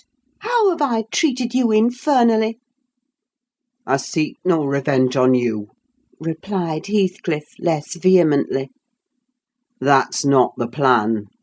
The tyrant grinds down his slaves, and they don't turn against him. they crush those beneath them. You are welcome to torture me to death for your amusement. Only allow me to amuse myself a little in the same style, and refrain from insult as much as you are able. Having levelled my palace, don't erect a hovel, and complacently admire your own charity in giving me that for a home. If I imagined you really wished me to marry Isabel, I'd cut my throat." "Oh, the evil is that I am not jealous, is it?" cried Catherine. "Well, I won't repeat my offer of a wife. It is as bad as offering Satan a lost soul. Your bliss lies like his in inflicting misery. You prove it. Edgar is restored from the ill temper he gave way to at your coming. I begin to be secure and tranquil. And you, restless to know us at peace, appear resolved on exciting a quarrel. Quarrel with Edgar if you please, Heathcliff, and deceive his sister. You'll hit on exactly the most efficient method of revenging yourself on me." The conversation ceased. Mrs. Linton sat down by the fire, flushed and gloomy. The spirit which served her was growing intractable; she could neither lay nor control it. He stood on the hearth with folded arms, brooding on his evil thoughts; and in this position I left them to seek the master, who was wondering what kept Catherine below so long. "Ellen," said he, when I entered, "have you seen your mistress?" "Yes, she's in the kitchen, sir," I answered. "She's sadly put out by Mr. Heathcliff's behaviour; and indeed I do think it's time to arrange his visits on another footing. There's harm in being too soft, and now it's come to this." And I related the scene in the court, and, as near as I dared, the whole subsequent dispute. I fancied it could not be very prejudicial to Mrs. Linton, unless she made it so afterwards by assuming the defensive for her guest. Edgar Linton had difficulty in hearing me to the close. His first words revealed that he did not clear his wife of blame. "This is insufferable!" he exclaimed. "It is disgraceful that she should own him for a friend, and force his company on me. Call me 2 men out of the hall, Ellen. Catherine shall linger no longer to argue with the low ruffian. I have humoured her enough." He descended, and, bidding the servants wait in the passage, went, followed by me, to the kitchen. Its occupants had recommenced their angry discussion. Mrs. Linton, at least, was scolding with renewed vigour. Heathcliff had moved to the window and hung his head, somewhat cowed by her violent rating, apparently. He saw the master first, and made a hasty motion that she should be silent, which she obeyed abruptly on discovering the reason of his intimation. "How is this?" said Linton, addressing her. What notion of propriety must you have to remain here, after the language which has been held to you by that blackguard? I suppose, because it is his ordinary talk, you think nothing of it. You are habituated to his baseness, and perhaps imagine I can get used to it too." "Have you been listening at the door, Edgar?" asked the mistress, in a tone particularly calculated to provoke her husband, implying both carelessness and contempt of his irritation. Heathcliff, who had raised his eyes at the former speech, gave a sneering laugh at the latter. On purpose, it seemed to draw Mr. Linton's attention to him. He succeeded, but Edgar did not mean to entertain him with any high flights of passion. "I've been so far forbearing with you, sir," he said quietly. "Not that I was ignorant of your miserable, degraded character, but I felt you were only partly responsible for that; and Catherine wishing to keep up your acquaintance, I acquiesced, foolishly. Your presence is a moral poison that would contaminate the most virtuous. For that cause, and to prevent worse consequences, I shall deny you hereafter admission into this house, and give notice now that I require your instant departure. 3 minutes' delay will render it involuntary and ignominious."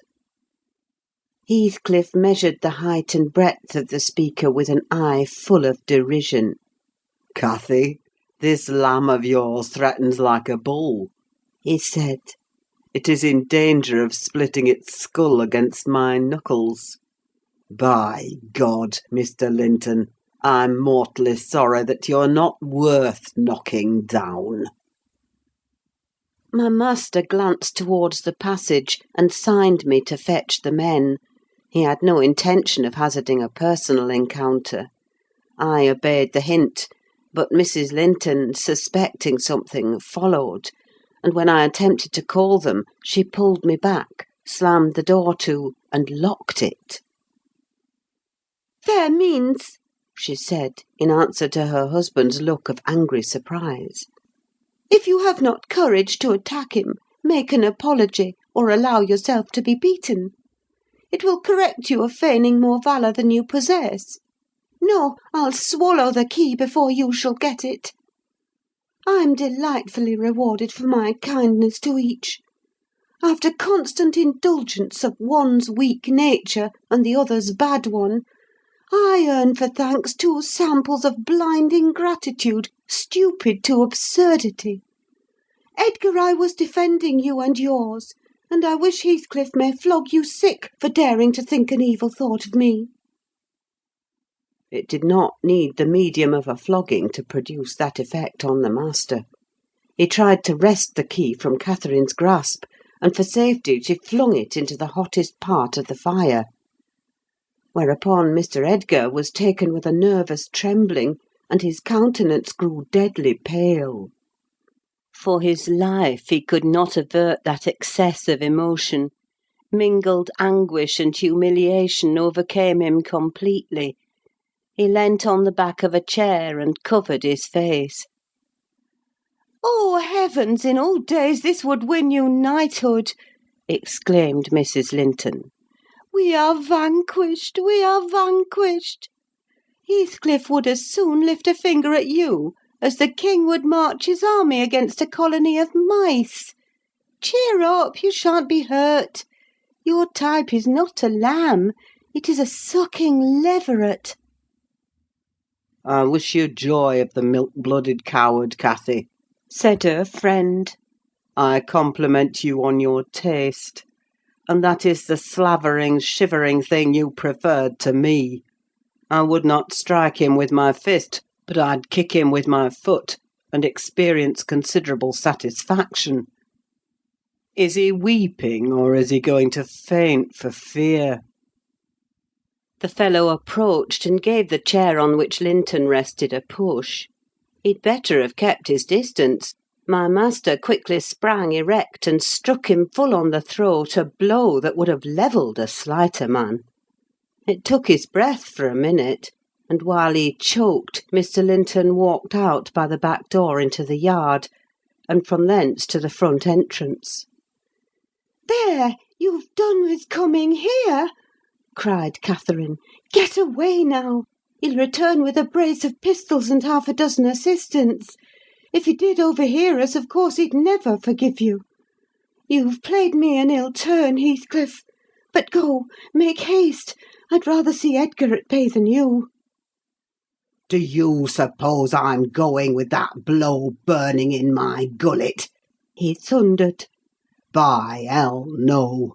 I'll crush his ribs in like a rotten hazelnut before I cross the threshold. If I don't floor him now, I shall murder him some time. So as you value his existence, let me get at him. "He is not coming," I interposed, framing a bit of a lie. "There's the coachman and the 2 gardeners. You'll surely not wait to be thrust into the road by them. Each has a bludgeon, and master will very likely be watching from the parlour windows to see that they fulfil his orders." The gardeners and coachman were there, but Linton was with them. They had already entered the court. Heathcliff, on the second thoughts, resolved to avoid a struggle against three underlings. He seized the poker, smashed the lock from the inner door, and made his escape as they tramped in. Mrs. Linton, who was very much excited, bade me accompany her upstairs. She did not know my share in contributing to the disturbance, and I was anxious to keep her in ignorance. "I'm nearly distracted, Nelly," she exclaimed, throwing herself on the sofa. "1,000 Smith's hammers are beating in my head. Tell Isabella to shun me. This uproar is owing to her, and should she or any one else aggravate my anger at present, I shall get wild. And, Nelly, say to Edgar, if you see him again to-night, that I'm in danger of being seriously ill. I wish it may prove true. He has startled and distressed me shockingly. I want to frighten him. Besides, he might come and begin a string of abuse or complainings. I'm certain I should recriminate, and God knows where we should end. Will you do so, my good Nelly? You are aware that I am no way blamable in this matter. What possessed him to turn listener? Heathcliff's talk was outrageous after you left us, but I could soon have diverted him from Isabella, and the rest meant nothing. Now all is dashed wrong by the fool's craving to hear evil of self that haunts some people like a demon. Had Edgar never gathered our conversation, he would never have been the worse for it. Really, when he opened on me, in that unreasonable tone of displeasure, after I had scolded Heathcliff till I was hoarse for him, I did not care hardly what they did to each other. Especially as I felt that, however the scene closed, we should all be driven asunder for nobody knows how long. Well, if I cannot keep Heathcliff for my friend, if Edgar will be mean and jealous, I'll try to break their hearts by breaking my own. That will be a prompt way of finishing all when I am pushed to extremity. But it's a deed to be reserved for a forlorn hope. I'd not take Linton by surprise with it. To this point he has been discreet in dreading to provoke me. You must represent the peril of quitting that policy, and remind him of my passionate temper, verging when kindled on frenzy. I wish you could dismiss that apathy out of that countenance, and look rather more anxious about me." The stolidity with which I received these instructions was, no doubt, rather exasperating, for they were delivered in perfect sincerity. But I believed a person who could plan the turning of her fits of passion to account beforehand might, by exerting her will, manage to control herself tolerably, even while under their influence; and I did not wish to frighten her husband, as she said, and multiply his annoyances for the purpose of serving her selfishness. Therefore I said nothing when I met the master coming towards the parlour. But I took the liberty of turning back to listen whether they would resume their quarrel together. He began to speak first. "Remain where you are, Catherine," he said, without any anger in his voice, but with much sorrowful despondency. "I shall not stay. I am neither come to wrangle nor be reconciled, but I wish just to learn whether, after this evening's events, you intend to continue your intimacy with—" "Oh, for mercy's sake!" interrupted the mistress, stamping her foot. "For mercy's sake, let us hear no more of it now. Your cold blood cannot be worked into a fever. Your veins are full of ice water, but mine are boiling, and the sight of such chillness makes them dance." "To get rid of me, answer my question," persevered Mr. Linton. "You must answer it, and that violence does not alarm me. I have found that you can be as stoical as any one when you please. Will you give up Heathcliff hereafter, or will you give up me? It is impossible for you to be my friend and his at the same time. and I absolutely require to know which you choose." "I require to be let alone!" exclaimed Catherine furiously. "I demand it! Don't you see I can scarcely stand? Edgar, you leave me!"